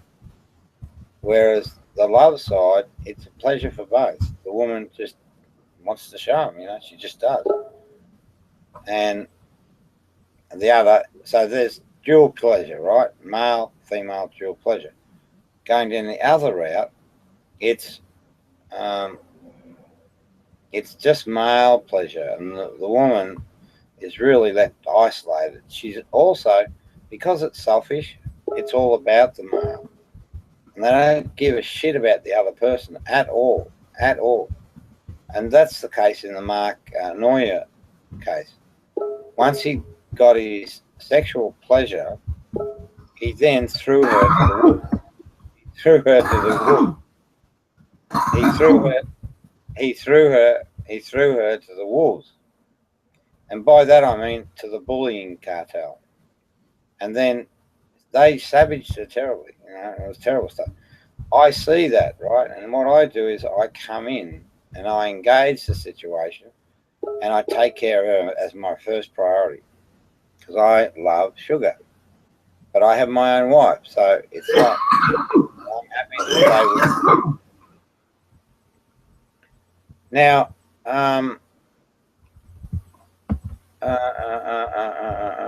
so that's pretty much it. Yeah, so hopefully anyone watching this will understand a little bit better what motivates me, why I behave the way I do, and what motivates the people like Mark, Anoia. Jello Shots is probably another one that's perved on women for the wrong agenda. Bulldog is definitely, because we now know there's a lady that's admitted to him, showing him her breast. There's a guy called Trollolololing. I suspect he would be involved in some sort of inappropriate sexual activity. So the bottom line, I think, for all humans, it should be, when it comes to the sexual relationship, establish that there is a real love there first as the priority, and then everything that happens down there is fair and equitable to all parties in their respective. So if I was to do that, just to prove a point, what I would do is always respect the other party. So if the other party said no, I'd stop. But I also happen to know that the other party actually wants to do it. When the love's there, the other party wants to do it, regardless of whether they're married, divorced, whatever. These are things that are hardwired into the human condition. Right? So that's just how it works. Okay. a man's life we're talking about. You didn't like your life or reputation being taken. Why would you do this to another person? You're feeding the bad wolf. This is not reality. Right, so she's talking, or the alleged sugar, which is the fake sugar, is talking about satisfying Mark's agenda, you know, protecting his reputation. But if we really consider the possibility of the alternate story being true, what we find is that Sugar's been brutalised. Her reputation has been placed in tatters. She's been driven to the brink. But fortunately, because I cared for her and I actually know quite a bit about the human condition, I'm able to take her out of that, build her up, make her much, much stronger than she was before. She gets a richer experience. She gets a new friend, someone that she loves, and I love her back. Just had a little devil in me there. But you know what I'm saying is, this is real, this is true, and this is the way humans should treat each other, right? You know, in the text they say, "Love thy neighbour," and that's the golden rule. Everything else is really just, you know, dross, or part of the process. But we can clearly see there's some really questionable things, and these are the questions that I would put to Mark Anoia. But he would lie, he'd be very cunning in lying. But then there is another level of information that he doesn't know that we have, right, that'll change things up even more. Yeah, we'll not condone this. We have copies. Please stop immediately and make sure Mark gets a video apology so he can see your face. Now that last bit there, right, you know, in a typical scenario, the person after the apology would just simply say, you get your apology. So a good person like me, I mean, even with this arsehole Mark, if he came up and was honest and then said sorry, that would be the end of it for me. I'd just let it go. But this prick wants a video apology, right? So he can sort of wear it as a badge of honor. This is the ego mind at work. So very clearly, this letter, when you look into the detail, is written by a male that's been put under threat. It's just as fucking plain as the nose on your face when you know how to read. If we click on that sugar rates there. So it's that I want. I want to actually get a look at that and see what the HTML looks like within the context. Now, if the guy was lazy, put a couple of extra spaces and it sort of looks out of context, then I know for sure it's been tampered with. Her page comes up. But now that I've said that, they can't fucking tidy that up. It shows the URL at the top correctly, and it shows 656 followers, 532,714 views. So that is clearly Sugar's account. Not only that, if we and a partridge in a pear tree. Scroll down, you will find. I just want to make a comment that picture that they have of Harley Quinn is great. Right. Look, there's a Rob Beasley comment on Sugar posted on October. Yeah, of course, because we're on the fucking legitimate account. The question mark sits around that other page that you launched off. Is that a legitimate fucking page? And I promise you, it is fucking not. And I can tear that. If I look over that again, I'll find other bits and pieces that tell me clearly who the author of that particular page was. With the 28th, about a video, and at the bottom is a comment from Rob Beasley. It says, "Hello." Yeah, what did I say? We need to talk so I can feel better. Yeah. Well, I was worried about her. That's all. I just want to feel better that she's actually okay, because these guys actually tormented her and then they harassed her, and real bad stuff. Doesn't get any worse. And then further down, there's another comment. Sugar Rhodes is posted with 2 cats, a meme. Underneath that meme is Rob Beasley saying, "Help me, please, Sugar." Oh, again, it's I said, if this is not Sugar's real account, as Rob just claimed, why has he been messaging it? It is her real account. I just fucking explained it to you, stupid fucking moron. Who's a sex pervert? We can click on that Rob Beasley account. Of the comments. Sorry, one second, guys. Okay, there we go. No problem. Lou left. I just had a. Now, when you get into these fucking situations where it looks like the numbers have gone down, they're gone to shit themselves. When you get into these conversations and you pick these fine details, because remember this, forever and ever, the devil is in the detail, right? And this is where the ego will try and trounce any opposition. Just Rob keeps on leaving, so I keep on there's a space for him to come back to, because he does want to come back. Of course he does. But yeah, no, I mean that's you know, what you have there is pretty much undeniable proof that that was Sugar's account. No, it's undeniable proof, right? Undeniable proof that this is a fucking stitch up and that this guy, Mark Anoia, is a sexual pervert of the highest order and abuser of women. And all we want is that opportunity for a voice and for Mark to stand naked before the world. So I got a suggestion for this. There it comes. This is fucking the sleazeball of the fucking century. Because Rob wants to think there's some weird hackery afoot. Why does it Mark and Rob start at the same point? Like Mark could give him the link to the fake Beasley account, and they can both go through the links themselves at the same time. Well, no, dickhead. I only need the one, and I'm not even sure that depends on how they hacked it, whether they were tidy in their hacking or not. But all I'm saying is that they fucking in that HTML they changed the link. That's all. So you got two accounts, one fake one, and we saw the fake Sugar one floating around for a bit. One fake one, one real one, and all they've done is change the HTML so that when you click on that link, it goes to the. That's all. It's nothing complicated. I don't know, Rob. Would you want to do that? Yes. Well, as long as Rob doesn't get a porn bomb message coming up. Yeah. Why would I get one of those? Huh? Why? You know what I mean? If he's going I know what you mean. To share the screen as well. Well, we don't have to broadcast it. We can just broadcast Mark and we can just see Rob. Gotcha. Yeah. That'd be the way to do it. Yeah, no, that's fine. So, I mean, can we do that? Can we put the link in the sidebar? Whoa, sorry. Sugar's not available at the minute, so unfortunately I can't get it to come in.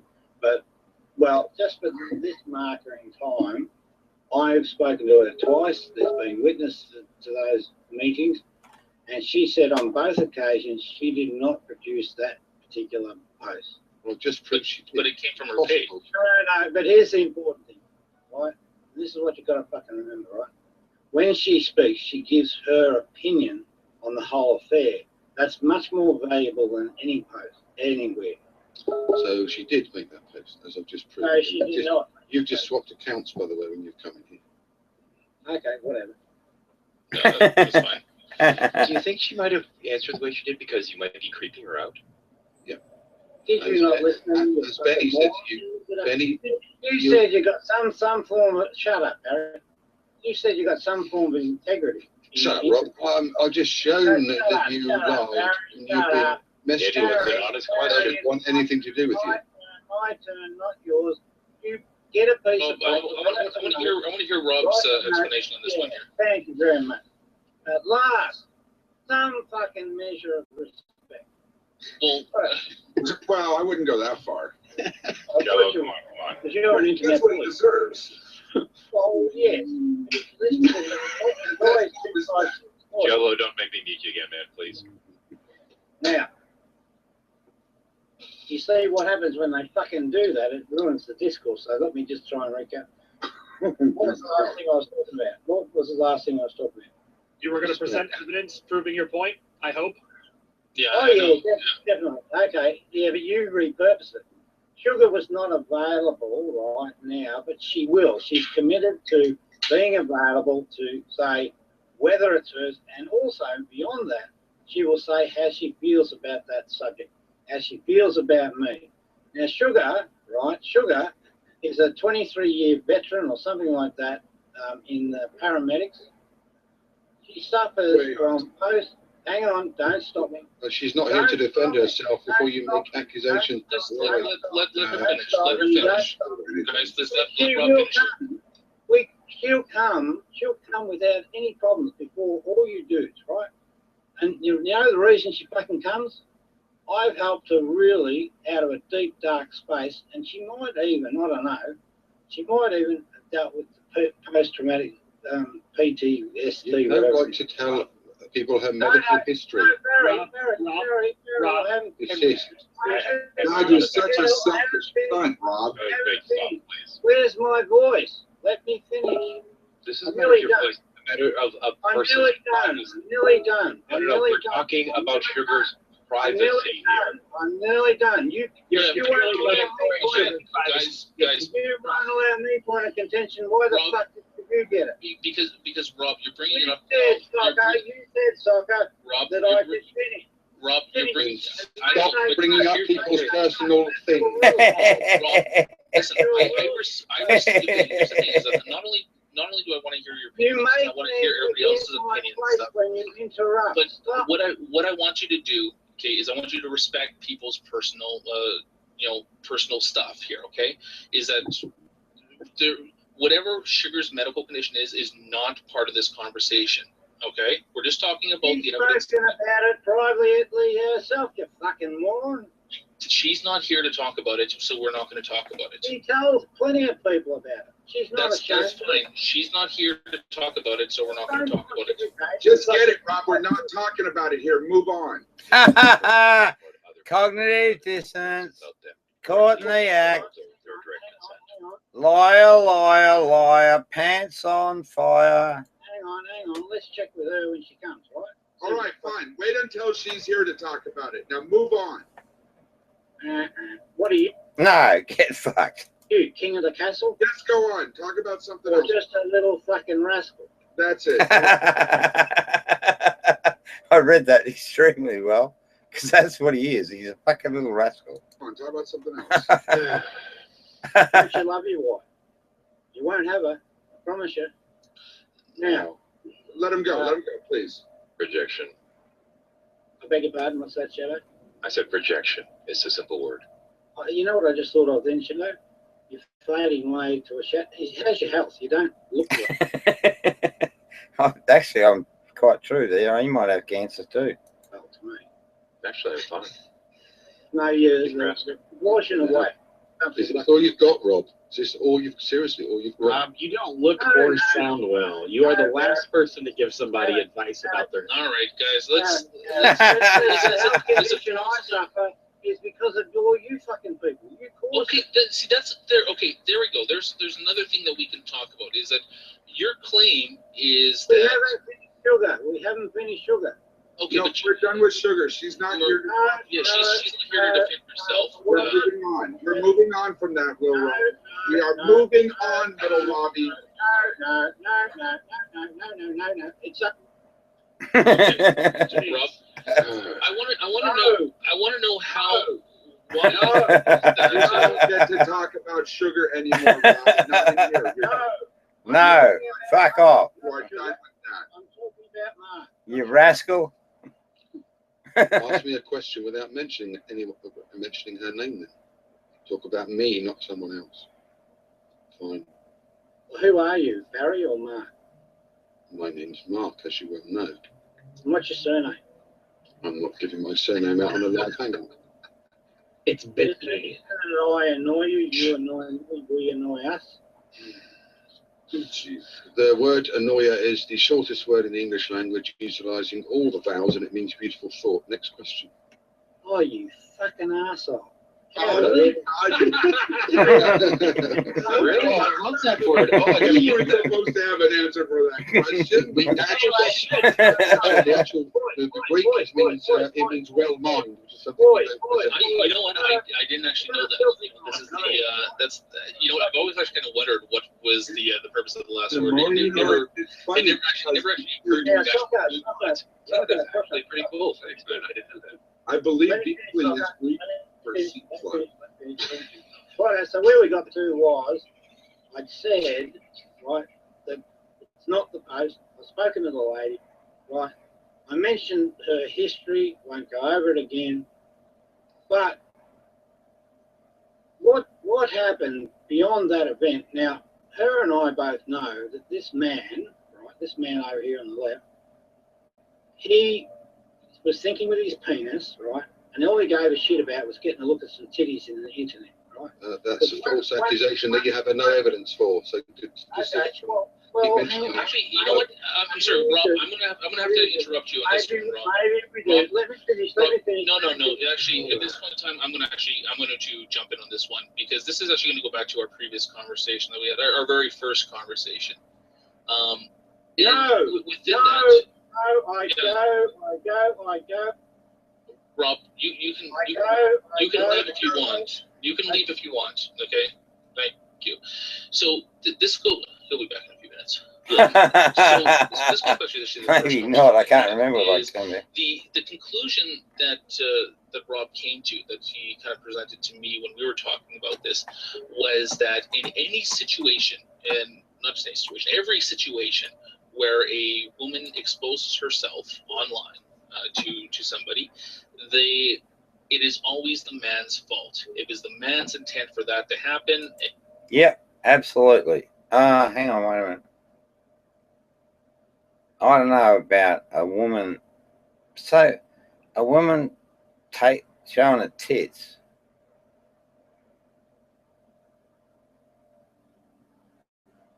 I don't get that. I'm going to have to ask the ladies and find out. But I think that when it comes to looking at breasts, I think that's male initiated in every instance.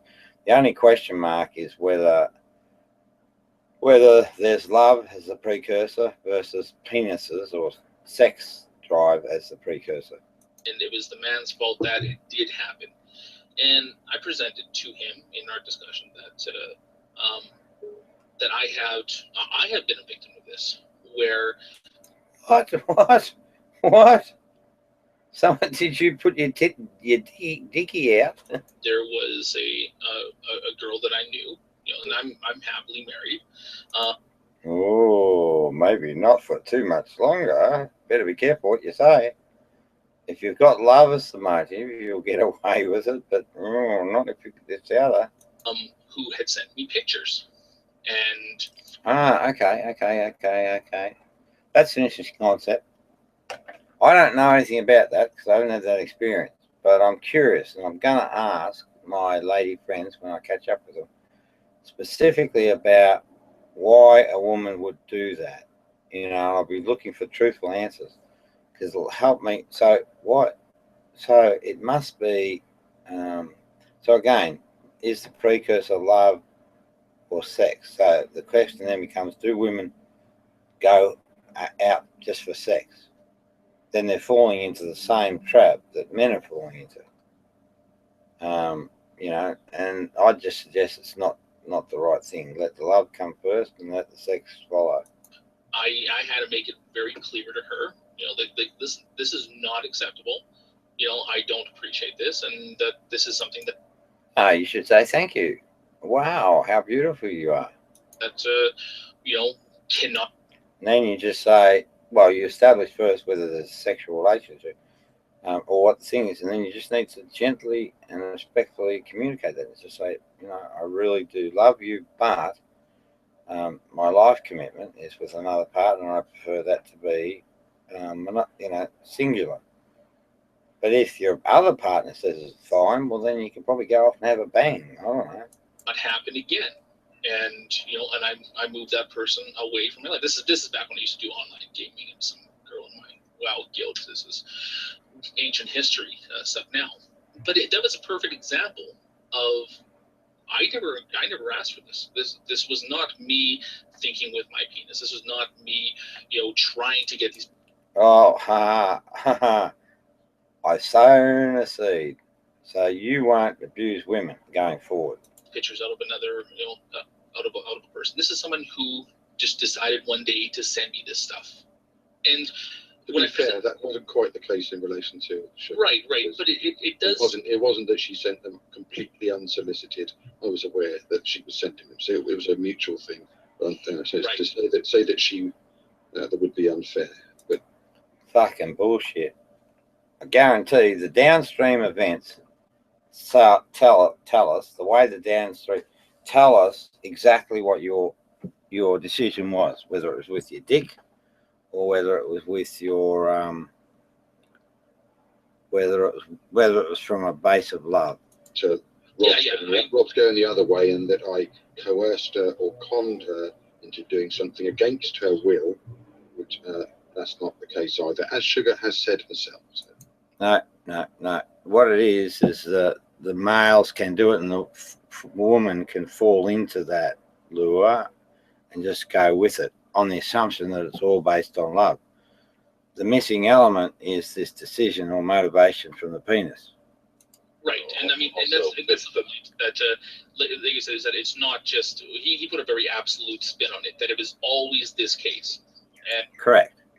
We're hardwired, binary human beings, and that's it. And what we're trying to present is that no, in fact, it's not. Well, then prove it. Yeah. Since Beasley was pointed out to me, he's been saying almost every day that Sugar's coming on anytime, and apparently this has been going on for a couple weeks. Yeah, I'm stringing it out. Fucking make it. See, by stringing it out, you idiots, you expose yourself more, and I get additional information and evidence. It's just the way it all works. Now, the question is, at what point should a mature adult realize that somebody might be avoiding them? Sugar has said to him she wants no part of it anymore. It's done with. It's over. No, that's untrue, and that will be proven in the fullness of time. With, she's carrying on with her life. No, she's coming back and punching you in the fucking nuts. Wants nothing to do with Rob. No, she loves me. He lies and says, I love her, but I got a wife. She loves me, and I love her. Says that that's not. I protect women. You fucking don't. Not true. It's possible that you abuse women. He might not be able to accept it because of his ego getting in the way. Her message no ego. Clearly says, you are mentally ill. I don't condone your behaviour. Mark is not an abuser physically. Well, written by Mark. Or sexually in any way, shape or form. And this is a form factor of these cunning buggers. They push the message twice, at least. I was not forced. I was a willing participant. You are trying to ruin another man's life. No, you're not a fucking man. You're a fucking mouse. You're a sexual predator. But that can all be fixed, Mark. You know how you fix it? You fucking tell the truth. I would not condone this. Please stop. Please stop. That's coming from him, directly from him. Please stop. Fucking get out of my road. Because if you don't, I'll kill you.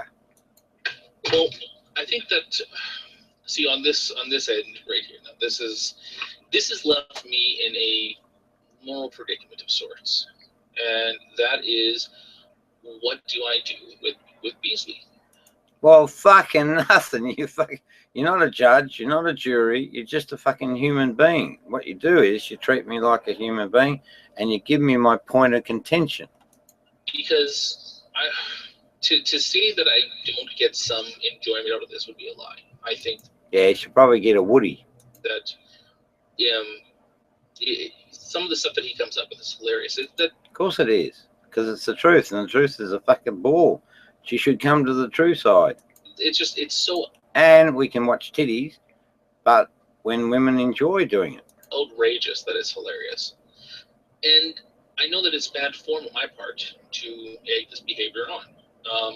But when he's egging it on to begin with.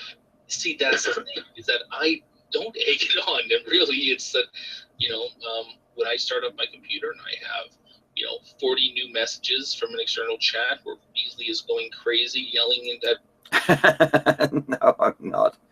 Oh, dear. I know the voice is that, but it's you fuckers. It's hard to get your voice in the pack. People, and, he sees me and starts yelling at me. He's direct. Yeah, it's because you're a fucking idiot. You ask questions that are just beyond ridiculous. And I already know all the answers. So, if you want to engage me, you've got to be a little bit more respectful of me and my time. Taking me back into it every single time. I mean, this is a behavior that I've been noticing since I was bitch slapped. Sent over there a couple of weeks ago. Is that who sent you? That's an interesting comment. Every day it starts anew with him antagonizing everyone, and after. No, I slap egos. You come and fucking annoy me, I'll give it back to you in spades, and I'll beat you around the head every time, around your ego head. To that second, actually, I don't know if it's the first or second, but after the second conversation, certainly, he was really gunning to try and antagonize me to try to get me to one of his hangout. Exactly. Well read.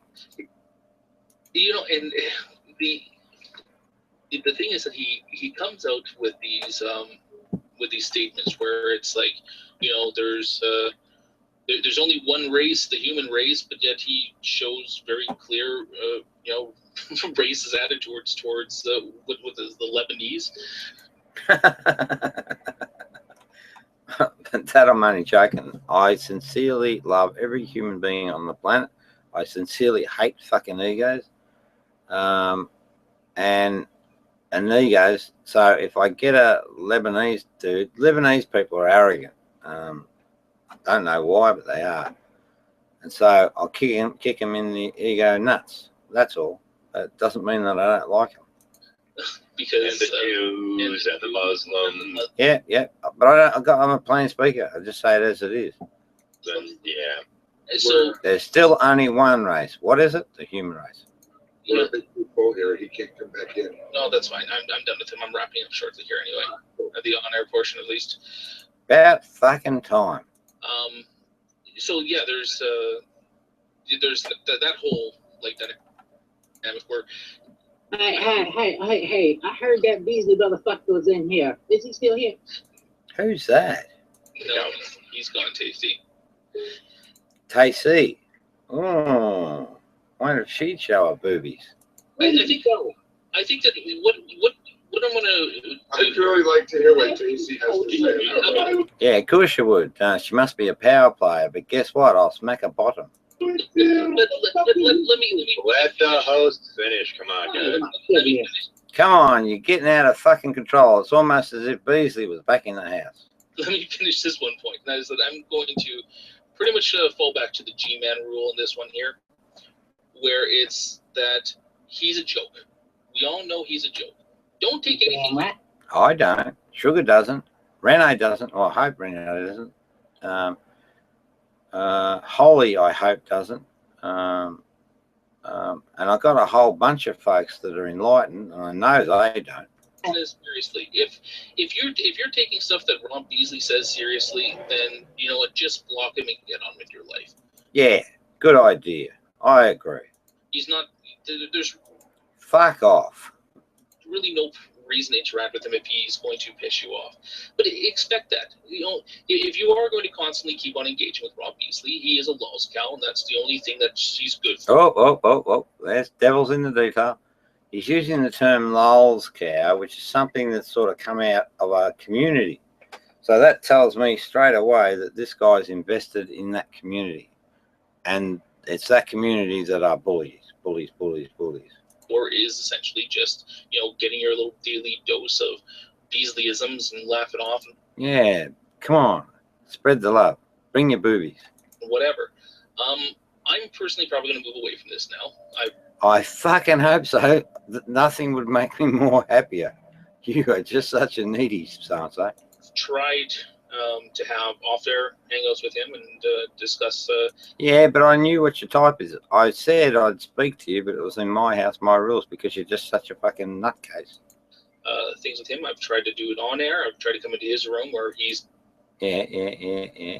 Why? Come on. Why? Come on. Why? You love me.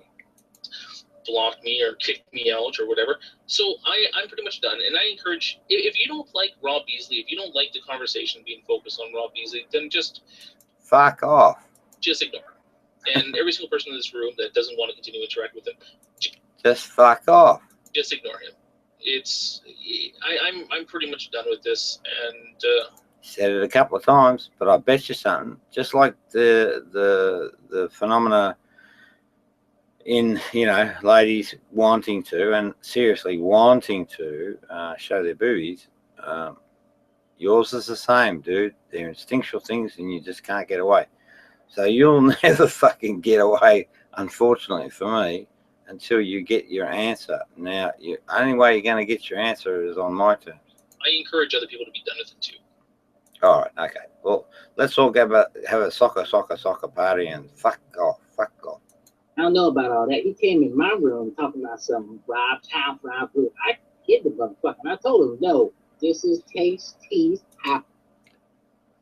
This is a man? Gay person, maybe? House Tasty room. And that little bitch, you can believe that shit? Did he do that to you?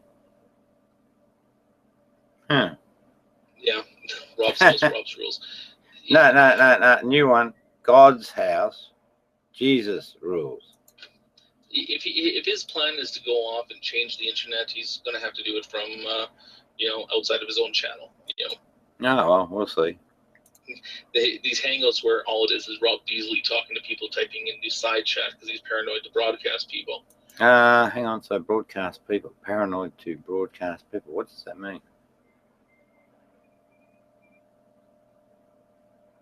I must learn about that. Maybe that's a way of increasing cover. Yeah, they're boring. I don't like watching it. I'm not going to watch it. Okay. And yeah, that's pretty much it there. Okay. But anyway, you know what? Last words, guys. Before I take this off air, we'll continue kicking around after for a while. But Scott, anything you want to add? I've really got nothing new to say. It's funny to me that he complains so much about bullying when honestly he's by the consummate bully. No, I'm just the consummate thing. But when I confront you on your egos, the outcome, the long term, is purely love based, because what happens is that you actually move closer to the enlightened position. It's the best place to be for fucking humans.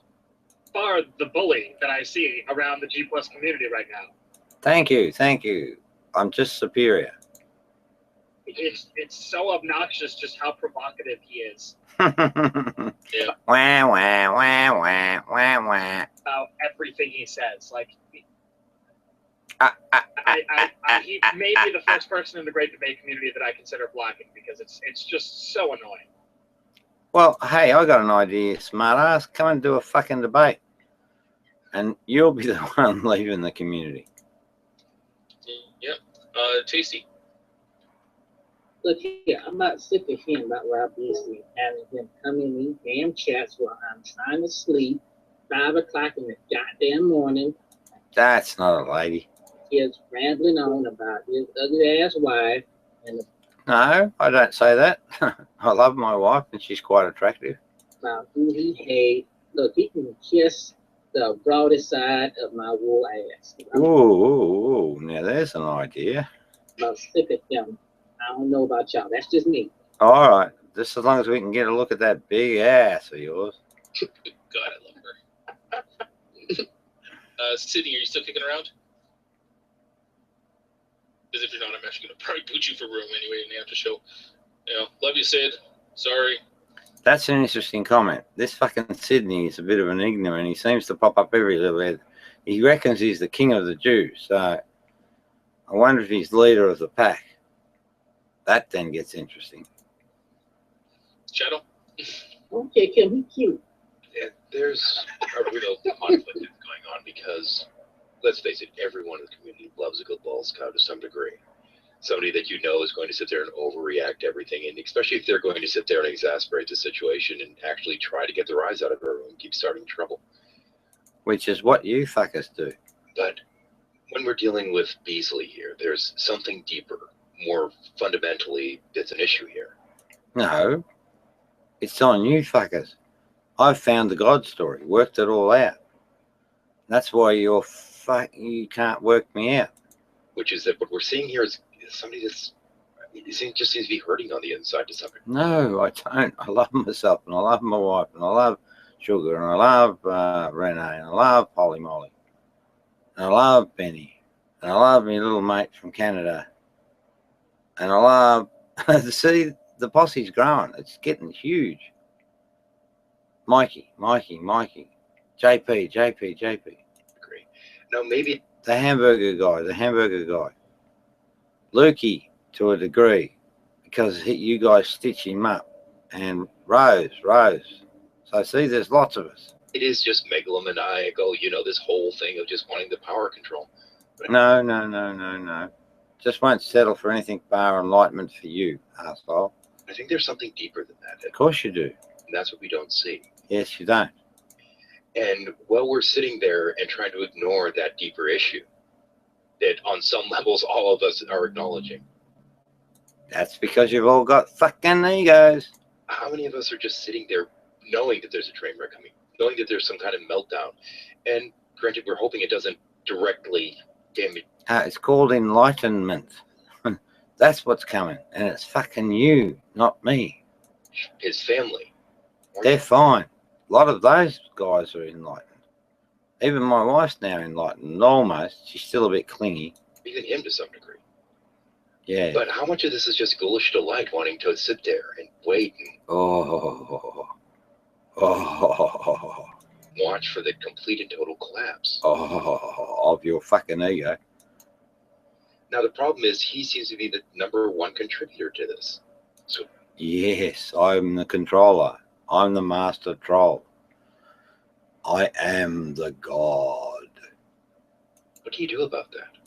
You accept the truth, because it's the truth that sets you free. I think that's really the question that's before us. It is. Very perceptive, actually, I must say. I'll give you credit for that, but at the moment, if you keep fucking running the party line, I'm going to kick you in the nuts harder. I wouldn't go as far as to say that we need to contact the local authorities. No. What I'm saying is, I'm saying more. Well, fuck me. There are people in the bullion cartel that did it last year, I think, and I'll find out who they are, and sincerely want it to happen this year. So I'm starting to see. More so us as a community. That's what I'm talking about. I mean, are we going to sit there and keep feeding into this just because we want to watch the inevitable collapse? I mean, how ghoulish is that? Oh, don't be silly. It's all you fuckers that are under change. Yeah, that's what we're talking about. Yeah. Where does the point come where everyone just blocks him and says, fuck? Well, sooner than better for you, because if you don't, well, you're fucked. It just, there's no way on this earth that we're not having that session online. So make a choice. Fuck off forever or come and face the music. But if you fuck off forever, we're still going to give the music. Of course, that's it. It's coming in its own time. I think. See, the major player that's muddying the water here is Mark Anoia and Shallows on his side. And there, I think the dudes that sit around and, basically abuse women. And Bulldog, he's another one. That most people are kind of getting fed up with the whole Rob Beasley thing, and I think that is probably going to. Well, hey, here's the problem, right? All of the broadcasting and all of those people never heard the other side of the story. Never. To end now, shortly, anyways. The guy's had like 5 channels blocked or whatever by YouTube because he keeps on porn bombing himself. No, fuck. I'm a fucking expert or a genius level. I operate at the Einstein level. That never happened. That was you guys caught me off guard.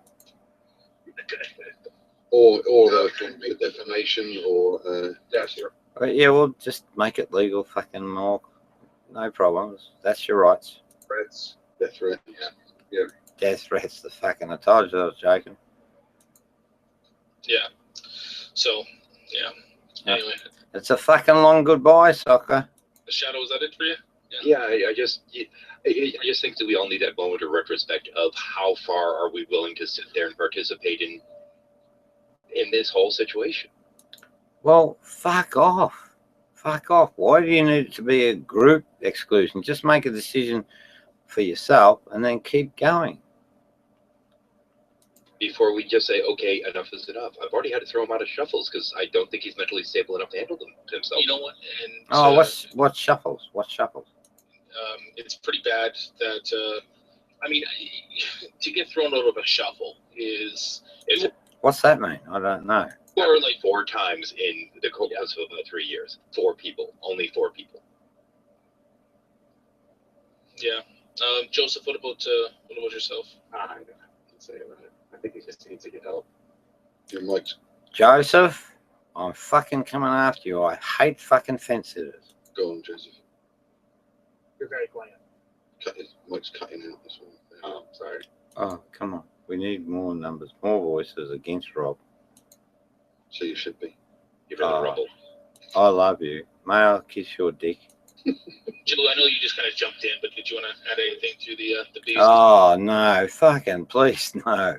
stuff before, we put this to bed? I think Shadow pretty much touched on everything I was going to say. There's some sort of like grim delight we get from watching like this, watching the Mouth of Madness. But at some point we need to, I don't know how we could intervene possibly, but there's... It's more better we're checking ourselves, I think.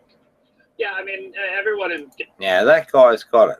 The problem isn't fucking with me. The problem is with the other. I mean, the solution is always have a good hard look at yourself. It's a kick out of a shit show, but after a while you have to leave the shit show and you realize you're covered in shit.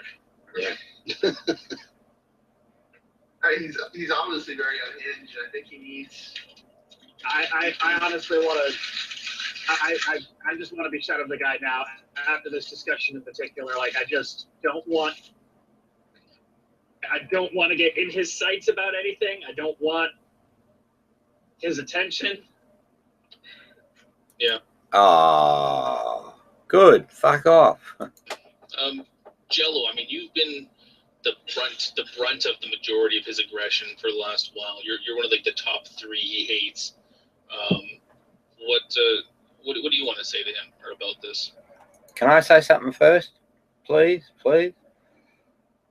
Oh, fuck off, Jello, you horrible, horrible, horrible, mean, nasty, spiteful, fucking horrible man. Yeah.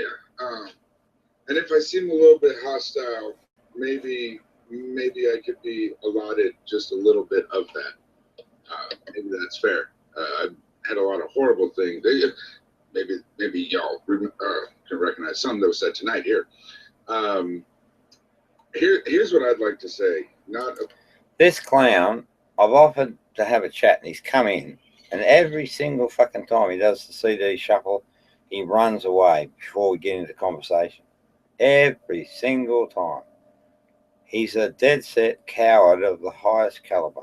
About Beasley, and not even to Beasley, but to any Beasley supporters, if you honestly think that he's being bullied, that's cool, and you should stand up for people that you think are being bullied. But there's a chance that you might be feeding his ego, which might be doing damage to him. I'm not a professional and all that. Well, then shut up. Maybe. If you, I want to make an offer to anyone that thinks I'm a bully. My name is Jello Shots, one word with a Z. Come and meet me. Just talk to me. I don't want to do it with Beasley because he hollers and won't let me speak. But come and confront me if you want, or just ask me for my, just come and find out whether or not I'm a bully. Yeah, that's it. Thank you. All right, Frank, you're probably one of the other people he's got a huge heart on for. Do you have anything that you want to say? Well, I definitely remember Beasley 12 months ago. He wasn't this man. He actually came to several of our hangouts. And, we had a lot of fun, but definitely I see a change slowly progressing. And right now, this is what I'm at the surface. I've dealt with people like Beasley before. I've seen worse, actually. I don't think this type of forum for him is healthy. So hopefully it ends soon. The way it could end is that people start, ignoring him and not giving him that attention. Hopefully he gets what he needs. And that's basically what I'm saying. I hope he gets better. Yeah, I think I don't think anybody here wishes ill upon him. I know I don't, and I'm pretty sure most either. I think that the best that most of us want at this point in time is just to, hope he goes away, and hope that when he goes away, he gets the help that he needs. Serb? I was just going to say, I've been collecting like the death threats and him like really acting out, and I've been considering making a video that I could just send to his facility. I don't like if Rob was near me. I don't think he has a chance to actually, carry out his death threats to me. But I am uncomfortable with him being around people with the way he's acting. And I was going to ask Frank, is that something that happens? Like a witness comes in, like to someone's behavior? Can I step in with a brief observation pertaining to this? Now, mind you, for those of you that don't know, I spent the majority of my youth in psych wards going hospital to hospital. I am bipolar, or I should say was bipolar. Weirdly enough, the stroke seemed to fix that, bizarrely enough. But in any case, well, in the psych wards, we kind of know. There's this kind of intuitive sense you get around people as to, whether they're dangerous or not, or whether they even belong. Well, the feeling that they belong, so to speak, is something that I do feel around Beasley. And lately, and it's been accelerating over the week, I've been starting to get that weird feeling that when you're in the ward you get of other patients, that this is the one to avoid, this is the one that might be dangerous. And that has me worried. Just wanted to add, I think Rob in this hangout would want to claim the Fifth Amendment. Isn't that the right to remain silent? Not incriminate yourself. No, it's a law. Agree to take it though, because I don't know if because this is just my impressions based on that experience. Yeah. Okay. Hang on. Rob's going to have a speak.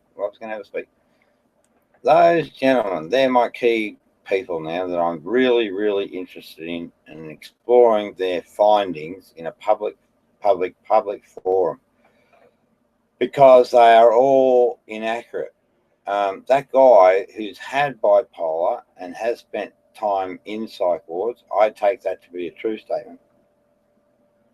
The thing, though, that he said was that it was an absolute fucking fabrication about the ones that were dangerous, and to be, they certainly are people that you put the fucking bed against the door, but that profile absolutely does not fit me, and he should know damn well better. Absolutely. The second one, well, Frank Green, fucking appalling. Professional dude, and he's really running an agenda. He's not basing any assessment at all, because he's a major fence sitter. I could never wonder, I thought of those guys with respect, and I thought, fucking hell, why didn't they step up and fucking help me? And then Cerebus, with his video, who gives a fuck? But he did say he's going to send it to the facility, and I would bet that that's where it will go. But the trouble with that is it will go to that facility, and I'm no longer under the care of that. I've gone to a private doctor. So I'm now under him. I've got legal support. So they'll be wasting their fucking time. But the cruelness, I'd suggest, though, this is telling me stuff, that Cerebus was involved in the last incident. So now the question for these dudes is why? Why? Now this guy got called in like a hired gun. He said it himself. So it's very, very interesting. Definitely. Are we talking about pleading the fifth here?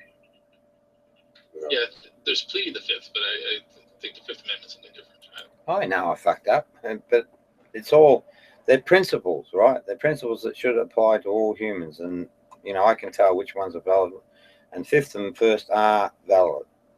No, I'm not an American. That is the fifth. That is the whole point. It's not pleading the fifth. It's the Fifth Amendment, and the right not to incriminate yourself. Yeah, the right to remain silent. To the public. You don't have to say anything to the government. Yeah, but that's my point. I was asking Frank if that's something that's actually would be received in medical facilities. Yeah, definitely. I'm sure he's not sleeping. I wonder what's that about. Is that fucking that's interesting, that comment. Because I am sleeping and I'm sleeping okay, but I could use a little bit extra, I think, because you had the likes of all of the presidents of that, and what they would do, they'd operate for 4 hours, so you could get away with functioning quite.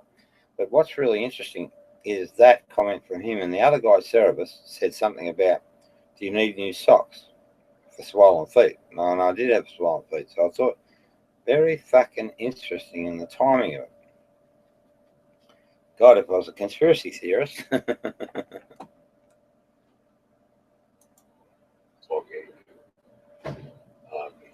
Excessive agitation, creating self-esteem, curiosity, and it's different area. I think there could be. Isn't it concerned that his wife sat next to him or behind him all the time? Isn't it? Yeah. No, she fucking doesn't. Oh, see, it's those stupid fucking remarks by that fucking idiot. If we get Sandra here, we find that she works full time, right? So she's not here all the time. He frames it to suit his agenda. She's more interested now because of the way things are going, and particularly because I'm asking ladies, well, with her blessing, to put their boobies out. But it's not really no, I got to be honest. There is a little sexual component because that's just the way we are. But and I like, it's nice. It's a nice sort of concept. But I mean, if Sandra said to me, no, you can't, I'd possibly say, okay, dear. And if the other lady said no, or no, I'd say, okay. I really don't know what's going on with that. Yeah, she was in the back. She's been in the background in every hangout I've heard him on. That's an absolute fucking lie of the whole. It's annoying. So when you start to look at the whole bigger picture, if you look through this video again, what you see clearly is a self-centered, egotistical,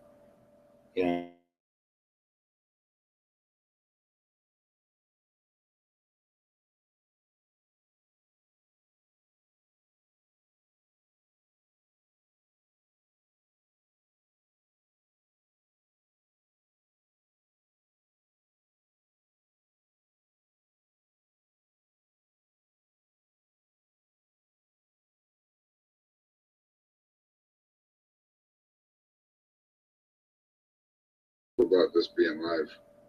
Yeah. Yeah. Now that's telling too.